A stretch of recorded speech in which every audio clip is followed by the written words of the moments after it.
Take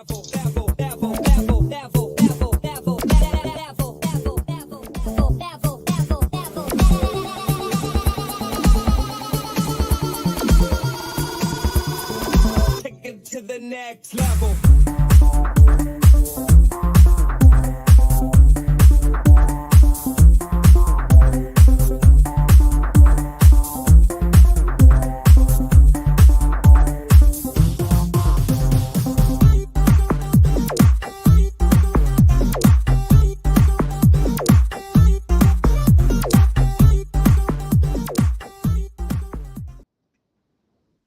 Very good morning, everyone. Welcome along to the second Pro Tour of 2022. Luke Humphries has already seen himself in the winners' enclosure at the start of the new year. But can any of the big guns get their names on their first prizes of the new year? We are about to find out over the next 6 hours or so. I'm Henry Deacon, standing in again for Phil Bars this afternoon, joined alongside Liam Riley and Dan Simpson. Gents, very warm welcome along to you. The action is about to get underway in a few minutes. What are we looking forward to today?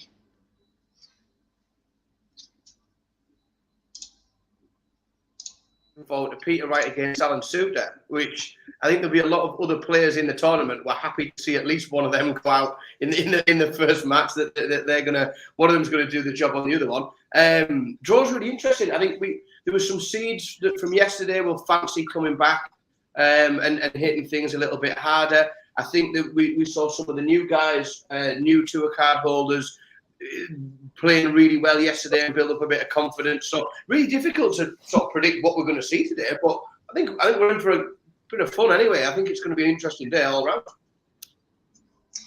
And Liam, what about Luke Humphries yesterday, getting over the line as a PDC champion? It's a big statement for him at the start of the year we spoke about yesterday, which could be a huge one for him.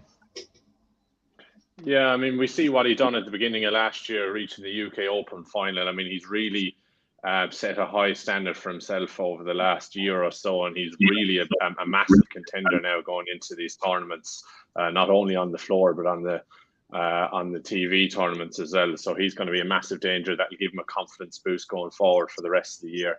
I mean, so there's some really tasty draws today. We see Michael Smith, Keane Barry on the stream boards. Technically, it's a final day, isn't it, really, of a Pro Tour? So Peter Wright might be come to the fore again for technically. I know it's only 2 days and we don't have the blocks anymore, but maybe it's a Peter Wright day today. Could well be. And if it is a Peter Wright day, it absolutely intensifies that race to become world number one. The gap has shortened once again, and Peter's going to have his eye on it now, isn't he? 100%. I mean, look, he showed how brilliant he was at the back end of last year, winning the World Championship as well. He's really, if he settles down with the right darts, we constantly have this conversation that he can really kick on, but it's going to get really, really hot now in the next couple of weeks in terms of who's going to get that number one status for the next couple of months. So I mean, look at some of the maths on that. So just having a bit of a workout what our sort of what we have to keep an eye on. So if Gerwin Price makes a quarter final today, he is safe in number one. No matter, even if Peter Wright wins, no matter what Peter Wright does, as long as Gerwin Price makes the quarterfinals today, gets to the last 16, then he will be at least £500 safe in that number one slot. So if we lose Gerwin Price early in the day today, first couple of rounds, that could get very interesting. And his opening match against Rodriguez is absolutely not a gimme. That's going to be a tough opener for him today. So really interesting, the goings on board number one today, I think. It should be. And we've got a poll up as well on our chat room, so do get involved. Many of you are very early on.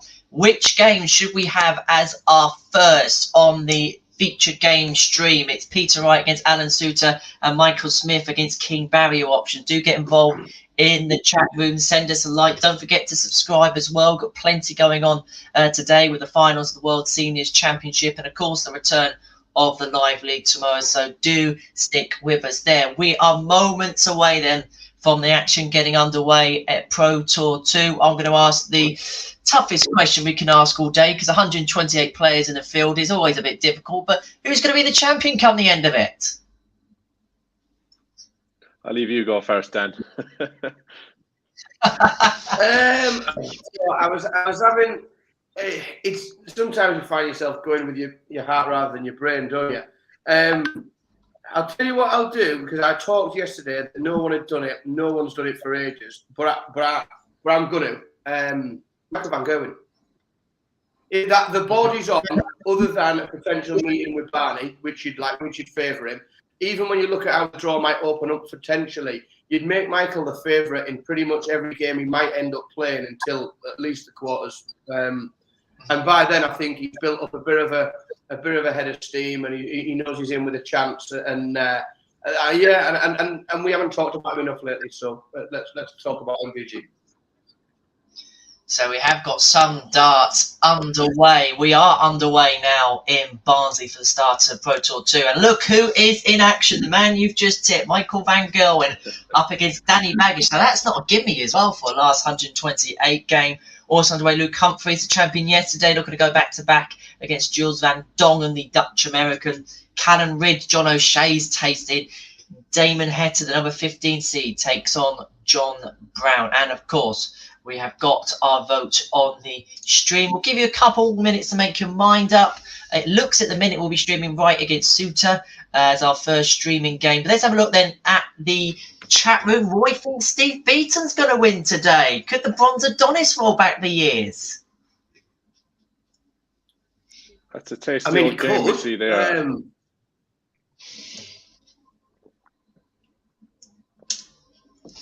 never know. Elsewhere, Mr. Woolley says he fancies Gabriel Clements to have a run today. Again, he's the sort of player that on his day does go deep in these Pro Tours. Yeah, that's not a dreadful shout, you know. Like he does show every now and again. He does go on a bit of a wild run.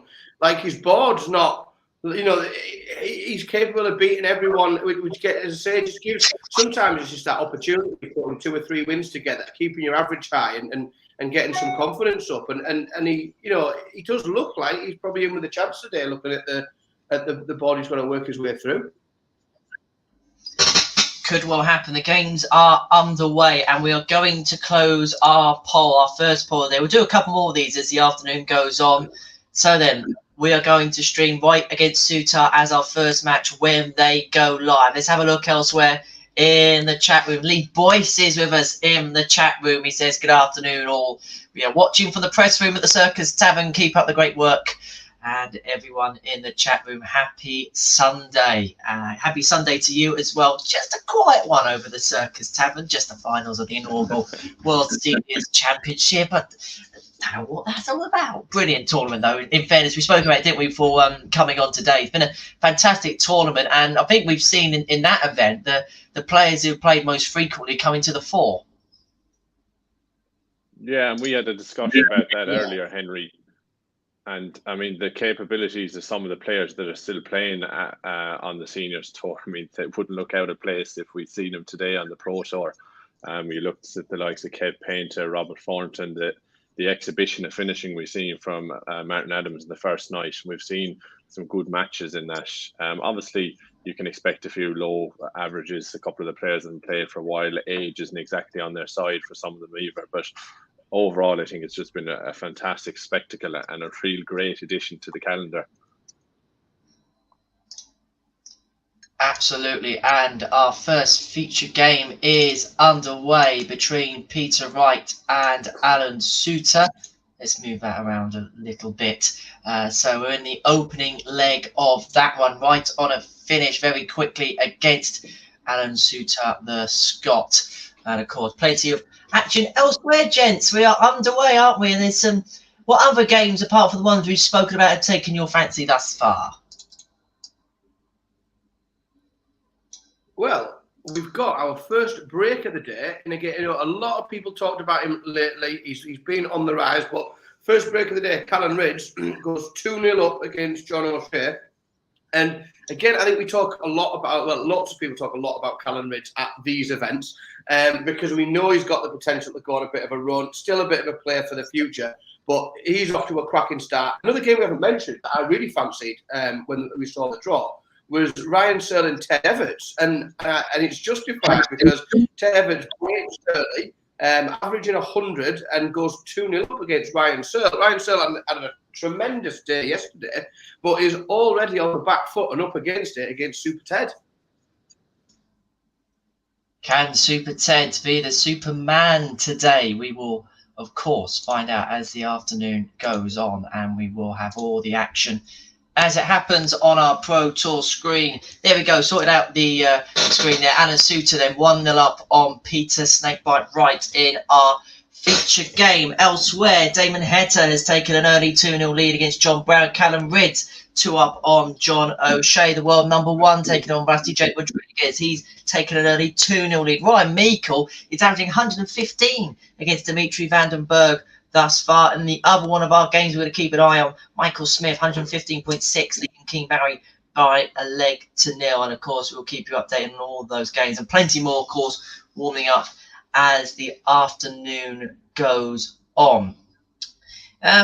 Someone I do want to talk about, probably didn't talk about yesterday, Nathan Rafferty, unlucky not to get the tour card outright, obviously last year, goes to Q School, wins it. And on the first day, didn't talk about him too much, but was showing one or two little signs. Of course, early days in his PDC Pro Tour career, but it's been a steady enough start for young Nathan. Yeah, I mean, Nathan has shown so much I mean, he's been probably the unluckiest start player of the last couple of years that he didn't quite get over the line.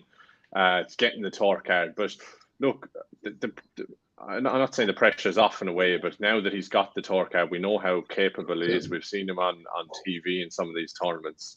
And if you can start picking up some ranking money along the way and take the pressure off himself, maybe going into next year.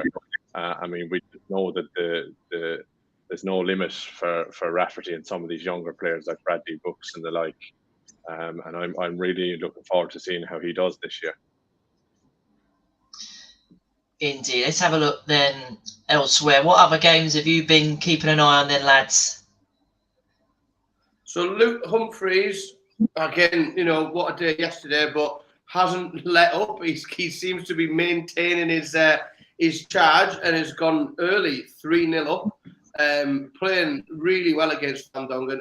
He's averaging 90, but just seems to be carrying on today from where he left off yesterday, which is really good to see. We've got a few players really kicking on quick. Van Gerwen's broke again to get himself up to 3-1. Gerwin Price, I talked just before the start to say that this game was no gimme.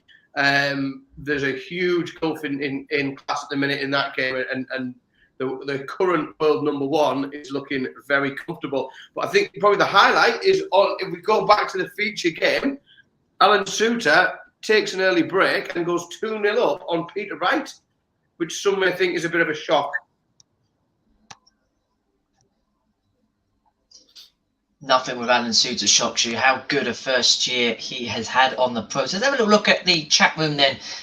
Shall we? Lee Van Cleef is tuning in to us today. Good morning, guys. 7 a.m. here. Great day for the darts. Fantastic day full of darts across the competitions. Spud King says, come on the Aussies. He'll be rooting for Damon Heta. He's currently in action. Juanita is with us as ever. Very, very good afternoon to you. We also have Mr. Wardy who said had £20 from Robert Thornton to win the seniors at 9-1. That could be a very well spent £20 potentially come the end of play today over at the Circus Tavern. And where's Phil? He is at the seniors, so I am not in a green screen as some people thought yesterday. I am at Phil's house doing the stream this afternoon. It's the world's worst game of Through the Keyhole, but it's worked and we are here and we are live with the action. Whereas Peter Wright in our feature game needs 80 to keep himself just ticking along in this one. 2-0 down.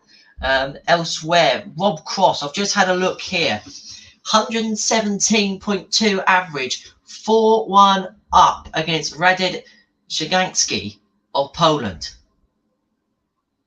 Yeah, Rob doesn't look like he's hanging around in that one. I mean, I was really impressed. I don't think Rob Cross. Yeah, I don't think Rob probably gets the credit that he's deserved. We can probably see that because he's been left out of the Premier League recently.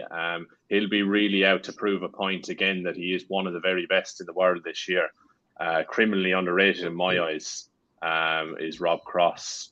I'm actually currently looking at Smith Barry on the stream board at the moment. I can't keep up with how quick it's going on. I'm up on my right hand side here. I mean, they're absolutely flying through this one. And Richie Burnett has actually just gone 2-0 up against Dirk van Duijvenbode. So a good start for Richie. So a bit of an update back on board 11. I was there a minute ago explaining how Ted Roberts had got off to a flying start, broke early, was 2-0 up. Within, 3 minutes of that, it seems like, Ryan Searle's rattled off 3 on the bounce, has put 10 points on his average, he's up to averaging 106. And all of a sudden, Ryan Searle is 3-2 ahead and looking quite comfortable. Ted Roberts has opened this 6th leg with a 180. So this is very much looking like it's going to go from swing from one side to the other. It's looking like a really good game here now. Tell you who else I just had a look. It's a good game. Ball 14, Ratajski Whitlock, 3-2 to Ratajski. Whitlock's averaging 104 and is behind in that one. And just a mention of Damon Heta, who I think we're all expecting potentially big things for in 2022. Averaging 104 and looking very comfortable against John Brown. This is the sort of day where he can come into his own. Yeah, certainly, and I think there's a cluster of players that we're talking to about making a huge impact, maybe in the TV tournaments as well. The likes of Damon Heta, Ryan Searle, Luke Humphreys, Callum Ridds, as Dan mentioned earlier on. There's a real cluster of players that could take a real jump this year and make themselves a major force and a threat to those big players at the top, say the Premier League players on the circuit this year. And it's going to be really interesting to see which one or how many of them actually make that big leap going forward this year. We'll talk about that in a second. We've got our first winner of the day, and that is the world #1. Of course, we don't know how much longer forward Peter Wright may overtake him, but Gerwin Price, the Iceman, 6-0 victor over Rusty Jake Rodriguez. Big victory that for Price. Damon Heta has also rubber stamped his place in the second round for Bagel victory over John Brown, 104.86 average for the Heat. Johnny Clayton 3-2 up on Mados Rasmus, Ryan Meikle 4 up on Dimitri Vandenberg. Now that would be a little bit of an upset there. You're watching King Barry Michael Smith on the stream, Liam. Barry 3-2 up. From what you've seen, has it been a deserved lead for King? Yeah, there's been a couple of darts gone each way. A few missed darts to double by both men early on, but Smith looks like he's going to level it up here. It's on throw at the moment. So Smith has 1-2-4 now. Hits the treble 20, single 19. So he's just setting it up there as Barry's way back in 2-5-1. But as I can see up on the screen, the stream board is just a little bit behind. So you're all well ahead of me now, looking on Dark Connect. King Barry 4-2 up. Jordan Dong's brought one back against Luke Humphreys. That one is 5-2. Richie Burnett is in action against Dirk van Duijvenbode. He's 2 and up, averaging 88. Another bagel. The folks in the chat room are going to be extra happy as Damon Heta averages a shave under 105 to serve the bagel up 6-0. And I think that will make a lot of our lovely folks in the chat room happy. I know there's a lot of them looking out for Damon Heta today. And what better start could he have made? Absolutely superb. Cannot get any better than that. Ryan Searle still in the game against Ted Everts, 4-3 in that one. Our feature game, as you can see, 2-2 between Peter Wright and Alan Suter. 3-3 Ratajski Whitlock. That has been some game thus far. One game we haven't spoken about as of yet, Joe Cullen against Ricky Evans. Not bad for a first round game. You get the sense if you look at the averages, both of them are just warming up for the day. It's never easy at 12 o'clock on a Sunday to get the throwing arm straight up to speed, I'm sure, for various reasons. But yeah, look, Joe Cullen, I mean, Ricky Evans, I mean, both they're not the slowest players in the world either, so I'm sure that would come to a conclusion soon enough, and one of them will find their stride, and it looks likely to be Joe Cullen, who just has the edge in Ricky at the moment. Just a quick one there, and it sort of slid under the radar in that I hadn't really realised it was going quite the way it was. Board number 6, Ryan Meikle is 5-0 up on Dimitri van den Berg. And he's absolutely smashing Dimitri to pieces. Dimitri's got the darts here to try and save this game, and has opened with a 140. Like he's pitched the darts off him in this last leg, and he's absolutely running wild. Yeah, I think Incredible Ryan Meikle has been practicing with Keith Deller recently in the lead up to the seniors tournament. So whatever he's doing with Keith Deller must have been working for leading into this one. Do I say they've been practicing 138 checkouts?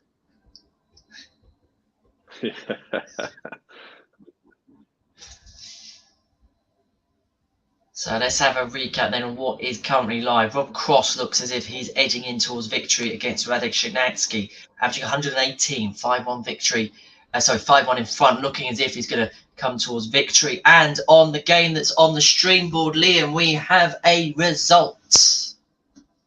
Yeah, a few big missed starts, a double from Smith. He was well ahead in that leg that I spoke about to level it up at 3-all.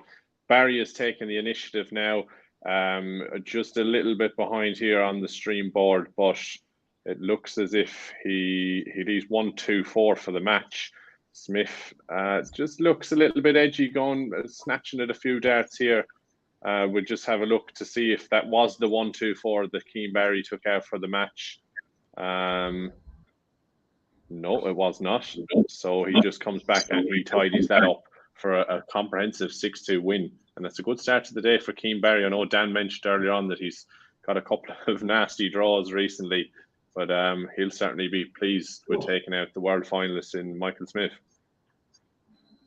Ryan Meikle has got match starts. Ryan Meikle has got 80 to take out to whitewash and serve the bagel to Dimitri van den Berg.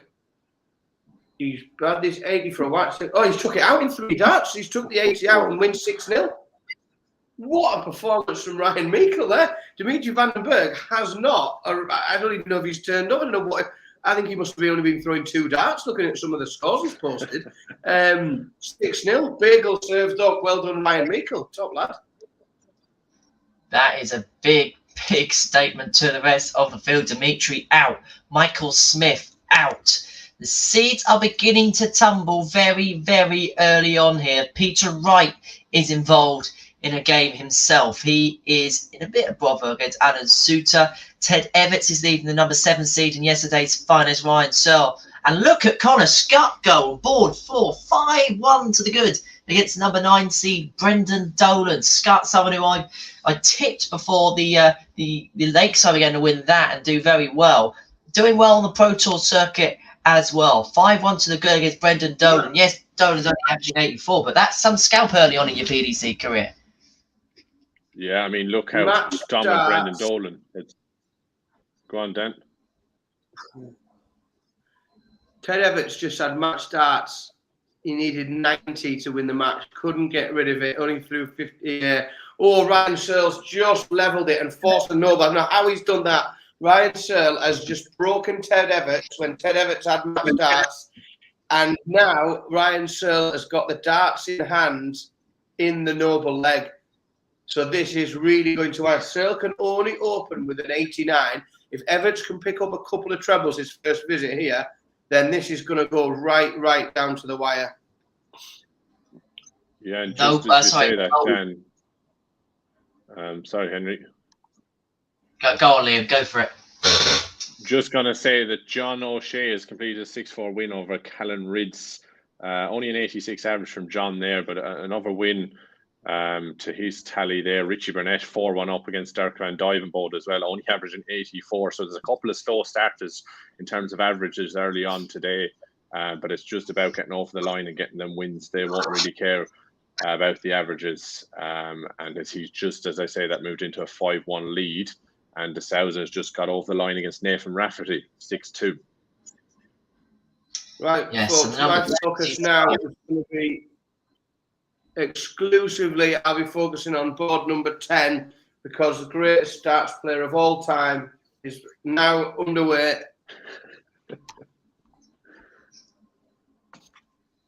And has opened really well. If he takes 80 out, he can break in the opening leg. Come on, does it?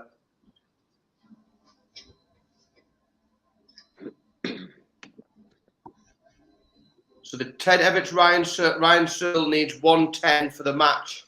If he doesn't take the 110 out, Ted Everts has got 86 to come back for. Ryan Searle really needs to take this one. He can only get down to 36. So Ted Everts will get 3 darts at 86 for the match to take out Ryan Searle in the first round today.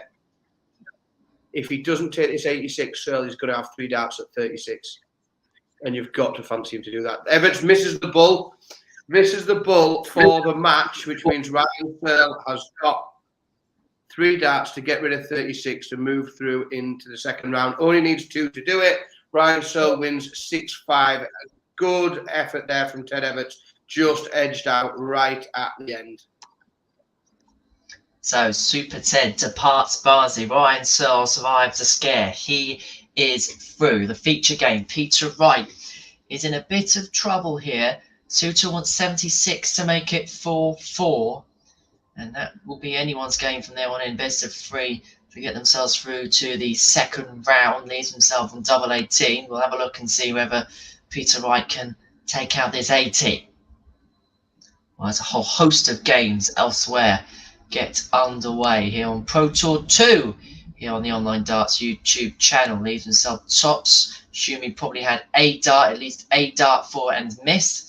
Suter then back for 36, which he takes for the first dart, so 4-4 in that one. So Peter Wright, the world champion, is in a spot of bother. Elsewhere, a lot of games, as I say, getting underway. Glenn Durham underway.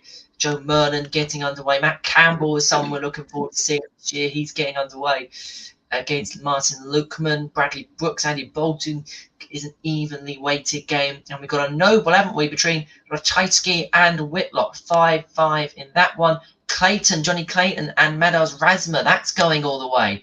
That one's 5-5. So some early nobles in the piece here, chaps.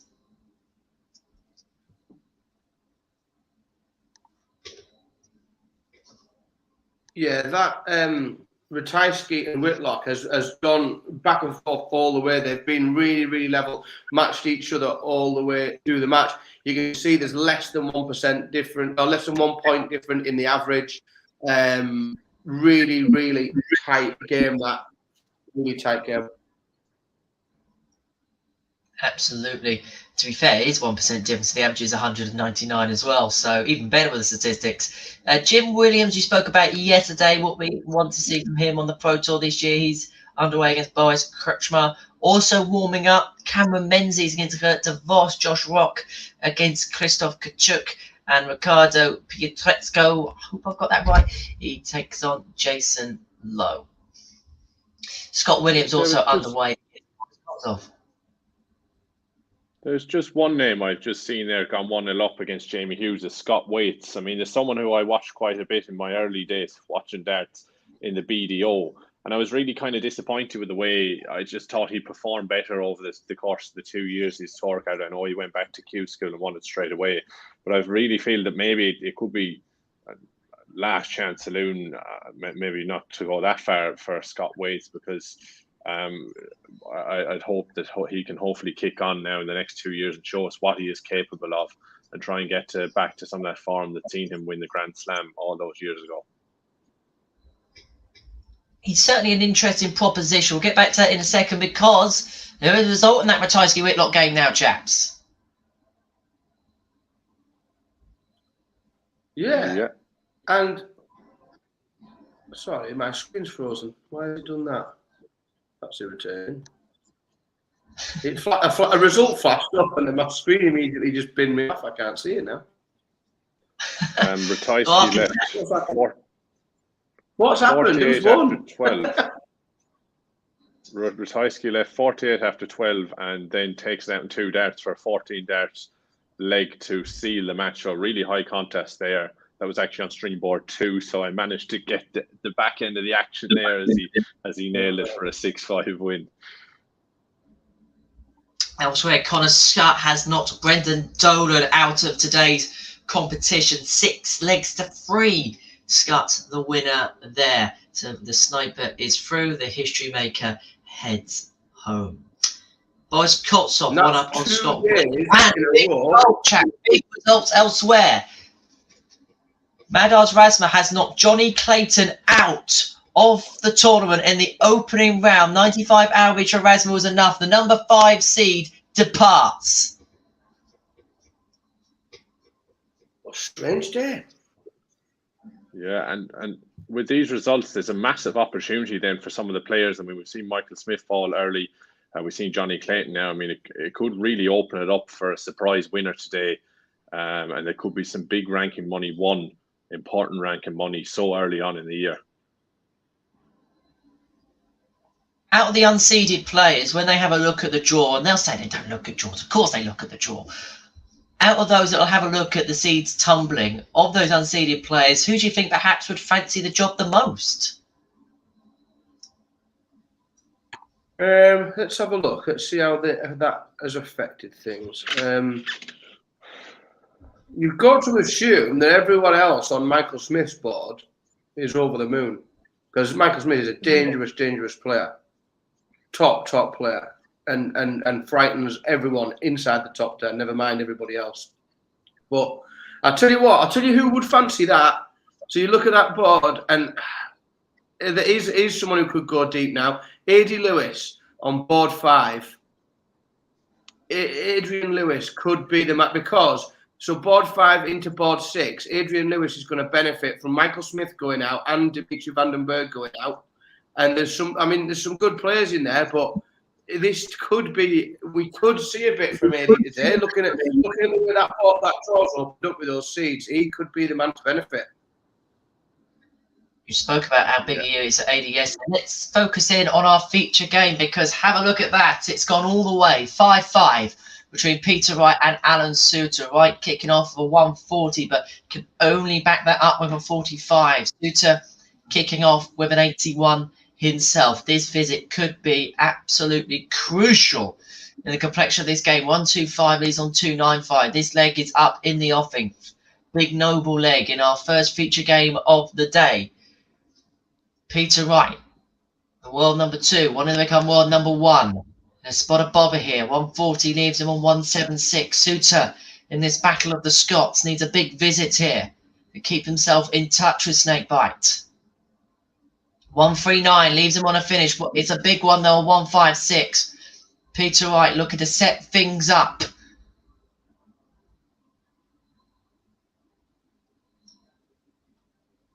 Tom Forley leads 36. What a time for one of them. 3 of them in this leg. On for a 13 darter in the deciding leg of the match. Unless Suter can take this out. He can't. So Peter Wright with 3 darts in hand at double 18 to see himself through and survive a scare. And takes it first dart, and Peter Wright is through. He survives an almighty scare from Alan Suter. The newcomer of last year is proving he's going to be a big player this year, but it is Peter Wright who prevails by 6 legs to 5. So Glenn Durrant has broken Keegan Brown. I didn't see how, because I was looking at the other games, but he's managed to break him. Durrant down to 144. Brown puts a big score of 133 and gets down to 54. So if Glenn doesn't take this 144 out, Keegan's going to come back for 54 to break back and immediately level the game up. But whilst we're not seeing a game of a particularly huge quality, he's missed a double for it. Glenn's nearly had it. Scores 132, leaves himself 12. So Keegan Brown comes back for 54. Can't do it. Glenn is going to have 3 darts at double 6 to go 3-1 up. Go on, Doz.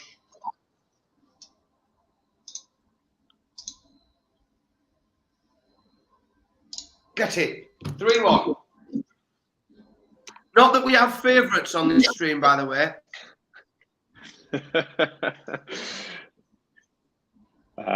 As you say that, Dan, Jason Lowe has just got underway. He's 1-0 up now. Scott Williams is someone who we've seen a lot in the online league. He's 2-1 up against Boris Koltsov. We know how good Boris Koltsov can be when he is on. Cameron Menzies is 2-1 up against Gert de Vos, averaging 95. Bradley Brooks is 3-1 down to Andy Bolton, despite averaging 103 in that one. And Scott Waits is just edged in front against Jamie Hughes with a 97 average. Boris Kirchmar, 3-0 up on Jim Williams, averaging 110. Boris is absolutely off to a flyer today. Jim Williams, who had a great day yesterday, and whilst averaging 96, doesn't look to be doing a lot wrong, but Boris is just playing his absolute A game today, it seems. Yeah, and that's one of the stream boards, actually, Dan. And he's averaged 4 180s in less than 4 legs here and has left 60 after 9, which is fairly impressive. Boris is one of those players that we know on his day can produce this sort of stuff. I think the one thing that frustrates us sometimes with Boris is there's no consistency with it.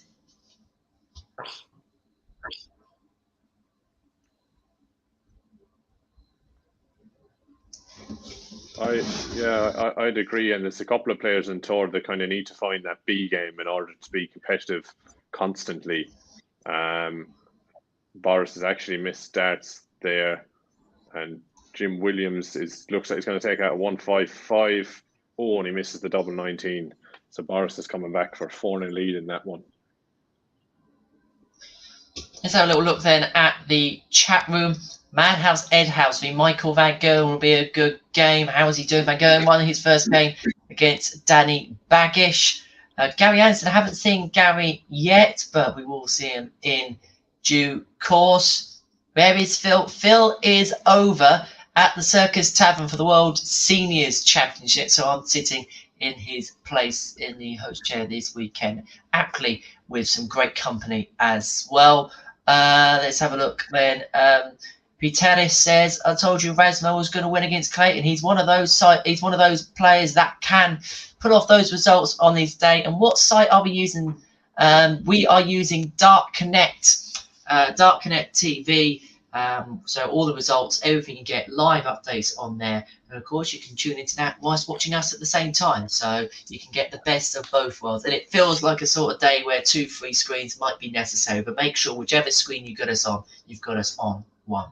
And of course, don't forget to like and subscribe. Like this video helps us get up the analytics order. And of course, when you subscribe to the Online Darts YouTube channel, you get some prime darting content, including from the Jennings Bet World Seniors Darts Championship, where Online Darts is the official media partner. And every session of the Online Darts Live League will be available on the Online Darts YouTube channel. So why would you not want to hit the subscribe button, hit the notification bell when every session is live? So let's go back to Darren against Brown then. Darren with the opportunity to 105 to open up a 2-leg buffer here.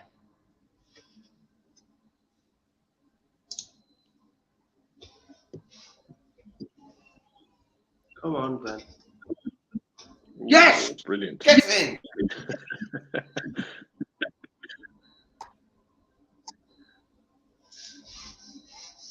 I promise I'm trying to look at you as well. Just someone you mentioned there, Henry. I mean, it's great to see Glenn doing so well. I mean, it'd be brilliant if he can re-find his form again this year. We know the struggles that he had last year. But just someone else you mentioned there was Gary Anderson. And I mean, I was really impressed with the performance that he put in yesterday. Obviously, he played Thursday night. He won a game there as well in the Premier League. And with this, kind of going back to the old form of playing consecutive days instead of the block Pro Tours, I really think that this could be the best chance we could see of Gary Anderson returning to some kind of his form that we've seen when he won those world titles in Premier League. So it'll be interesting to see how he gets on today again. I think he plays Jose Justicia in his first round match. I think you've also seen with Gary, he'll always play Pro Tours over European Tours where he has to as well. So I think these blocks probably help him that little bit more, as you say. Another Scot in action is Jim Mcewen, who, of course, is another one of those via the Challenge Tour Order of Merit is here. No doubt you'll see him in the Live League as well over the coming weeks. He's having 103.6 and he's 2-0 up on Devon Peterson. Lee Evans 2-1 up on Big John Henson, who's only averaging 74, 75 at the minute. That's a shame to see there from Big John. But quality contest here. Bradley Brooks against Andy Bolton. 3-2 to Bolton. Both players having just under 100. And there's a result involving Florian Hempel. He's a 6-2 victor over Jason Heaver. We're at this point now where the games really are hotting up and we're kind of towards that business end of games. We certainly are. That I think both players will be glad to see the end of that match that Hempel's just come through there. Heaver just averaging upper 70s. Hempel not really doing much more than that himself. I think they'll be both glad that that one's out of the way. Hempel will want to move on, I think, from that and lift his form for the next match. For sure. Scott Williams 5-1 up on Boris Koltsov. Again, not a game for the averages, but victories are victories no matter how you get them. Louis Williams, good start for him against Steve Lennon. 103 average, 2-0 up. Joe Mernon brings it back to 4-3 against Kevin Doherty. Boris Kretschmar again keeping that good average, 105 up, 4-1 up. Now 5-1 up on Jim Williams. And a seesaw game between Scott Waits and Jamie Hughes. 4-3 to Waits, but this one could go in anyone's direction. Yeah, it seems it's on throw at the moment, Hughes, but he starts poor in this eighth leg, 64, 40 and 55. Waits starts with a 140, 58, 99. So it's kind of still hanging in the balance here. Hughes, again, a trebleless visit with a 60 there. So that's 4 visits without a treble. So it's a big opportunity for Waits to get the crucial break of throw in this one. Elsewhere, Martin Luckman is on the hill against Matt Campbell. He leads by 5-2. John Michael, the Greek, and there's some support for him in the chat room this afternoon. He's 5-3 down to Richie Ed House. Scott Waits, as I say, 4-3 up. Martin Luckman has now beaten Matt Campbell by 6-2. Josh Rock, good average from him. We haven't spoken about this one too much. 110 average for the Irishman, Northern Irishman. He is 4-3 up on Krzysztof Kachuk. Kurt de Vos 4-3 up on Cameron Menzies. John Henderson, despite averaging 77 compared to Lee Evans 94, has brought it back to 2-2 in that one. And John Henderson is potentially one of the players who might need a big 2022. And Richie Ed House will beat Michael Van Gerwen now. He's beaten John Michael 6-3. Scott Waits 5-3 up on Jamie Hughes. Scott Williams 6-1 winner on Boris Koltsov. We said yesterday, Dan, didn't we, that Scott Williams is perhaps the one out of the Challenge Tour lot that's been given the call up this weekend to look out for? Yeah, absolutely. And like a lot of these guys, it's a bit of a freebie for him, isn't it? There's no real pressure. Completely. It's Darren here. I'm just having a look on the stream. There's a big fish. Go on, Liam. No, I was just going to back up what Dan said there with the free hit. Obviously, I mean, we've seen these players, Jim Mcewen as well, playing on the online league. So they've had that match practice, maybe even more so than some of the players at the back end of 2021 who didn't make the World Championship, didn't make some of the bigger TV tournaments. So it's a huge opportunity for Williams to do well here, and also the opportunity of getting in the back door and picking up enough money to get your tour cards via some of these Pro Tours. I know it's unlikely, but it's still a great opportunity that they have. We've been talking about great darts all weekend. Apparently, Kurt de Vos has had the lowest score of the weekend with 3 darts. He has hit a score of 7. There's always the wonderful, sublime, and the ridiculous in these Pro Tour weekends in Barnsley. But your boy Glenn Durran is being pushed all the way by Keegan Brown. 4-4. This is getting tense. This is getting tight. Yeah, that last leg was a bit of a tough watch. There was just no the trebles weren't flowing at all in that last leg. It was, I mean, they both looked to have stepped up a bit here, but that last leg just got really, really scrappy. Lots of 50s, 58s, 59s. It does look like it's going to go right to the wire, unfortunately. Indeed it does. Andy Bolton is through against Bradley Brooks. He's a 6-2 victor. Kevin Doett's 5-4 up on Joe Mernon. Dan Webster 2-1 down to Barry Van Peer early on in the piece in that one. 3-2 now to Barry Van Peer. Gert de Vos has won that game against Cameron Menzies by 6 legs to 3. 4-4 between Kachuk and Rock. 4-4 as we know in the feature game between Brown and Durrant as well. I think there's 1 or 2 results as well, which I may have just missed off from that list as well, lads.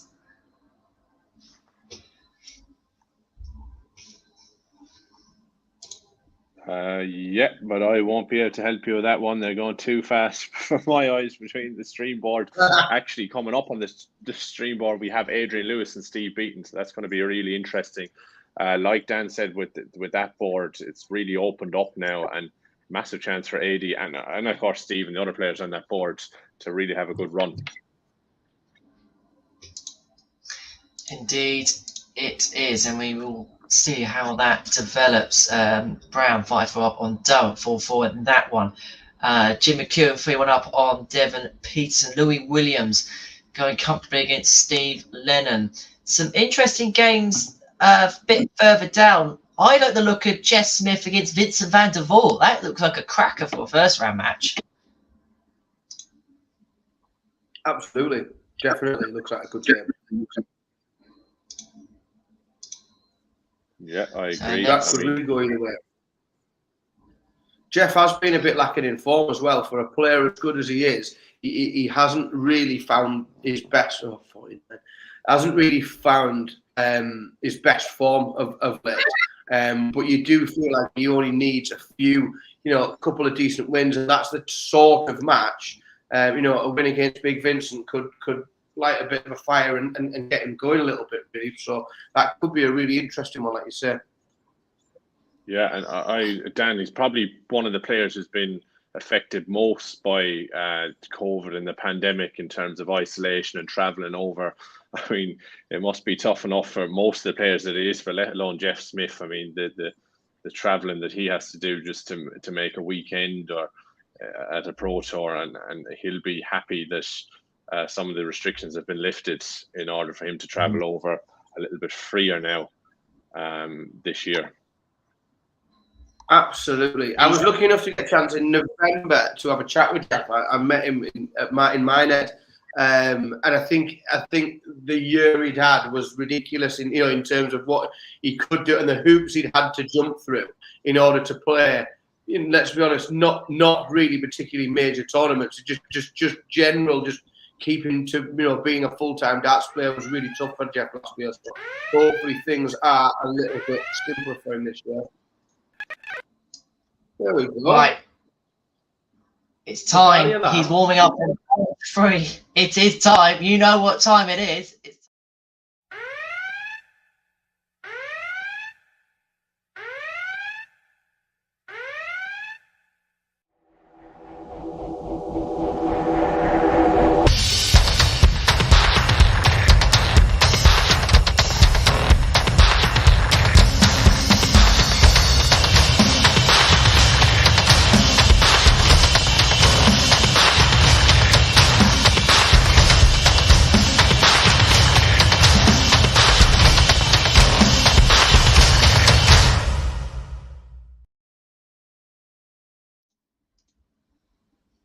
And an impromptu advert break as well there. But Raymond Van Barneveld is in action. I've got to remember there's a button. There's 2 buttons on it next to each other, which is either play it continuously or just play it as one. Need to fix them 2 out. But in your head in hand, Dan, and there is reason for it because Duzza has been eliminated, hasn't he? Yeah, and you know what? It was close. So, well, I say close. Keegan Brown missed 6 match starts. So he let Duzza back in. And he had a little go. He had a go at double 16 to force a noble leg, in which he would have had the darts in his hand as well, but he didn't, unfortunately, quite get that over the line. And Keegan Brown managed to come back, and it did take him 3 darts to take the 5 out. So it was really, really close in the end, but sadly we lose does it again, day 1 of today's event.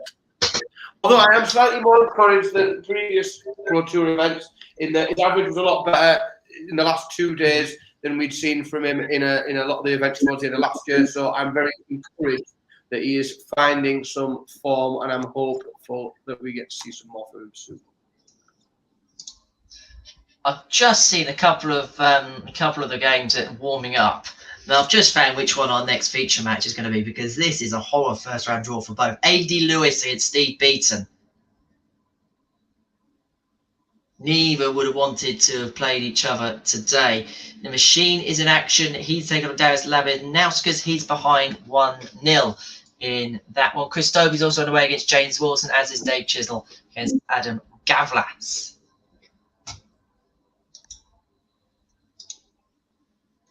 Yeah, Louis Williams is also on the verge of a win over Steve Lennon. It's actually quite an impressive performance. I was impressed by him at the back end of the year. He has tops now to seal a 6-2 victory over the Irishman Steve Lennon. Just waiting to see if he can take this. And he misses. He misses. So Steve Lennon's coming back to keep the match alive in that one. Elsewhere, Darren Webster 4-all with Barry Van Peer, 98 average. We've seen him win his tour count straight back, and Scott Mitchell's just leveled up against Nick Fulwell in that one. Interesting stuff. Amongst the games warming up, Raymond Van Barnum, heard the Barney alarm. He's taking on Brett Claydon. Vincent Van der Voort against Jess Smith. Daryl Gurney had a very good first day on the Pro Tour yesterday. He takes on Adam Hunt. Mervyn King, he takes on Jamie Clark, another one of them to win his tour card this year. And Mensur Suljovic up against Ian Wright is another one of our games about to get underway. Our featured game, as you can see now, is Steve Beaton up against Adrian Jackpot Lewis, 2 former world champions going toe to toe. And I've just had a look at the beginning of the Gavlas Chisnell game. I don't know what's quite happening in that one thus far, but Gavlas averaging a ton, Chisnell 66. I think he's just had a bit of a nightmare opening leg, I think, hasn't he? Fingers crossed that's not the sign of things to come there for Chizzy. James Wilson is 1 up on Chris Dobie. John Henderson 5-3 down to Lee Evans. Jim McEwen 4-3 up on Devon Peterson. Devon's done well to get back into that one, because Jim McEwen was firing all cylinders early in the piece in that particular game. Webster Van Peer has gone 4-4. Well, Smith is about to get his Pro Tour campaign underway for the day against Danny Jansen. Let's have a look what else happened. Labinauskas 2 up now on James Wade. And result for the Welshman, Louis Williams. 6-3 victor over Steve Lennon at a tidy 99 average. Not a bad way to start the day, gents. No, I tell you what, I'm just having a look there. Lee Evans 5-3 up against big John Henderson. John Henderson is a player that he's had recent success with the World Cup and other bits and pieces, but he is at real risk of losing his tour card if he doesn't find some form this year. In the minute, he's sat 65th in the world, and not playing in a way that gives you any encouragement that he's going to be able to lift that. John Henderson might well be. I know we talked yesterday about, players that were in danger and players that we thought, and I don't think his name come up. Just having a look there, he has got cause for concern, I think, John Henderson. Yeah, I agree. I think that with the form that we've seen over the last year, I know he won the World Cup, but it's been worrying, and especially with how competitive the tour is at the moment. He really needs to find some form sooner rather than later. Do you think to a certain extent the World Cup win kind of papered over a couple of cracks?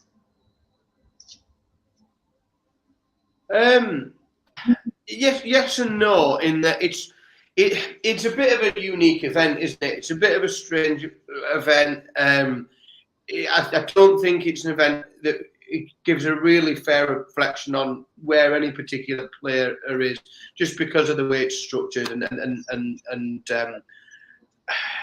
it's not really a tour event, is it? But everything beyond that, I can't really find in the last 18 months. I think what did he drew in the Premier League as a contender up in Aberdeen. Beyond that, it's hard to pick out some highlights really for the last 18 months, even longer. I think he's really up against it. Steve Beaton, by the way, goes 2-0 up, breaks Adrian Lewis early. Yeah, and that was a 1-4-6 from Steve Beaton as Lewis missed starts to take that leg, and a huge 1-4-6 from Beaton to double his lead. So we've said a few times that Adrian Lewis could be the man to benefit from this draw opening up. Really, Steve Beaton could be the man to benefit from this draw opening up. Steve Beaton comes to Adrian Lewis. He's not going to fear anybody else on that board to get to get himself through last 16. I think Steve Beaton, if he comes through this, he could go on a little bit of a run today as well. Indeed. Now, we have been talking about the race for world number 1, haven't we, this weekend? Well, I'm just going to pop this graphic onto the screen now, because this is how the race for it hots up. Now, if Gerwin Price gets through to the quarterfinals, he will be guaranteed to be world number 1 at the end of this weekend, regardless. If Gerwin Price goes out in round 4 and Peter Wright goes on to win the event, we will have a brand new PDC world number 1 come the end of the weekend. A fascinating subplot to what has been a brilliant weekend. And the way obviously Price went out first round yesterday, Wright showed signs yesterday, obviously getting to the semi-finals, going quite deep. Could we perhaps see it change hands, or do you think maybe if it is going to happen, it might just be a little bit later on?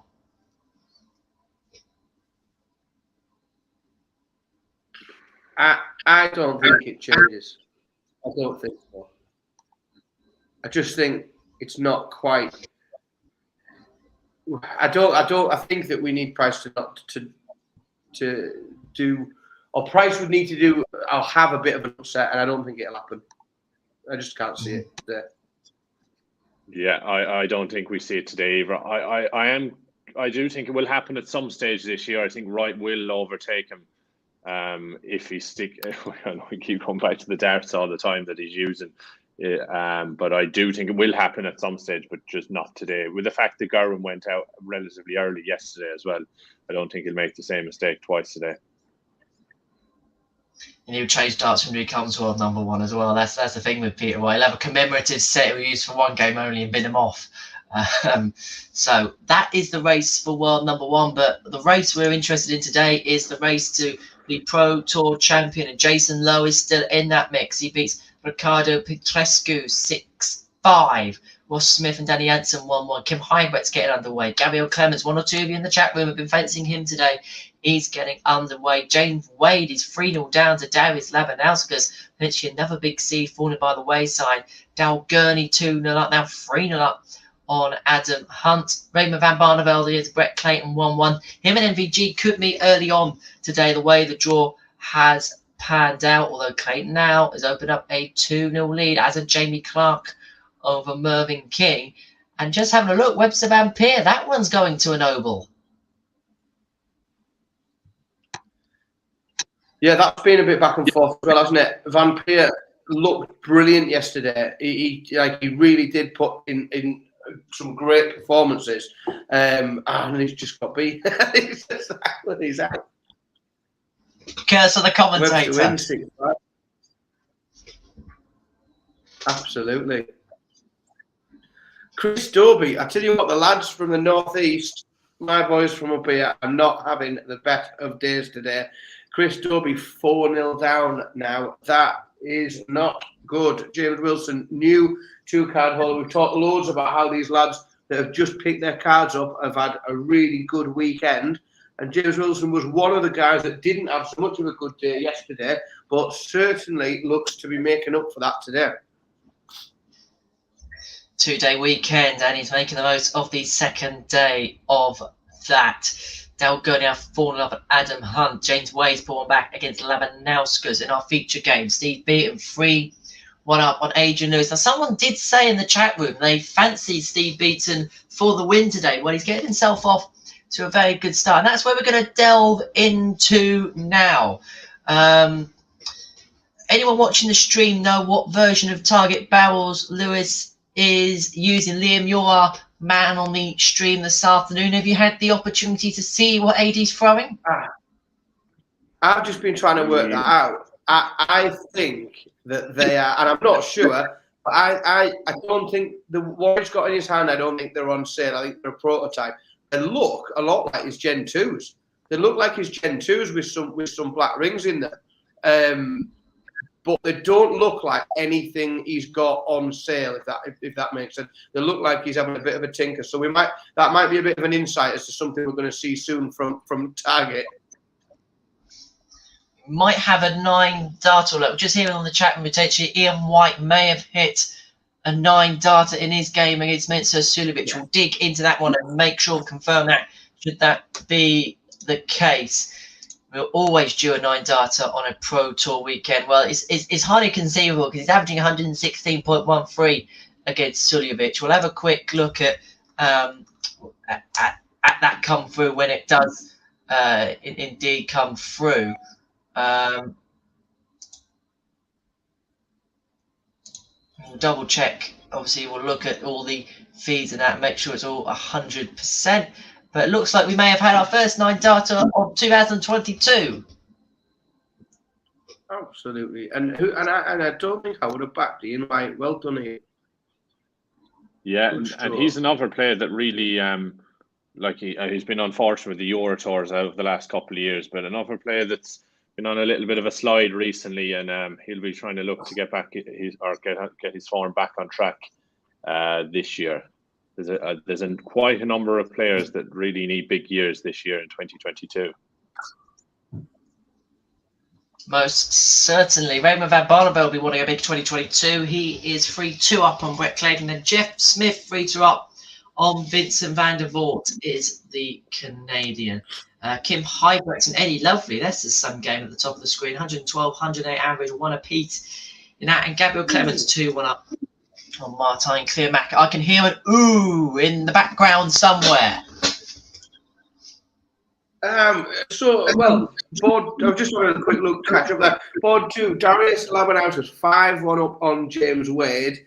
Like, that has got to be a surprise. No, James Wade's playing really, really well at the moment. 5-1 is a big, big gulf. Mervyn King only averaging 79, 3-0 down against Jamie Clark. Some really, really strange results there. I think we talked about that being a bit of a back above the tight game. Vincent van der Voort and Jeff Smith. It's exactly so. 3-2 at the minute to Jeff Smith. But that is looking like it's going to go quite a distance. Chris Dobie has just broken and is fighting back. Chris Dobie gets back to 4-2. James Wilson still looking comfortable, but if Dobie finds another leg, that one could just get a little bit tighter as well.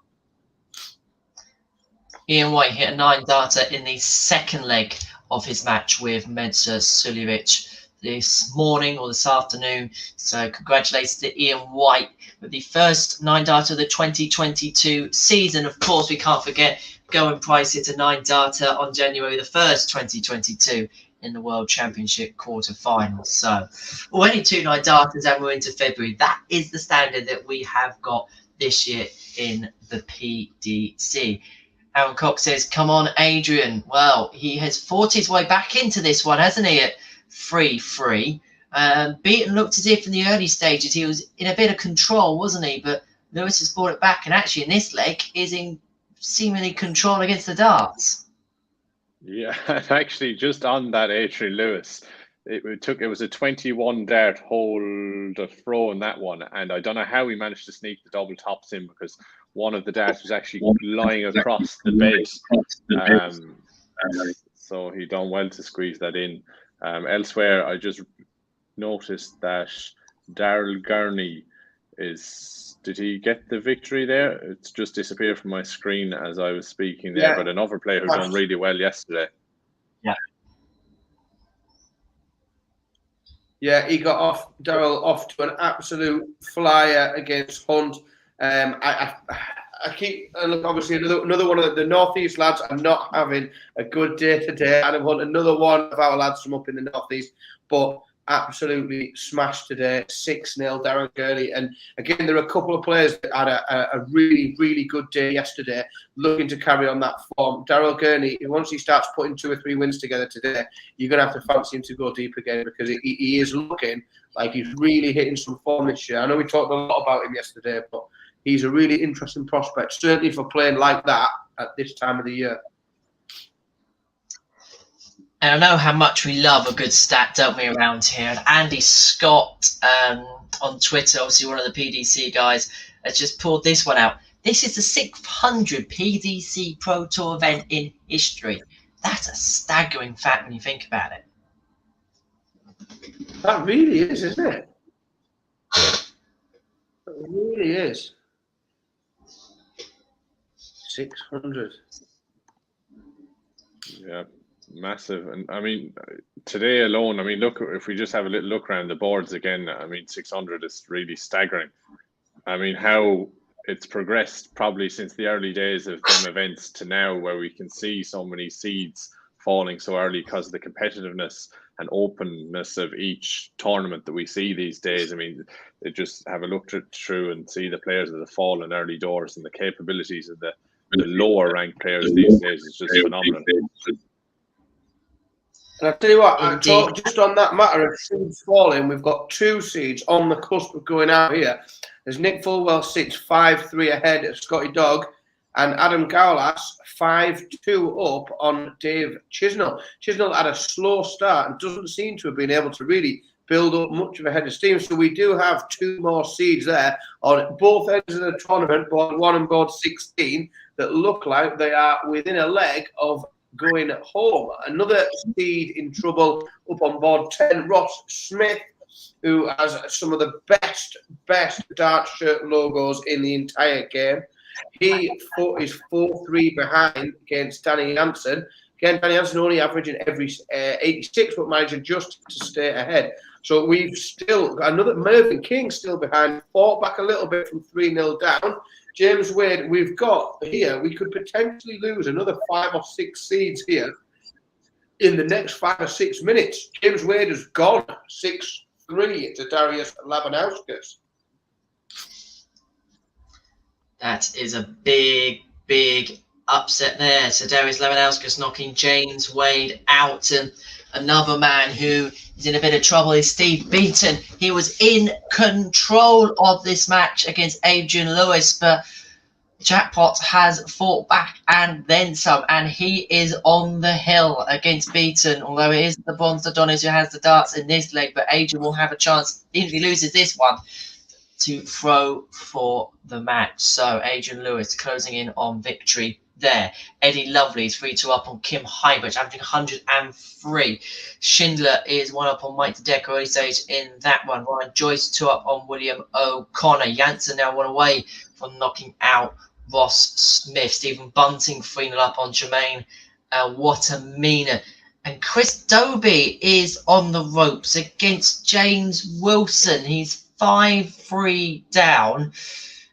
We'll talk about that in just a second, because Raymond van Barneveld has sealed victory against Brett Claydon. We'll see the Barney Lam again. He's a 6-2 winner. But Chris Dobie is in a bit of danger here. I thought he'd be one of those maybe this weekend, who maybe the hindsight of a month off may have a good weekend. But you said it again, he's another one of those players who will want a big year and really kick on.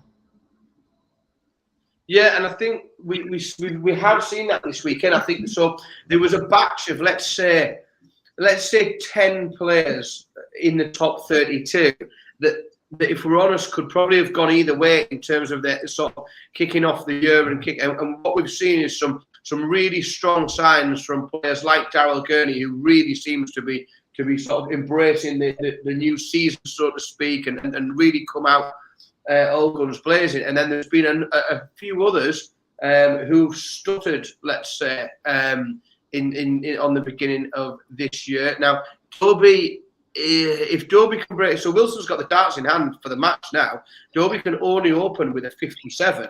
So you're right, he is really up against it. And unless he can produce, I mean, he's going to probably have to come back and he's looking, minimums 140s, 180s in order to give himself a chance of even forcing a deciding leg.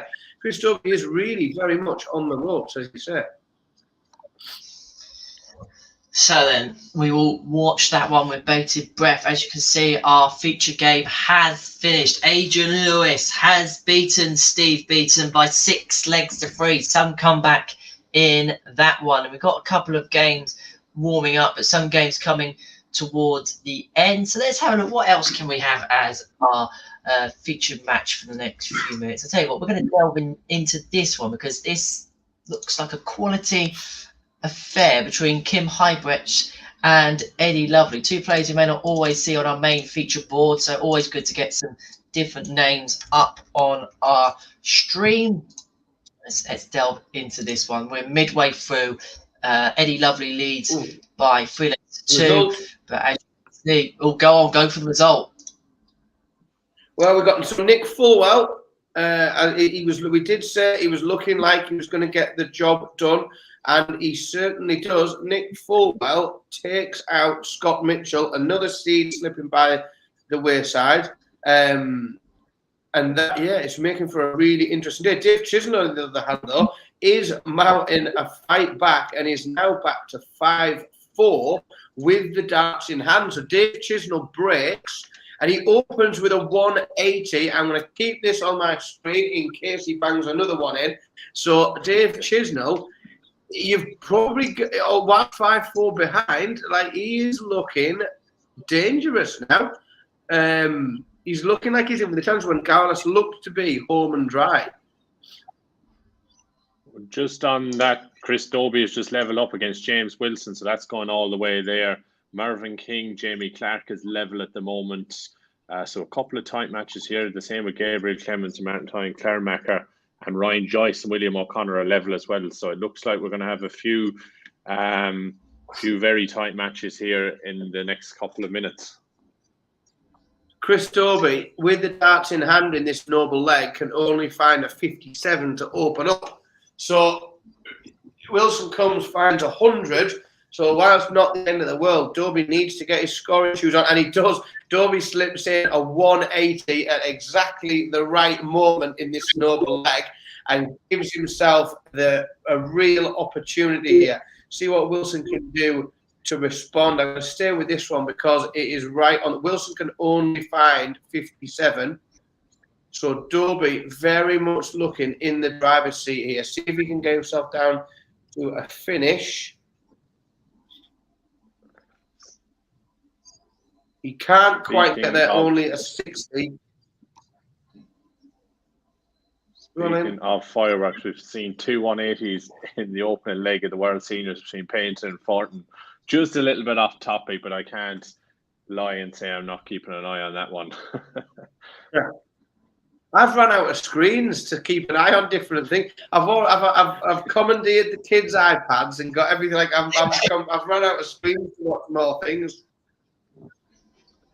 Like one of those PCH2 layers. So if Chisno does force the noble leg, manages to level that up 5-all, which is remarkable considering where he was in the game. So that goes to a noble leg with Adam Gowlas with the darts in hand. Chris Dobie has always been really close. He had 104 and he has missed double 16 to take that out. So he's left himself 16. James Wilson back on 204. Finds a 140, getting himself to 6. So James Wilson, 64 points remaining. But Dobie comes to the hockey with 3 darts looking for 16. So he's going to be straight for double 8s and needs 2 darts to do it. Chris Dobie comes from 4-0 down to win 6-5. That's an incredible comeback. Well done, Chris Dobie. Yeah, and just had another result there. Danny Jansen has beaten Ross Smith 6-5. So again, another seed has fallen here.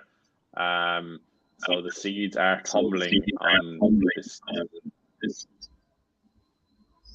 You said today could be a day where it opens up for someone to come through the field. The early evidence is suggesting it may just be the case. And we're only in the round of 128, remember, as well. We're coming towards the end of that. We've got a no-ball between Chisno and Gaal we will watch as well. We've also got our feature game between Kim Hybrex and Eddie Lovely for 3-2. Lovely in that one. That's been a really, really good standard, which is why we picked that out as our feature game, and a lot more of these first round matches getting underway as well. So we've got Clemens and Clearmacher as well, chaps, in a noble leg, and we'll cut that for a second because go on, Dan. We've got match starts in the Gowlas Chisno match. Adam Gowlas needs 44 to claim the match. Chisno back on 154, so not under too much pressure on this 44. Adam Gowlas can only score 12, so he's left himself 32. Chisno, you've got to think, has to take this 154 out, or he's gone. He's done for the weekend. He's at home with his feet up, watching us on the stream for the rest of the afternoon, if he doesn't take this 154 out.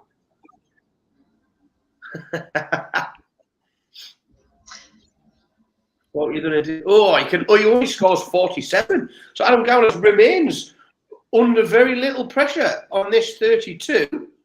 And he's got 3 darts at 32 for the match. Adam Gowlas, who looked like he had this match won 10 minutes ago, needs 3 darts to do it, but wins 6-5. Dave Chisno goes out at another seed we've lost today. And Adam Gowlas played really well there and probably deserves that victory. Indeed, he does. So 4-4 between Hybrex and Lovely in that one. Well, what we're going to do now, actually, we'll talk about Clemens. He's just beaten Clearmacher by 6 legs to 5. What we're going to do is we're going to take a very quick commercial break, and then when we return, we will round up the rest of the action.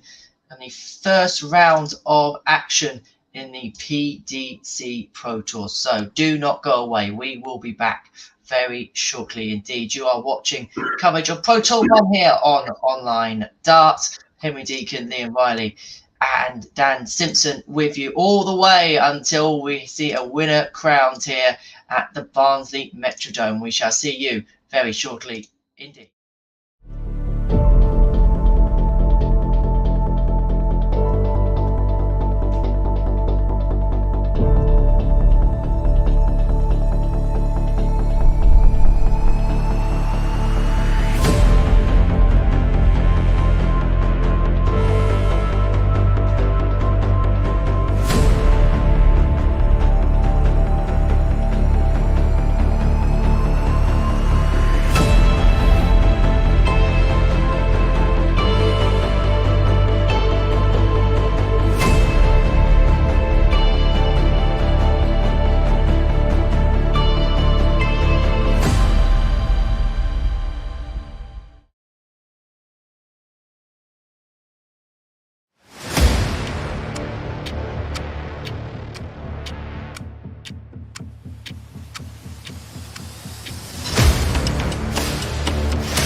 So then welcome back everyone then to Online Darts, where we are streaming Pro Tour 2 for you this afternoon here from the Barnsley Metrodome. I'm Henry Deacon, joined alongside Liam Riley and Dan Simpson, where we're proudly sponsored by JenningsBet, the proud partner of the 2022 World Seniors Darts Championship, by Red Dragon Darts, MODUSdarts.tv as well. And Liam, whilst we had a little break, there's been 1 or 2 little developments happening.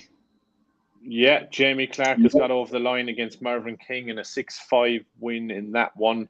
And I believe Stephen Bunting has beat Jermaine Watamina 6-2. So another seed falling there, Mervyn King, but Bunting getting over the line quite comfortably over Watamina. We have a couple of matches still on a nice edge here. Eddie Lovely's 5-4 up against Kim Hybrex. We see William O'Connor's just edged in front of Ryan Joyce. And Martin Schindler looks on course for a victory against Mike De Decker in that one. Indeed. Let's have a look. Tony Martinez and Gordon Mathers. That one is 2-2. Ross Montgomery 1 up against David Evans. That one hasn't really caught fire as of yet. And Willie Borland up against Ron Mullenkamp about to get underway. Do you sense Willie Borland's one of those, Dan, that's under a little bit of pressure here because of what he did at the World Championships? So if I'm honest, I don't think so. I think he's a really laid back lad, and I understand what he did, and I know it put a lot of eyes on him, and it made, a lot of people that maybe didn't know much about him all of a sudden knew his name. I think he's got sort of enough people around him. He seems like a nice guy, and from what I know about the people who he's sort of close to in the game and the people he practices with and the people, I don't think he is. I don't think he'd feel the pressure too much. But I think he's someone who realises that he's got probably quite a long career ahead of him. Whilst he's done quite a bit, he's done some quite box office things early in his career. He is only a young lad, and he's got a long way ahead of him. Hopefully, a long time in the game, and because. We talk a lot about how things that have moved on, the standards moving on and things, but he's a sort of guy that he's going to make a good living from darts. He's going to be, he's going to be a professional for a long time. So I think because of that, darts is now seen by a lot of these guys as a sustainable future where they can have a career. It's a proper job. That it's not as much pressure. We've seen players in the past where you really had to win something massive in order to be. Comfortable, just playing darts, not having a second job and things like that. Whereas I don't think that's as much the case as it used to be, and I think that takes some of the pressure away a little bit. Indeed, as you can see in our feature game, Eddie Lovely beats Kim Hybrex by 6 legs to 4. The Hurricane is no longer in Barnsley. He has been swept aside. Eddie Lovely, a 6-4 winner there over the Hurricane. That's on our featured game. Well, Gary Anderson up against Jose Justicia is getting underway. And I think that's got to be our next featured game, hasn't it, chaps? The Flying Scotsman. Everybody looking forward to seeing him in action today at the Barnsley Metrodome. He is our next featured match. He takes on Jose Justicia in the opening round of Pro Tour 2. And, well, Gary started slowly, hasn't he? Just a max to start. just a match. I'll tell you what, I've made reference a few times about what a tough day it has been for these lads, my guys up from the northeast. Another one there, Ryan Joyce, who I think a few people in the chat room that fancied Ryan Joyce to go on a bit of a run today and go well. Now he's going to have to do a similar type of comeback to what Chris Dobie did earlier on.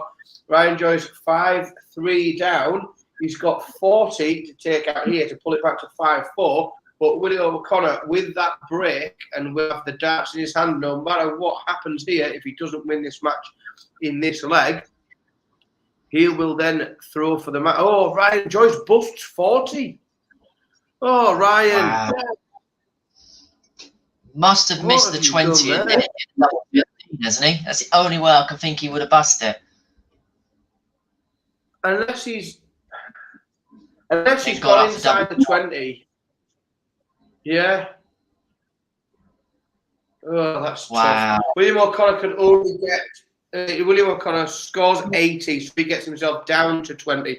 Ryan Joyce is going to have another go at this 40. Takes it, needs 3 darts, so brings it back to 5-4. But William O'Connor 5-4 ahead. Darts in hand to throw for this match. And another one of my lads from the northeast is really up against it. William O'Connor opens with a ton. Ryan Joyce needs to score really big here. was going to say, it's a bit of rivalry here, isn't there, in the studio? Obviously, a bit of Ireland, bit of the Northeast. Luckily, we're over Zoom, and we don't have to worry about any security in the studio or anything like that. So let's have a look at what else is. We managed to find, in terms of the online darts team and all the guys involved, this must be, as far as the triangle concerned, this must be the furthest away that this stream is coming from. Because I'm about as far north as we can get. You'd be in the sea if you go any further south, and then we've had to go over the sea to get the Liam on the other side. This is. I think this is the most stretched out stream we've ever done on here. We have to find something. The beauty of technology, the amount of screens we have going between us, the amount of extension cables that we have plugged in, just to keep you lot all entertained. I'm looking in everything. William O'Connor's first tour finish, and whilst he has got a bit of pressure on him from Ryan Joyce, he's going to get a go at 1, 2, 3 for the match. If he doesn't take that 1, 2, 3 out, Joyce is going to come back for 110 in the hopes of forcing a noble leg in which he would have the darts. But William O'Connor still with the initiative here. Oh, he's missed double 18. It looks like he's come inside double 18 there. William O'Connor scores 105. If Ryan Joyce doesn't take the 110 out to force the noble leg, William O'Connor would have 3 at double 9. Yeah, just quickly on the Scotsman there, Gary Anderson has gone 2-0 up with a mere 115 average. Willie Borland it said 2-0 up a minute ago, but he leads Ron Moulenkamp, and Ross Montgomery also leave David Evans. William O'Connor gets over the line there. He takes the 18 out to beat Ryan Joyce 6-4. So William O'Connor is a player that I'm watching out for this year. I was lucky enough to watch him play live a couple of times last year, and he's a really good player to watch. He's got a really nice action. He's got a pace that's quite deliberate. He's a really, really good player to watch. I think sometimes he's when you see him interviewed, he's good value as well.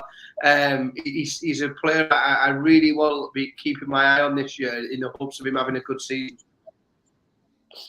Yeah, had a good run in the Worlds as well. A very solid player as well as William O'Connor. So he'll certainly be hoping to push on this year, like you said, Dan.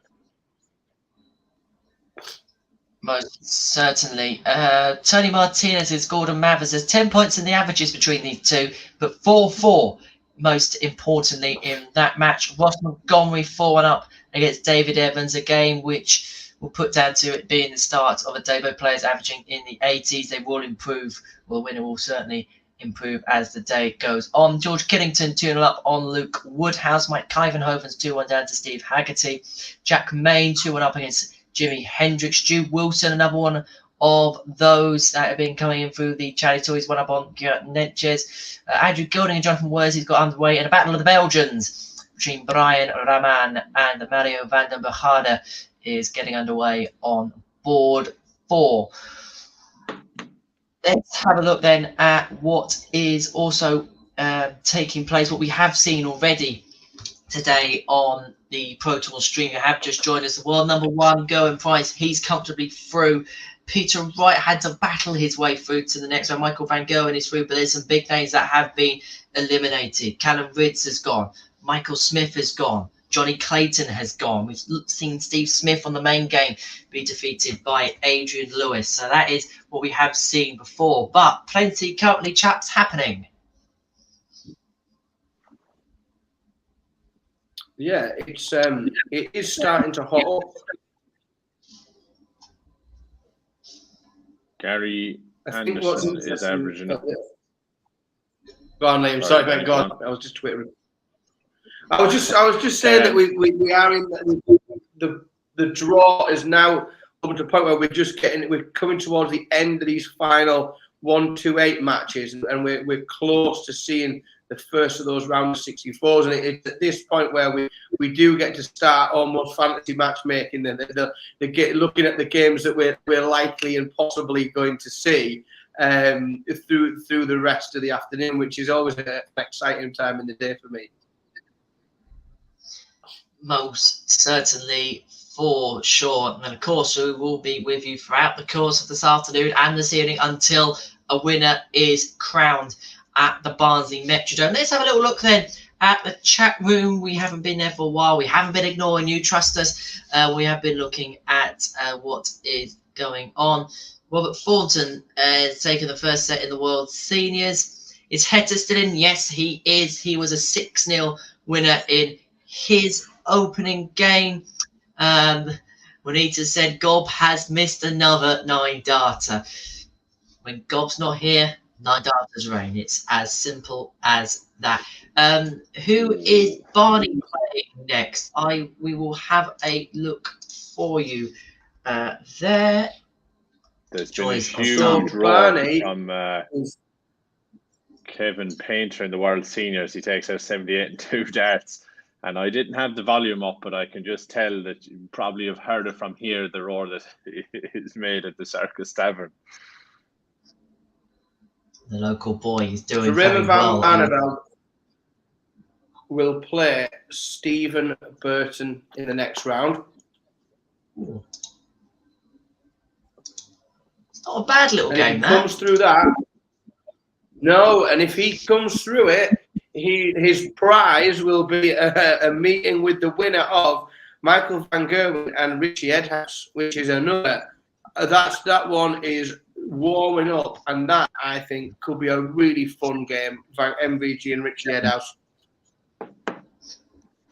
And of course, they're the first of 2 last 64 games warming up. We are getting through the competition, and we will have MVG against Richie Ed House as our next featured game here on the Online Darts YouTube channel. So let's just round up then what is currently happening around the boards. Mario van der Bajada is 1 up on Brian Raman. Andrew Gilding 1 up on Jonathan Worsley. Gary Anderson on our featured game, as you can see, 3-2 up on Joseph Justicia. Both men averaging way over the ton there. Big moments in that as Justicia had darts to break Anderson's throw. Anderson here wanting 76 to hold and to go 4-2 up. Having already broken Justicia has done, so he is now 4-2 up, the Flying Scotsman. Stu Wilson is 2-1 up on Hert Nenches. Jack Main 3-2 up on Jimi Hendrix. Mike Kivenhoven 3-2 up on Steve Haggerty. George Killington 2-1 in front against Luke Humphreys. Luke Peters is 3-1 to the good against Mickey Mansell. 3-2 in the favour of Willie Borland against Ron Mullenkamp. Tony Martinez and Gordon Mathers, as we speak, are going into a last leg. Ross Montgomery 4-2 up on David Evans, and Neil Zvoneveld is 1 leg away from victory as he leads Sean Wilkinson by 5 legs to 4.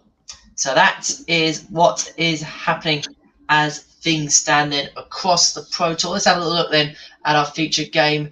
Gary Anderson backing up the break with a hold. He's 4-2 up against Jose Justicia of Spain. And Gary, again, we wondered yesterday, didn't we, Dan, what we'd get from Gary, but what we have seen so far, and he's backing up again today, is real quality.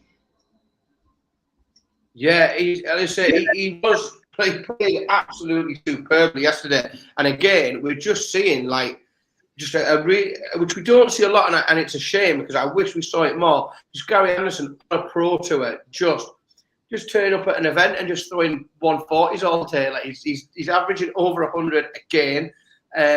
Just really, really great to see. And I know I keep sort of tweeting around because I'm looking at what's to come.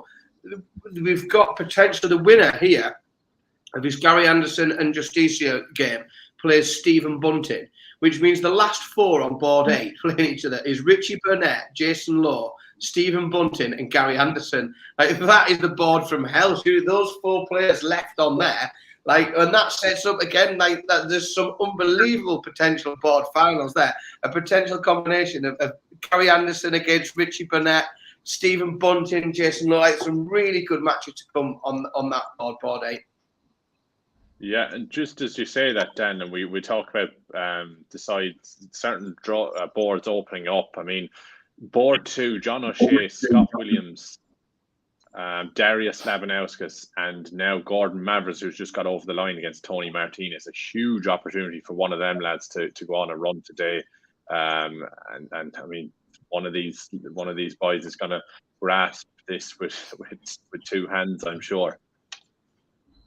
And you've got to think as well, those are the guys that are sooner or later potentially going to bump into the current world number 1. And I think there's a certain Mr. Wright that would be desperate to buy someone a pint tonight amongst that little group. If they can do him a favour and bump off the world number 1 for him. And just a reminder, this is the state of play in the race to become world number 1. So, Gerwin Price, if he gets past round 4 today, he will remain world number 1 no matter what come the end of play today. Peter Wright, you'd say, pretty much has to win this tournament to make himself world number 1 come the end of today. Well, he has to win the event no matter what to become world number 1 come the end of today. So the race is most certainly on, but Gerwin Price can end it with a couple of victories today, and we'll look at that race as the afternoon goes on. We'll also have a look as well at some of the other races that are going to take place throughout the course of the year. Still a few months away from the World Match Play, but we can have a little look at who could be there, who could be in danger, and who needs a good few months to be at the Winter Gardens in Blackpool in July. So we'll keep across everything Pro Tour related throughout the afternoon here on Online Darts. But we're going to get back into the action now because Michael van Gerwen is underway against Richie Ed House. He is 1-0 up, averaging 115. Once we've seen the conclusion of Anderson against Justicia, that will be our feature game here on the Online Darts stream. But we've also seen getting underway in the last 64 is your fellow countryman Liam King Barry. Yeah, and like we said, a massive opportunity now. A big scalp in taking out Michael Smith earlier. Boris played brilliantly earlier on. We've seen against Jim Williams the numbers that he was firing in. But I mean, Keane Barry, such potential. We knew kind of over here before he hit the tour how good he was. And so young. I mean, his career in darts, like we said, another one of these players like Willie Borland, Bradley Brooks, Louis Williams. And you just wonder if this is the year that he really makes a big run at certain events. He's just hit 170 to leave tops there to extend his lead. And Boris just goes 2-1 up. So just another little one that seems to have really livened up. Another man whose T-shirt sports one of the greatest logos in darts, David Evans, over on board 1, has managed to fight himself back into a level game, 4-all with Ross Montgomery. This is getting really exciting now. David Evans, with the darts in his hand at the minute, he is chasing Montgomery down, but there's 20 points difference in their scores at present, and this is going to go right to the wire after it looked like Montgomery had pretty much done it. It was all but over. And as you can see on the feature board, Gary Anderson through 6-2 against Jose Justicia. So could Gando be getting Pro Tour glory this weekend? He is on the march, that is for sure. So that means we switch our focus and attentions over to Michael van Gerwen, seeded 8 in this event, the world number 3, up against Richie Ed House. Now, the averages are impressive. Van Gerwen 110, Ed House 115. Really good start for both players here. And you said, didn't you, Dan, about Michael van Gerwen winning the event today? We've been talking about statements, talking about markers. Not many people have been talking about Michael in the glowing terms we have done in recent years. He'll want to remind the pundits, he'll want to remind the other players, the rest of the field, I'm still here and I'm still going to win events. 100%, and I think even more so because of the fact that Michael knows that most people have spent all weekend talking about who's going to be world number 1, and it isn't him. I think a lot of one of the biggest topics for this weekend and this Pro Tour is world number one going to be Peter Wright or Gerwin Price, and no one's talking about Michael van Gerwen, and Michael van Gerwen doesn't like it when nobody's talking about Michael van Gerwen. He likes people to be talking about him. He likes people to be picking him to win things, and we said yesterday, I can't remember in recent memory a situation where we throw it out to the chat room, we text around the WhatsApp groups and things, and everyone picks a winner for a Pro Tour and nobody says Michael van Gerwen. His name isn't mentioned all day. And I think that's something that Michael van Gerwen doesn't want, and he's not going to settle for, he's not going to be happy with. So I think, but I say that, and as I say that, he's broken. Richie Ed House breaks Michael van Gerwen, then starts a leg with a 180. Michael van Gerwen is not playing badly here, but Richie Ed House, who loves to play Michael van Gerwen and seems to always find a level to play against him, is averaging 107 and putting the green machine under the cost right now. Yeah, just as you say that, Mike Kuyvenhover's got over the line against... Yeah, go on. Well, it's all going on over here as well. So David Evans, having fought back from 4-0, is now 5-4 up, has broken, has thrown a maximum as the darts in his hand, and David Evans, he can only find a 60, so can't leave himself on a finish. David Evans get to 179. Ross Montgomery on 221 is going to have to find a big score to leave himself on a finish. He can only find 81, gets to 140, but he will get a go at that 140 to force the noble leg. But David Evans has come from absolutely nowhere here to be 5-4 ahead and give himself a real chance in this match. Yeah, I was just going to pop in there and say that Mike Kuyvenhover's got over the line against Steve Haggerty. Andrew Gilding is actually also on fire as well, 5-0 up against John Worsley at the moment, cruising in that one. And we have just seen Ryan Searle get on the way against Gert de Vos, and the board 2 that we spoke about, how open that it has become. John O'Shea has got underway against Scott Williams in that one. Could Scott Williams quietly fancy himself? He's played so well all weekend. I know obviously it's a different level against these pro guys, but he's shown he's not out of place. No, I agree. I mean, like Dan said earlier on, I mean, he has nothing to lose coming into this weekend.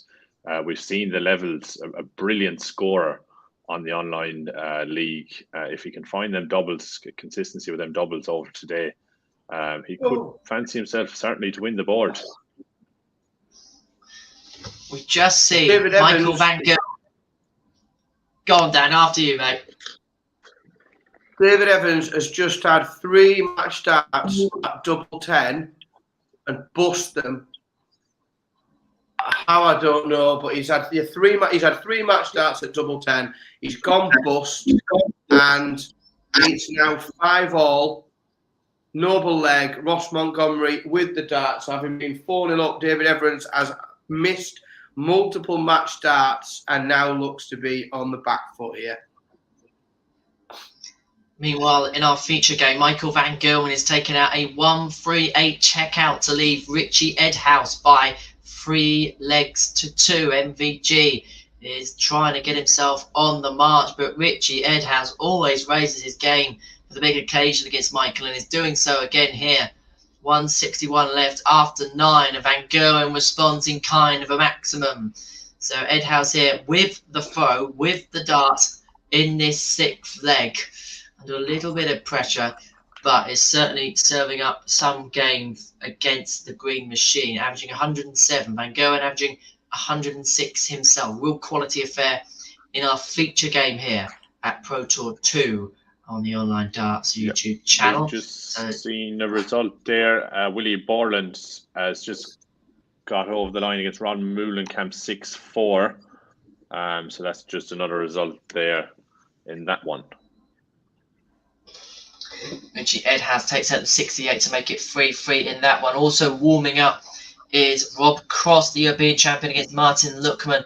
And Peter Wright, the world champion, we won't mention world number 1 just yet, the race for that, he takes on Louis Williams on board 13. Mario Van Bahada looks as if he's going to close in on victory against Brian Raman. He is 5-1 up. Jack Main and Jimi Hendricks, they're both going to a deciding leg, as are Ross Montgomery and David Evans as we speak. George Killington closing in on victory against Luke Woodhouse. He's leading by 5 legs to 3. Peter Hudson falling up on Rowby John Rodriguez, who's only averaging 75 at the minute. But let's talk about King Barry, because he is, well, Ross Montgomery's beaten David Evans 6-5 on the side. Let's talk about King Barry, because Boris Kretschmar is on the brink, averaging 107. He's been impressive all day today thus far.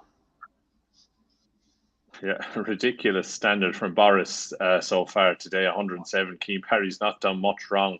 But look, when you're facing opponents in the final leg now, Boris Kretschmar's opened with against the throw 140-60, 140, now has 161 for the match. And when your opponent's in this kind of form, there's not much you can do. Just try to apply pressure as we go on. Boris only hit 76, but has 85 for the match. If Barry has put a bit of pressure on, 133 from Barry, 62, but Kretschmar here, 85 for the match to round it off, and a very impressive performance.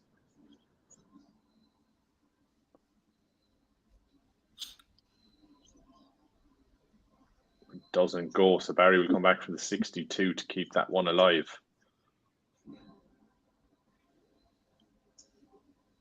It's a great start for Scott Williams.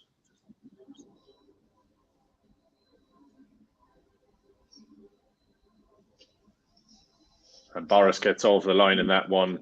Nails double 10 with 1 dart for a 16 dart break of throw to win that one. So 6-2, and Boris is on the march. Dan, you were mentioning good start there for Scott Williams. Yeah, he's come out the blocks flying again. He is 2-0 up, break early against John O'Shea, and he's got 3 darts at 32 now for a second break. So he broke in the open leg, held his throw, and now he's missed. He's missed a chance. That's a golden chance, that. 3 darts at double 16 to get a second break and a 3-1 lead. John O'Shea comes back and gets a leg, but he is still a break behind. Williams still has the darts and the initiative here in this match. Opens with a 139 and is looking really good for this. Indeed. So Rob Cross 2-0 up, averaging 115.61, but he averaged 136 in the opening leg. So we'll have to investigate that one. Peter Wright getting on the way against Louis Williams as we speak. Wilson a leg away against Netches. So is George Killington over Luke Woodhouse. Yeah, just as you say that, I mean, we haven't really mentioned Rob Cross for a title today, but I mean, with the form he showed early doors here, he has to certainly be in contention with the Seeds of the Fallen, and he'll fancy himself to go far today. Indeed. Right, so definitely. Stu Wilson, he is through 6-4 against Hurt Nenches there in that one. Richie Burnett against Jason Lowe underway as well. Warming up is the world #1 Gerwin Price. He takes on Florian Hempel in the last 64 of today's tournament. Adrian Lewis warming up against Max Hopp. Connor Scott against Jim Mcewen in a all lively clash from last year as well. But let's quickly delve into our feature game, because it's 4 apiece between Van Gerwen and Ed House, and there's nothing really to separate these two. No, it's really close, isn't it?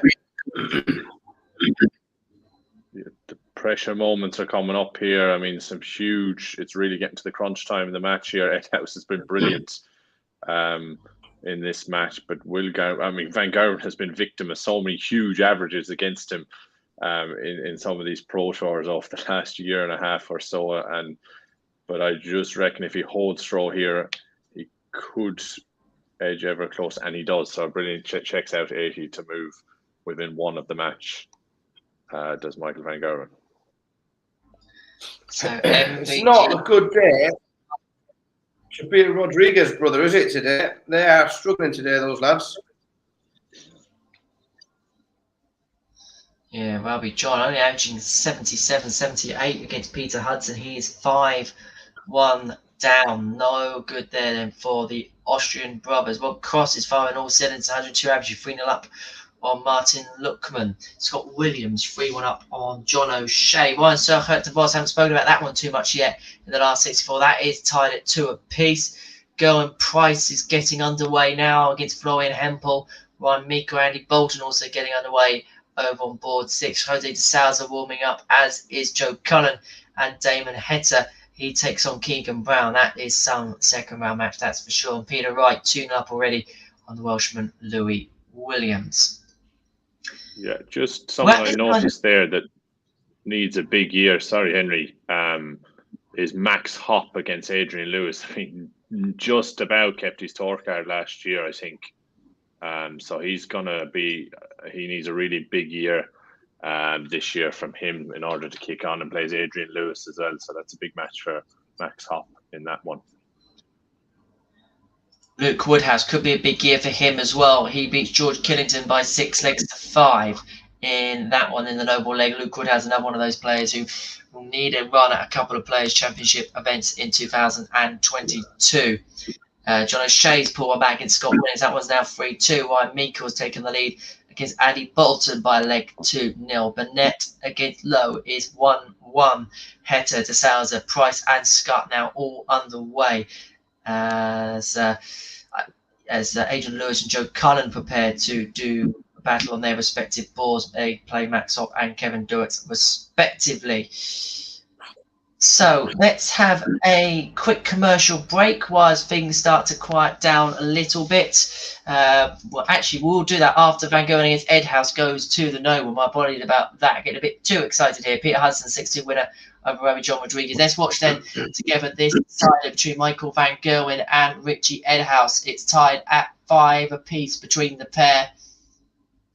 And you're saying it's a big score here from Ed House. He could just take the advantage in the leg. The ton 40 may have just given him some signs of life.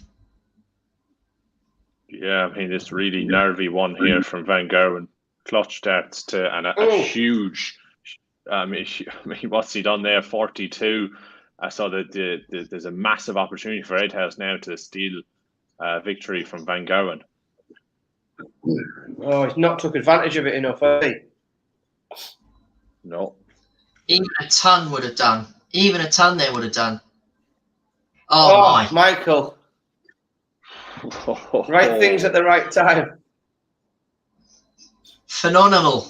Can Ed House. So the man says the right things enough at the right time.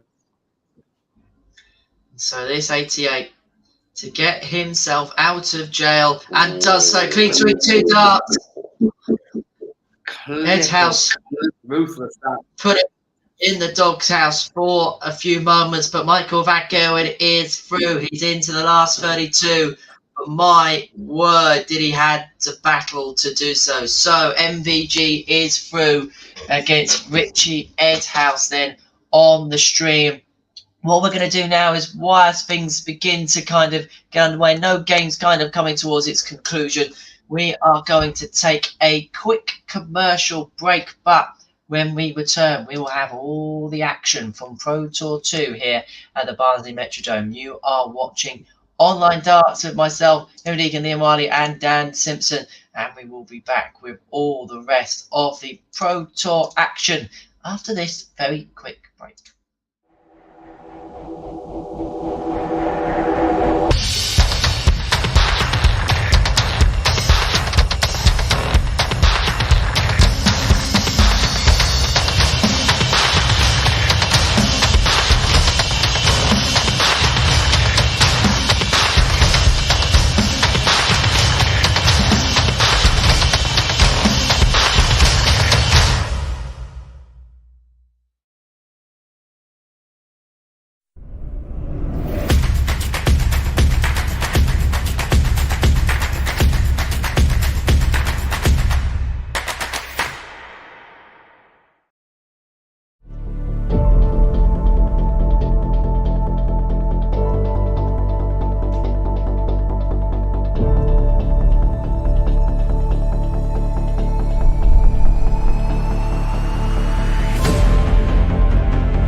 Welcome back, everyone, to Online Darts, where it is day 2 of Pro Tour action in 2022. Players' Championship 2 in Barnsley Metrodome, not Milton Keynes. We're so used to saying Milton Keynes, aren't we, over the last few years or so. I'm Henry Deacon sitting in for Phil Bars this weekend as he's at the Tavern covering the World Seniors Championship. Liam Ryan and Dan Simpson are alongside me on this stream, and it's been an interesting afternoon thus far. We've seen some of the big seeds falter, some of the big seeds struggle. No one's really had it quite comfortable as of yet.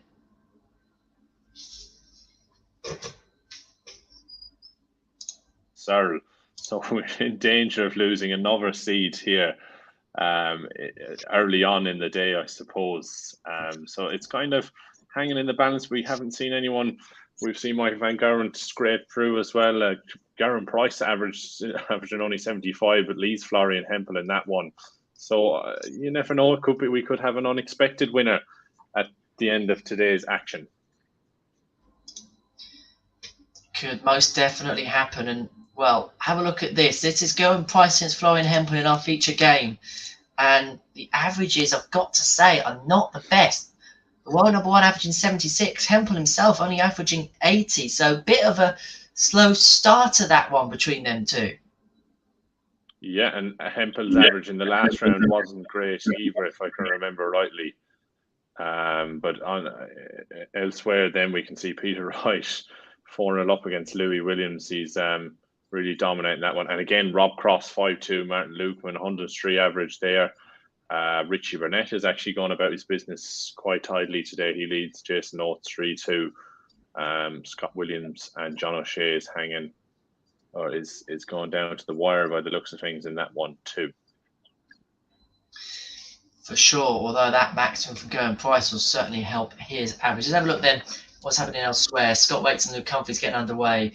Madaz Razma 1 up on Dan Webster. Herta Voss has not Ryan Serlat. That's another big seed. Yesterday's runner-up out of the competition quite early on. Yeah, I mean, we've seen they're falling like bowling pins today. The seeds, they were really losing so many early doors, but massive result for Gert de Vos. We know his potential. We've seen him. He's been around for quite some time. We've seen a lot of him on the BDO circuit. That's a big scalp for Gert de Vos early on today. Indeed. So let's have a look. David Heads are 3 up on Keegan Brown. The Sales are 3 up on Kachuk.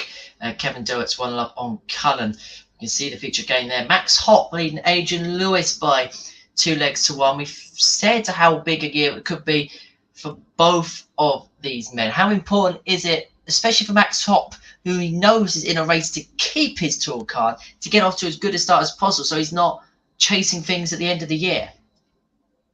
Yeah, I mean, we've Max Hopp, so much potential for a couple of years now around Max Hopp. Another player that really needs a good start, like you said. I mean, you don't really want to have all that pressure on you in the last couple of months of trying to scrape through to get money in order to keep your tour card. So, I mean, this is a big opportunity today. I mean, so early on in the year that you could make a run that could make all the difference to keeping your tour card. When a field opens up like this, we see so many seeds fall. So I know it's so early in the year, but it could be potentially so important for some of these players who are on the cusp. For sure. And one man who is certainly on a run today, Rob Cross, 101 average, 6-2 winner over Martin Luckman. He's looked impressive all day today. Thus far has voltage. And I know, Dan, you're watching Scott Williams against John O'Shea on the games you're looking out for. Scott Williams, again, is on the march, 5-4 up in that one. Does it look as if he is closing in on victory in that one?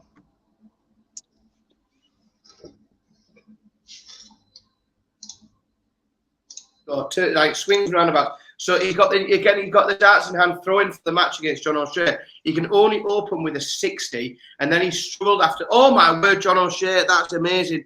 So I was while I was trying to fill you in. So Scott Williams put the pressure on John O'Shea by hitting a 180. John O'Shea back on 136, John O'Shea throws the 1-3-6 checkout to level up the game 5-all, and now he has the darts in hand to throw for the match. I started off telling you about that game by saying swings and roundabouts. What they're both doing, what they've both done, like 2 games in a row. So Scott Williams was there throwing for the match, and he could only find a 60. John O'Shea is throwing for the match here, can only find a 45. Scott Williams follows him straight to the hockey and puts a max in as opens with a 180. O'Shea's second visit a 47, so he's a 45 and a 47. Throwing for the match.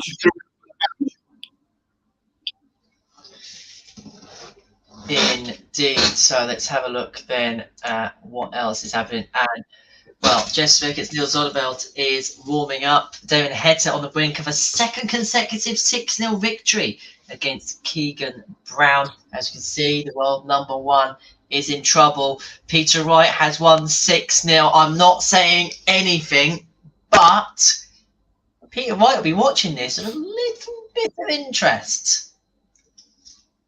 He will. And Florian Hempel is another one of these players that we picked. And you know, we seem to talk about Florian Hempel a lot last year. He popped up in tournaments here and there, and he exactly what he's doing here is he caused problems for seeded players. A few times, I can't remember specifically where he was and what he did, but he popped up every now and again, just giving real headaches to seeded players. He looks like he is giving Gerwin Price a headache there as he slips in a match. Just flicking back over, Scott Williams has just missed match darts. He's missed multiple match darts. John O'Shea now has 76 for the match to try and take out. He can only leave himself tops. Scott Williams will get more match darts. He's going to get 3 at 10. He's going to go for that double 5. And he's got 3 darts to seal it up. If not, and he can't do it. He leaves himself double 2. He's gone inside everything. John O'Shea has got 3 darts at tops for the match to pull this when he looked like, and he does it in 1 dart first. John O'Shea, I mean, he is not doing things the easy way today at all. He is doing everything the hard way. He come back from way back to beat Callan Ridge. He's grinded that out at the last possible moment. Williams, really solid but almost terrifying stuff from John O'Shea today. Yeah, and just speaking of Florian Hempel there, huge opportunity to extend his lead against Gerwin Price. Multiple darts to take that 6th leg, but Price comes back, sweeps it up, and now Price on his throw has gone 140. So a little bit of a wobble there potentially for Gerwin Price, but with the average that he's showing early doors in this one, you'd expect him to improve. So a massive missed opportunity there for Florian Hempel as Luke Humphries extends his lead against Scott Waits. He's now 4-0 up. Yesterday's winner looks in control in that one. Talking about bagels, Damon Heta has secured his 2nd of the day, 6-0 victor over Keegan Brown. And chat, there's someone on the stream, which means you know what time it is.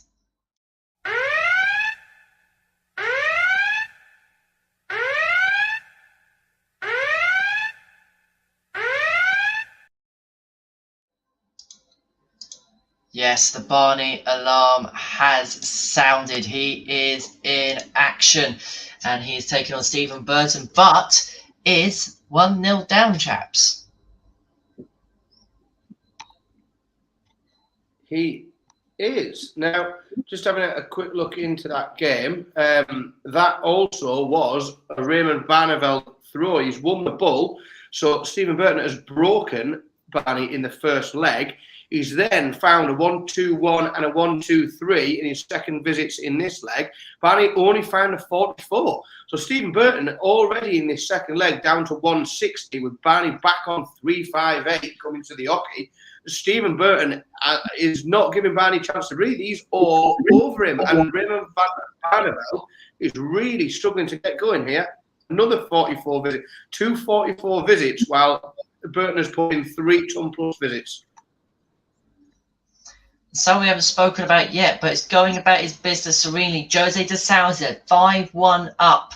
He is against Christoph Kachuk, averaging 94-95. Steady enough there for the special one. And look, we're talking about potentially someone outside winning this event. The Sounders going to look at all these seats for and think, well, this is my day to clean up. Yeah, it certainly seems like he's going about his business, Jose. Especially with more of the seeds that fall, he'll fancy his chances even more.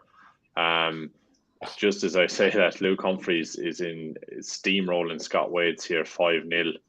And also Connor Scott, someone else who'd fancy a run himself with the seeds falling. He's 4-2 up now against Jim McEwen. It's a high quality match, that one, in that encounter. So we've got in the chat room, the John O'Shea fan club is in the chat room today. And I think they are being put through it like we said there. John O'Shea is not doing things the easy way today. He's getting the results, but he's not making it easy on those that are watching and wanting him to win. He is right going around the houses, as they say. But the Joker is still in it. He is still here in the tournament, and he's giving himself every chance to keep going forward.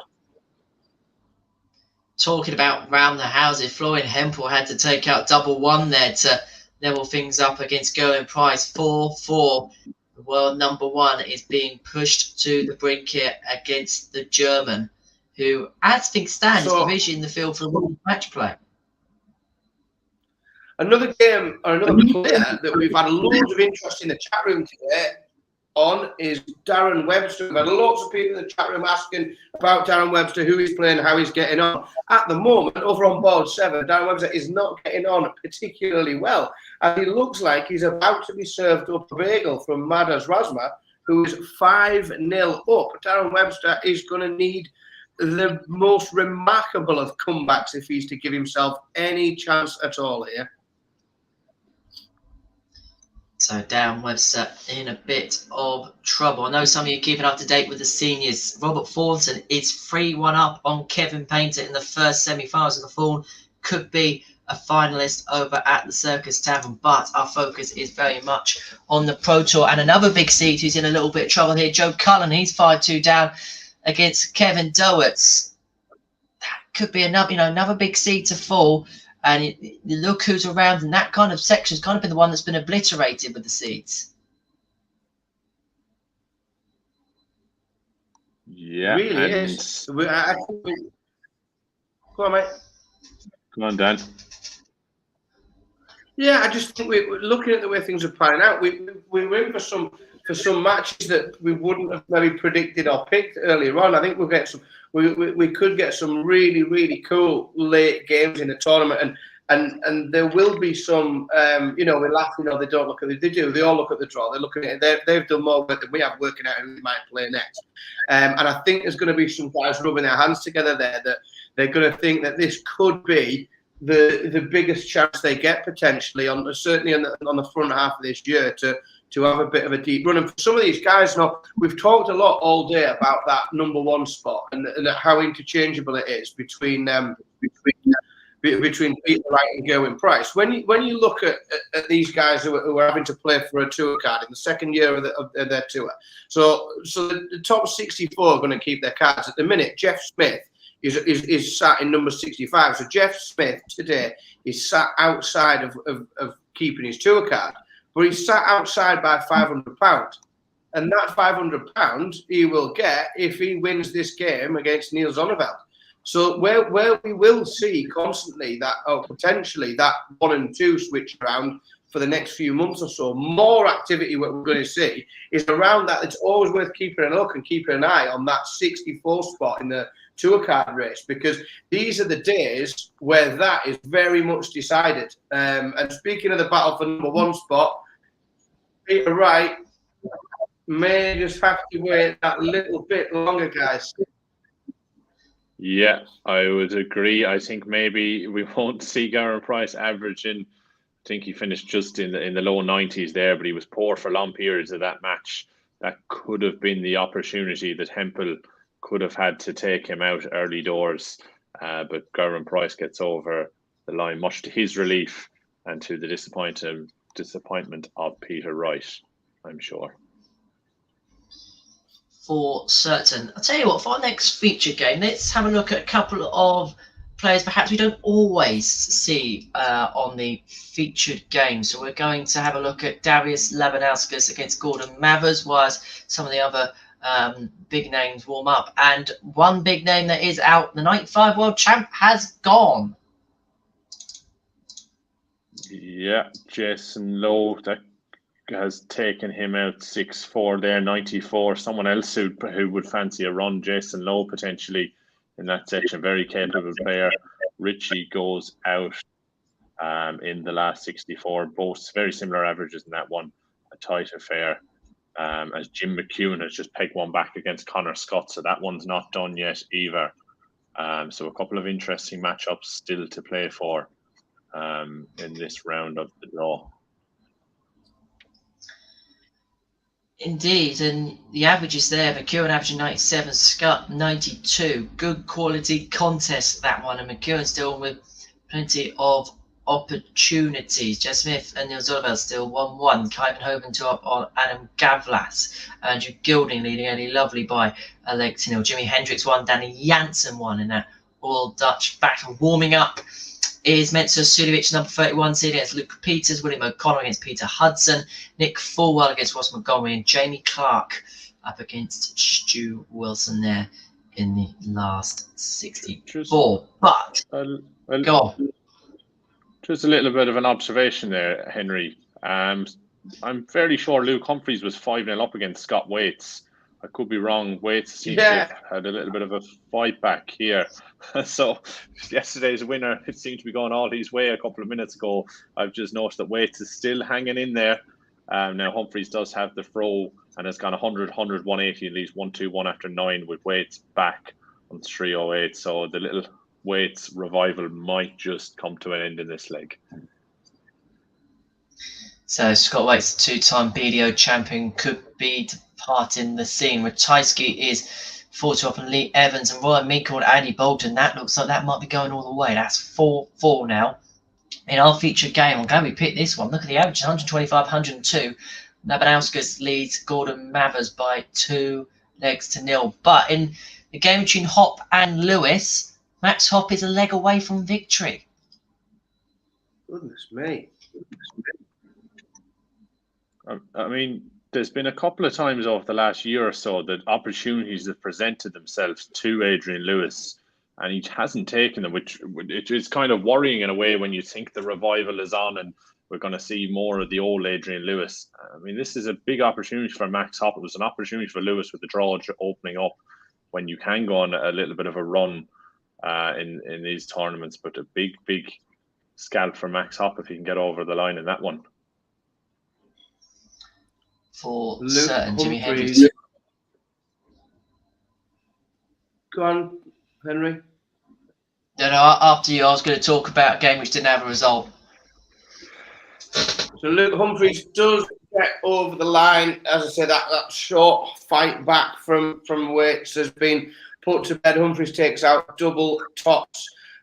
Looks comfortable, Humphries. I'm just watching those darts go in on the stream board there. And he did look pretty comfortable. Scott Waits, I've got to say, I've not seen Scott Waits for a while, and he's done some. While he's been away, he's worked on his beard, and that is a magnificent beard that he's turned up with this Pro Tour. It's the biggest it's ever been, and he's managed to work it into a point. It's absolutely remarkable, very impressive. Makes Simon Whitlock needing work to do, doesn't it? That beard he has there. Connor Scott gets over the line in the end. He is a 6-3 victor over Jim Mcewen, and there is an ooh in the room. Pressure on Adrian Lewis, 77 remaining. He can only leave 40, but Max Hop has now got 87 to take for the match. Now, if he doesn't take this 87 out, Adrian Lewis is going to come back for 40 for the opportunity to throw. Oh, he's missed twice. He's missed twice. So Max Hop has lifted himself on 5. Adrian Lewis with 40 remaining. He takes it out with his first dart, which means that Adrian Lewis comes to the hockey first in this noble leg. in the decider here. It's 5-all. Adrian Lewis has the darts. Max Hop has really, really given himself hard work there because he's had at least 2 darts at double for the match. Adrian Lewis opens with a ton, and this, I suppose, moments like this might be just where that little bit of experience that Adrian Lewis has got. He's been in these situations a lot of times, just might grind it out. It goes ton, which is exactly what you want to do in a deciding leg with the darts, keeping your opponent at bay. Max Hop's going to need a max really to put any pressure on Adrian Lewis here.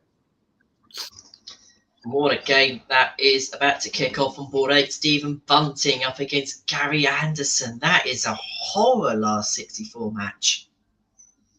We talked about that board earlier, didn't we? I said the combinations of matches available to us on that board, I'd be happy with any one of them. And again, that's done exactly what we hoped, in that it's just given us an absolute cracker at this stage in the time. I mean, that's the sort of match that, you know, if Gary was seeded for these events, you wouldn't see that until, you know, you'd be looking at the last 8 before you'd see that. But we get to see these games early, so we're a bit spoiled at the minute.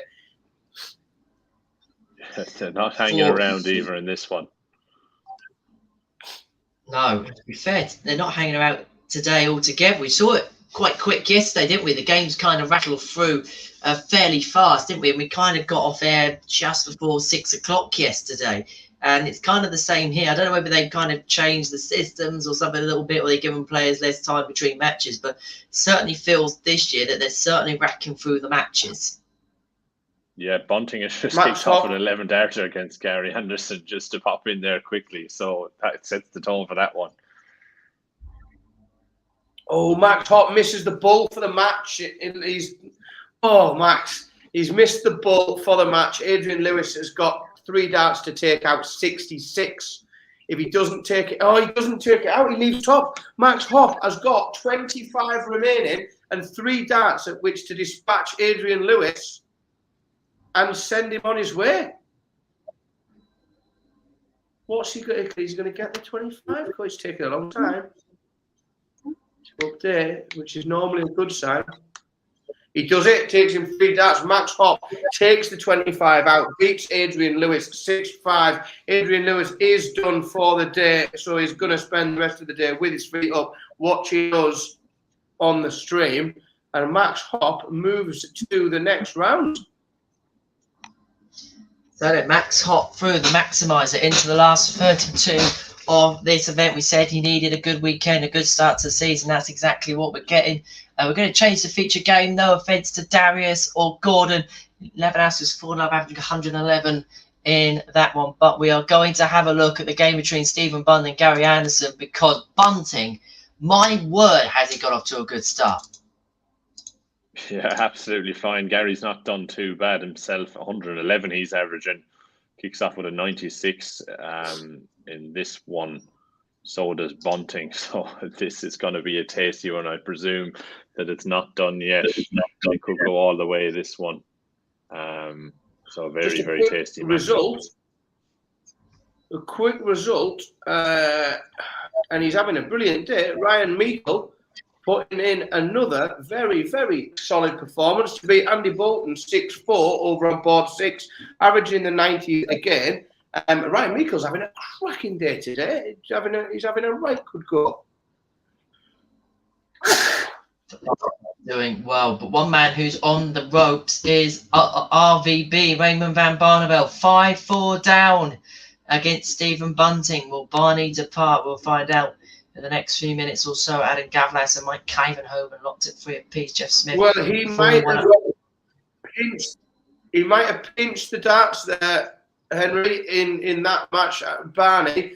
Burton could only, he's throwing for the match, Burton could only find a 30, followed by an 80. And Barney has come in with a 140 and a 171 to manage to be first to a finish against the darts. He's going to have a go at 132, and he gets himself down to 36.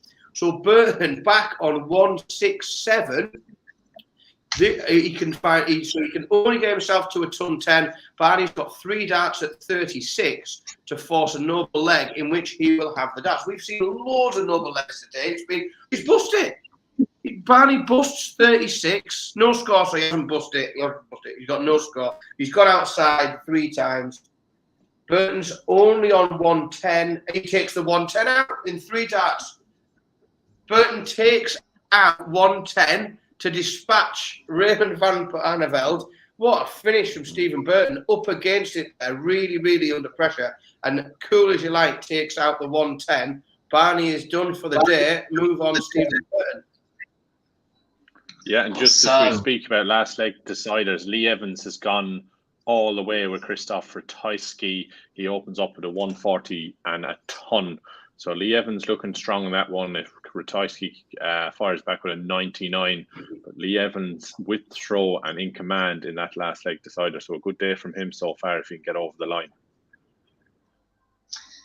For sure. Stephen Bunting at the moment, I wouldn't say making short work because Gary's playing well himself, but is absolutely running right against the Flying Scots. And 110 3-0 up against Anderson, who himself is averaging 98. Look at that leg, ton 40, ton 80 in our feature game. Elsewhere, Martin Schindler a leg up on Mayor Van der Bahada. Steve West the same against Daryl Gurney. Jamie Clark 2-0 up on Stu Wilson. Nick Falwell and Ross Montgomery locked at 1 apiece. The same situation in the games between William O'Connor, Peter Hudson. Henry. Go for it. Just sorry to cut you off, we've got match starts over here in his noble leg. Ratajski against Evans. Ratajski's just had a go at the big fish. He couldn't reel it in. So Lee Evans has got 3 darts at 40 for the match and to send another one of probably today's favourites home.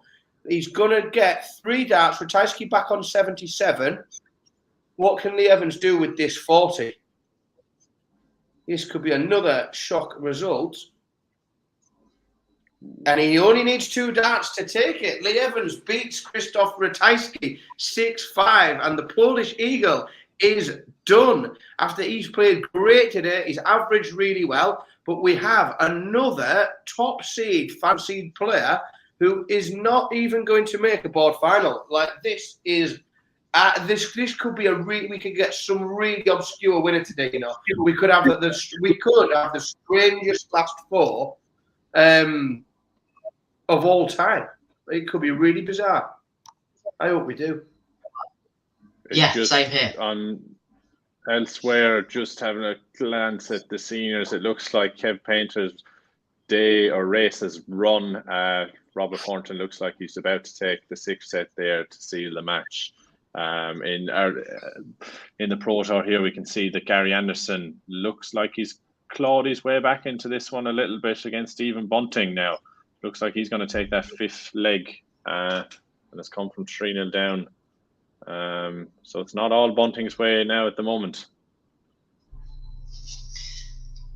For certain. So let's see if anything elsewhere. Into Sulivic, stage of 2-1 lead against Luke Peters. 4-1, 3-1 up on Montgomery. As you can see in our feature game, Gary Anderson's coming back 3-2 in that one. 104 plays, 103 in the averages. Steve West 2-1 up on Daryl Gurney. Mike Clivenove and Gavlas 4 apiece. Jimi Hendrix on the brink against Danny Janssen 5-2. He leads in that one. Smith Zonneveld is 4 apiece. Gordon Mathers in the game that we did watch as a feature. He was 4-0 down. It's now 4-3. This game is not done, not by any stretch of the imagination. And just to mark the card elsewhere, Jamie Clark 2-0 up on Stu Wilson. Martin Schindler also dropped on Mario van den Bahada in that lowland backing. So let's have a little delve back in then to Bunting against Anderson. Anderson bringing it back to 3-2, having been 3-0 down against the Bullet in this race to 6. Bunting, though, further to a finish in this leg.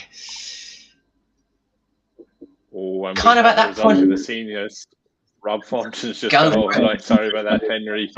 4-2. He missed 4 match starts. Eventually nails the 5th one. So he will be the first man into the World Seniors final over at the Circus Tavern. Just running a little bit off course there, but said I'd throw it in there. Help me out massively there, because there's a little bit of a gap. little update in the battle over on which board are we on? Board number 1 of new tour card holders. So we are guaranteed on board number 1 to have a new tour card holder in that board final playing against the world number 1 Gerwin Price. You've got to hope that this is what these guys wanted when they went to Q School, is that within a few weeks they will be playing board finals against the world number 1. So these two guys here, Nick Fulwell and Ross Montgomery. Nick Fulwell averaging 106, 3-1 up, playing absolutely fantastic. But both these guys have had a good weekend, and really seem to be embracing the tour. It's really, really good to see that at this stage we've got new tour card holders playing each other for a spot against Gezi Price. Absolutely, and this is what we want from this new intake. We don't want them. Look, of course, some will take their time because it's such a new thing, but you want someone that just hits the ground running from the get-go, don't we? We've seen Jim Williams yesterday. Obviously, he didn't win through Q School, but won a tour card, beat Gaal and Price, and do very well on his Pro Tour debut. So good to see the new two tour card holders settling in quite well. Daryl Gurney, Steve West is at 2-2. Clements Woodhouse is just getting underway. Eddie Lovely 4-2 up on Andrew Gilding. Liam, we didn't quite have the conversation with you yesterday. We did with Dan and Tiz on the stream. Out of the new two card holders who won their tour card either at Q School or via other methods, which one do you think may hit the ground running the quickest?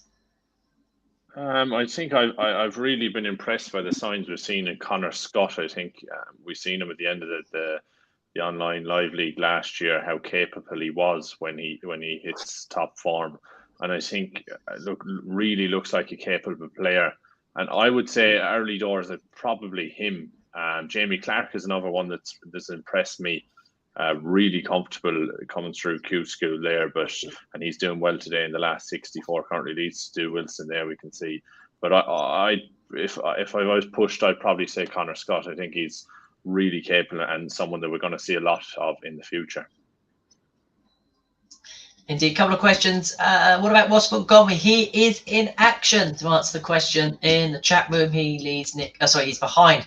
Nick Fulwell leads him by 3 legs to 2, averaging 103. And don't forget, if you are in the chat room, don't forget to drop us a like and subscribe for all the latest starting content. We're here throughout the year, streaming every Pro Tour live. We're also the home of the Online Darts Live League every Monday to Saturday.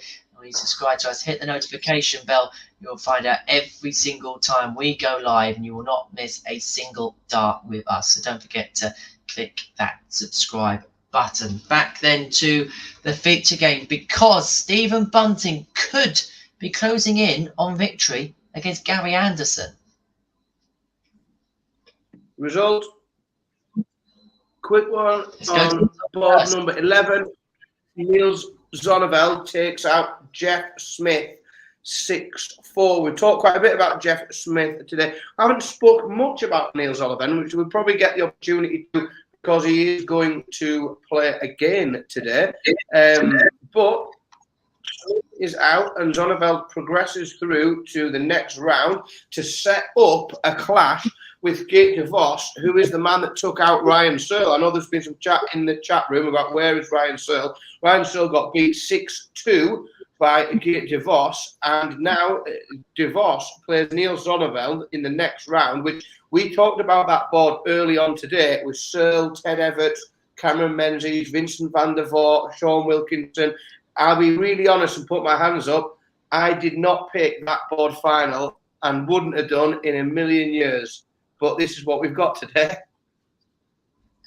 And that is part of the fun, isn't it? That is part of the fun. You never know quite what's going to happen. And that is why we absolutely love it. So that Labanauskas Mavericks game, by the way, which we did have on the stream, that's now 4-4. Mavericks was 4-0 down. Sidovic 3-1 up on Luke Peters. And Daryl Gurney is 4-2 up on Steve West. We also obviously got our eyes on our feature game where Bunting is pretty much at match point, but Anderson is fighting his way back in that one. Let's talk about Chris Dobie, Danny. 2-1 up on William Borland. Hasn't exactly played his best today, but he's finding ways, isn't he, at the minute? Yeah, so he's just broke again to go 3-1 up. I mean, I've got one eye on the game, and being honest, everyone knows I'm a big fan of Dobbs. I think he's a really good player and a good lad. And at the moment, it's more Willie Borland not playing particularly well than Dobie playing really well. But he's obviously managed to get 2 breaks in, and then again, so he's just started with the darts here. Dobie throws a 140. Borland can only find a 59 in answer to that. So, but Dobie goes back to 140. So, in at this stage of the match, while it's been a little bit rough so far today, he is looking fairly comfortable, and he's got Big Willie at arm's length at the moment. And again, Chris Dobie is without a shadow of a doubt a player that can and has the potential to go really deep in these tournaments. So the winner here plays Ryan Meikle in the next round. Ryan Meikle opened the day with a 6-0 bagel serving smash of dancing Dimitri Vandenberg. So, but Dobie and Willie Borland will both probably fancy that game against Meikle. They'll, and again on the board that they'll meet after that, and the way that the draw goes, Max Hopp against Big Boris Kirchmar. Dobie will like the look of this draw today, and he's got the game to have a bit of a run in these events. So he's just gone 4-1 up. Borland with the darts only opens with an 81. So yeah, Dobie is looking good value at the minute, and he's looking like a fairly good pick for a deep run. Yeah, just speaking of good value there, Dan, Bunting has just taken the initiative in this 10th leg, 140, 134 and a 60. Not much of a slip because Anderson's well back. He's going to need something massive to stay in this match and keep it alive. And that's not a bad response. But Bunting's still the favourite here to get over the line in this one. Most certainly. Now, Gordon Mathers has pulled off a remarkable comeback against Darius Lemanauskas. He's won 6-4. He was well behind in that match at the start when we followed it as the feature game. But Gordon Mathers through to the last 32 of Pro Tour action here in Barnsley. Stephen Bunting here, though, on the feature game, wants 108 to finish the job against Gary Anderson and still a 6-4 victory. This has been a high-quality affair.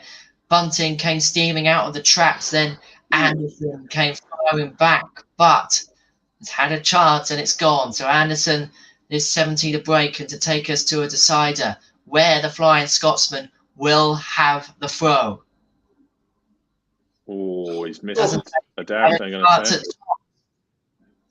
You think he's had a chance at top, so Bunting back for double 10 to seal the win, to knock the Flying Scotsman out of the competition, and takes it with a second dart. And Gary Anderson, the Flying Scotsman, he departs on the second day of Pro Tour action in 2022. Stephen Bunting came flying out of the traps and kept that lead throughout. He's through to the last 32. And for this weekend, we say goodbye to the Flying Scotsman. What that also does as well, I was just having a quick check, is that makes sure that for the next round of Pro Tour events, Gary Anderson will remain unseeded. And that, so it was, Gary Anderson could have snuck his way into a seeded spot at some point with a decent run again today, but he will remain unseeded and will remain a source of great frustration to all the other seeds who might get drawn against him in their opening match. Yeah, just another result that popped up there a second ago. Eddie Lovely's got off the line 6-3 against Andrew Gilding. Ross Montgomery is just someone hasn't shown huge averages. It didn't in Q school either. It's just doing enough to stay in matches against Nick Fulwell. He's level at 4-all, despite Fulwell having a superior average in that one. And Montgomery looks favourite. He has the throw in this 9th leg to hold the throw and potentially win that one. So good signs for another Scotsman there, Ross Montgomery. He just won't go away, will he? That's it. He just doesn't seem to. He just keeps hanging in there. There's been some big Ross Montgomery love in the chat room today. There seems to be a real big Ross Montgomery following, which is really good to see. But he is performing. He just will not go away. He's hanging in there, and he's what he's doing, he's just making sure that when those opportunities present themselves and when they open up, he's there. He's sort of there, poised, ready to take advantage of them. So yeah, he's giving himself the best chances.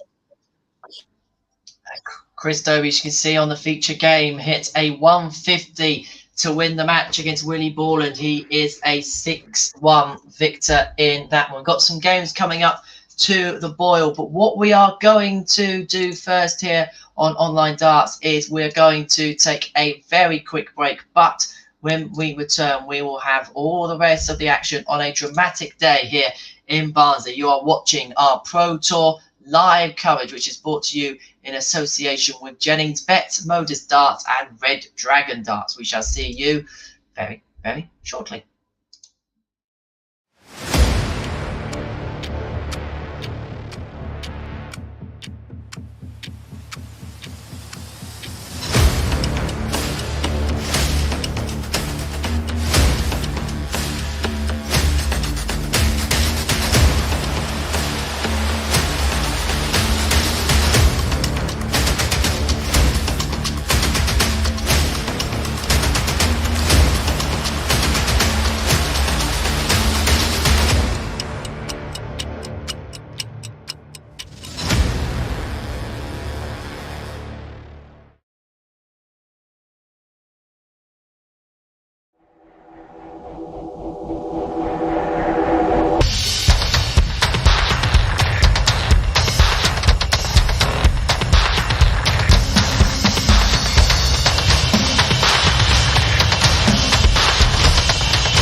So then, welcome back everyone to our Pro Tour coverage. It's Players Championship 2 here in Barnsley Online Darts. I'm Henry Deacon, joined alongside Liam Riley and Dan Simpson this afternoon to call all the action.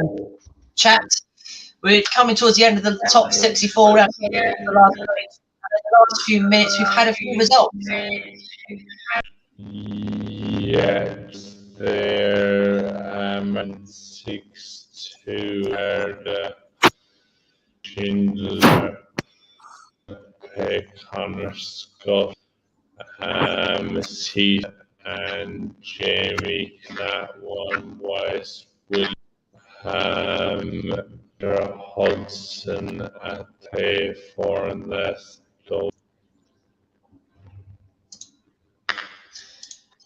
Indeed. So let's have a look at what else is happening. So William O'Connor 5-4 open Pete Hudson, as we said, Jamie Clutch was going all the way, but there is some gains in the last 32 warming up. Jason Lowe against Stephen Bunting, we've just seen beat Gary Anderson. Gert DeVos against Neil Zonneville. Connor Scott against Martin Schindler. Boris Kretschmar back top and Peter Wright. against Eddie. Lovely. Dan, what games for you stand out? Well, so in terms of what's going on right now, Stu Wilson, Jamie Clark at 5-all is obviously, I mean, that's right on a knife edge. Right on a knife edge. And again, potentially two players that at the beginning of the day we might not have picked to get through to get to that board final, which is so again really, really good to see. William O'Connor, we've talked a little bit about him and his potential and how, you know, what he might be able to bring to the tour this year and build upon what was some really good performances he put in last year.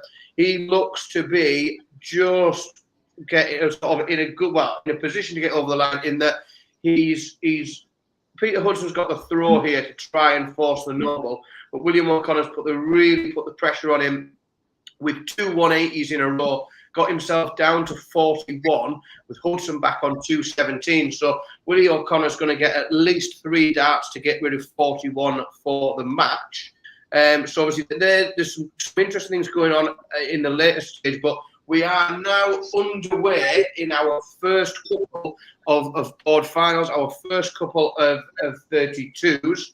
Damon Heta, who has had 2 6-0 wins so far, has got to be the player of the day so far, without a shadow of a doubt. Let's see what Damon Heta can do in his third game now.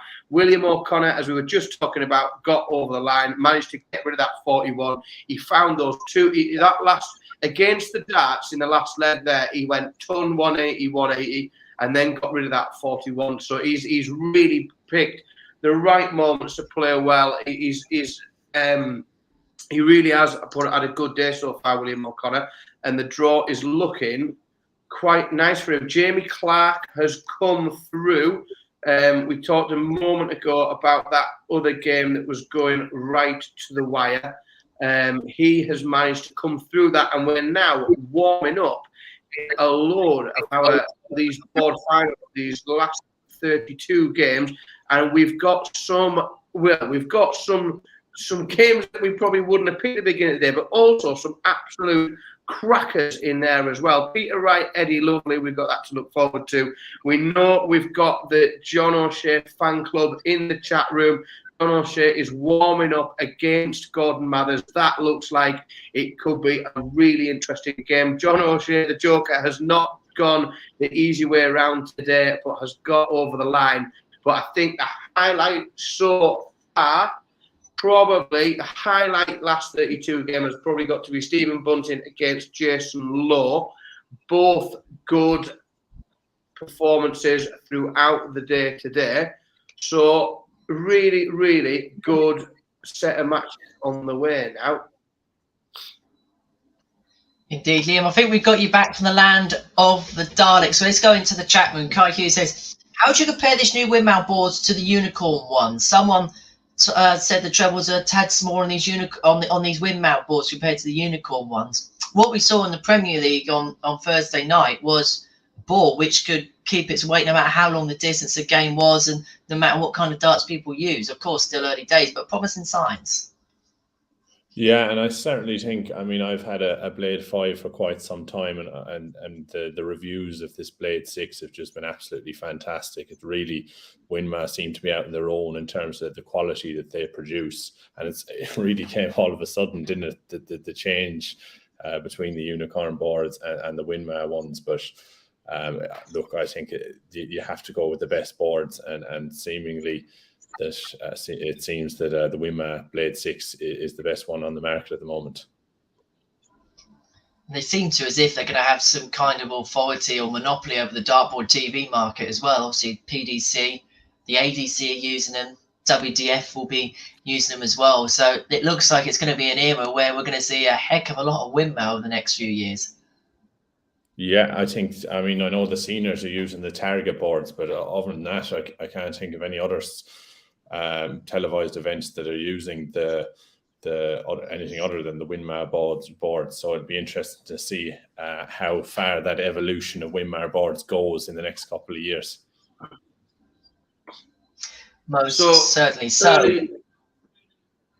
early update here in the first round of 32 game that got underway. The player that still is yet to lose a leg today, Damon Heta, has opened this third leg. He's gone, first of all, he's broken and gone 2-0 up. He's gone ton 137 with Jimi Hendrix back. Oh, he's back on 258. So Damon Heta is going to get he's certainly got the advantage here. He's going to get at least 3 darts to finish this. He's put another ton in, so he's gone ton 137 ton. He's down to 64. Jimi Hendrix back on 258. See how much pressure we can put on. He can't put any pressure on him at all. He only throws a 60. Damon Heta is going to get at least 6 darts from 64 to go 3-0 up, and he still hasn't lost a leg all day. He's playing absolutely. He doesn't take the 64 out. He's missed tops. Leaves himself 20. Jimi Hendrix hasn't got a finish. This is a remarkable display today from Damon Heta. Really is.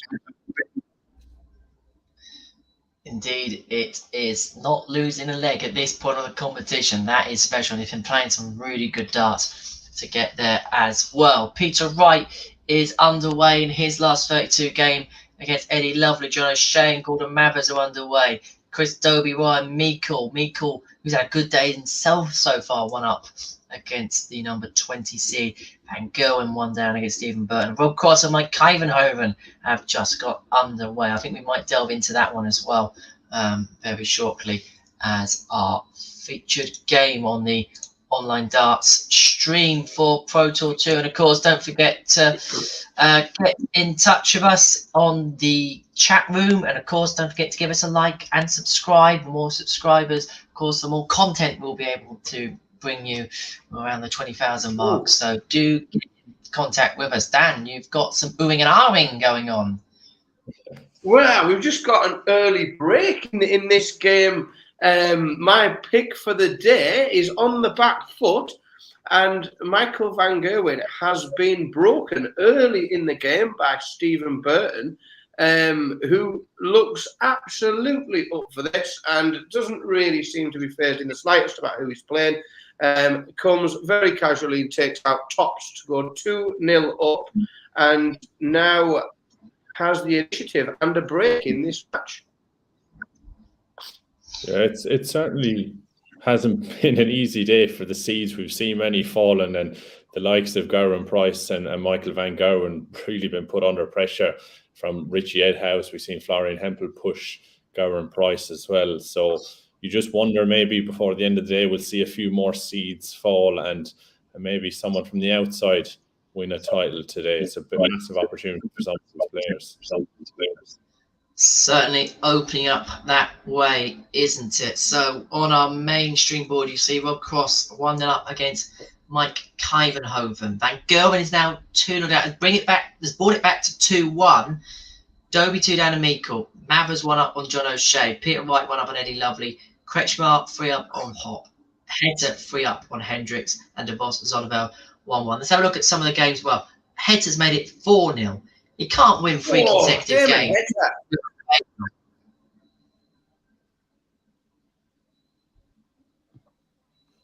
Can Heta bag 3 bagels in a row?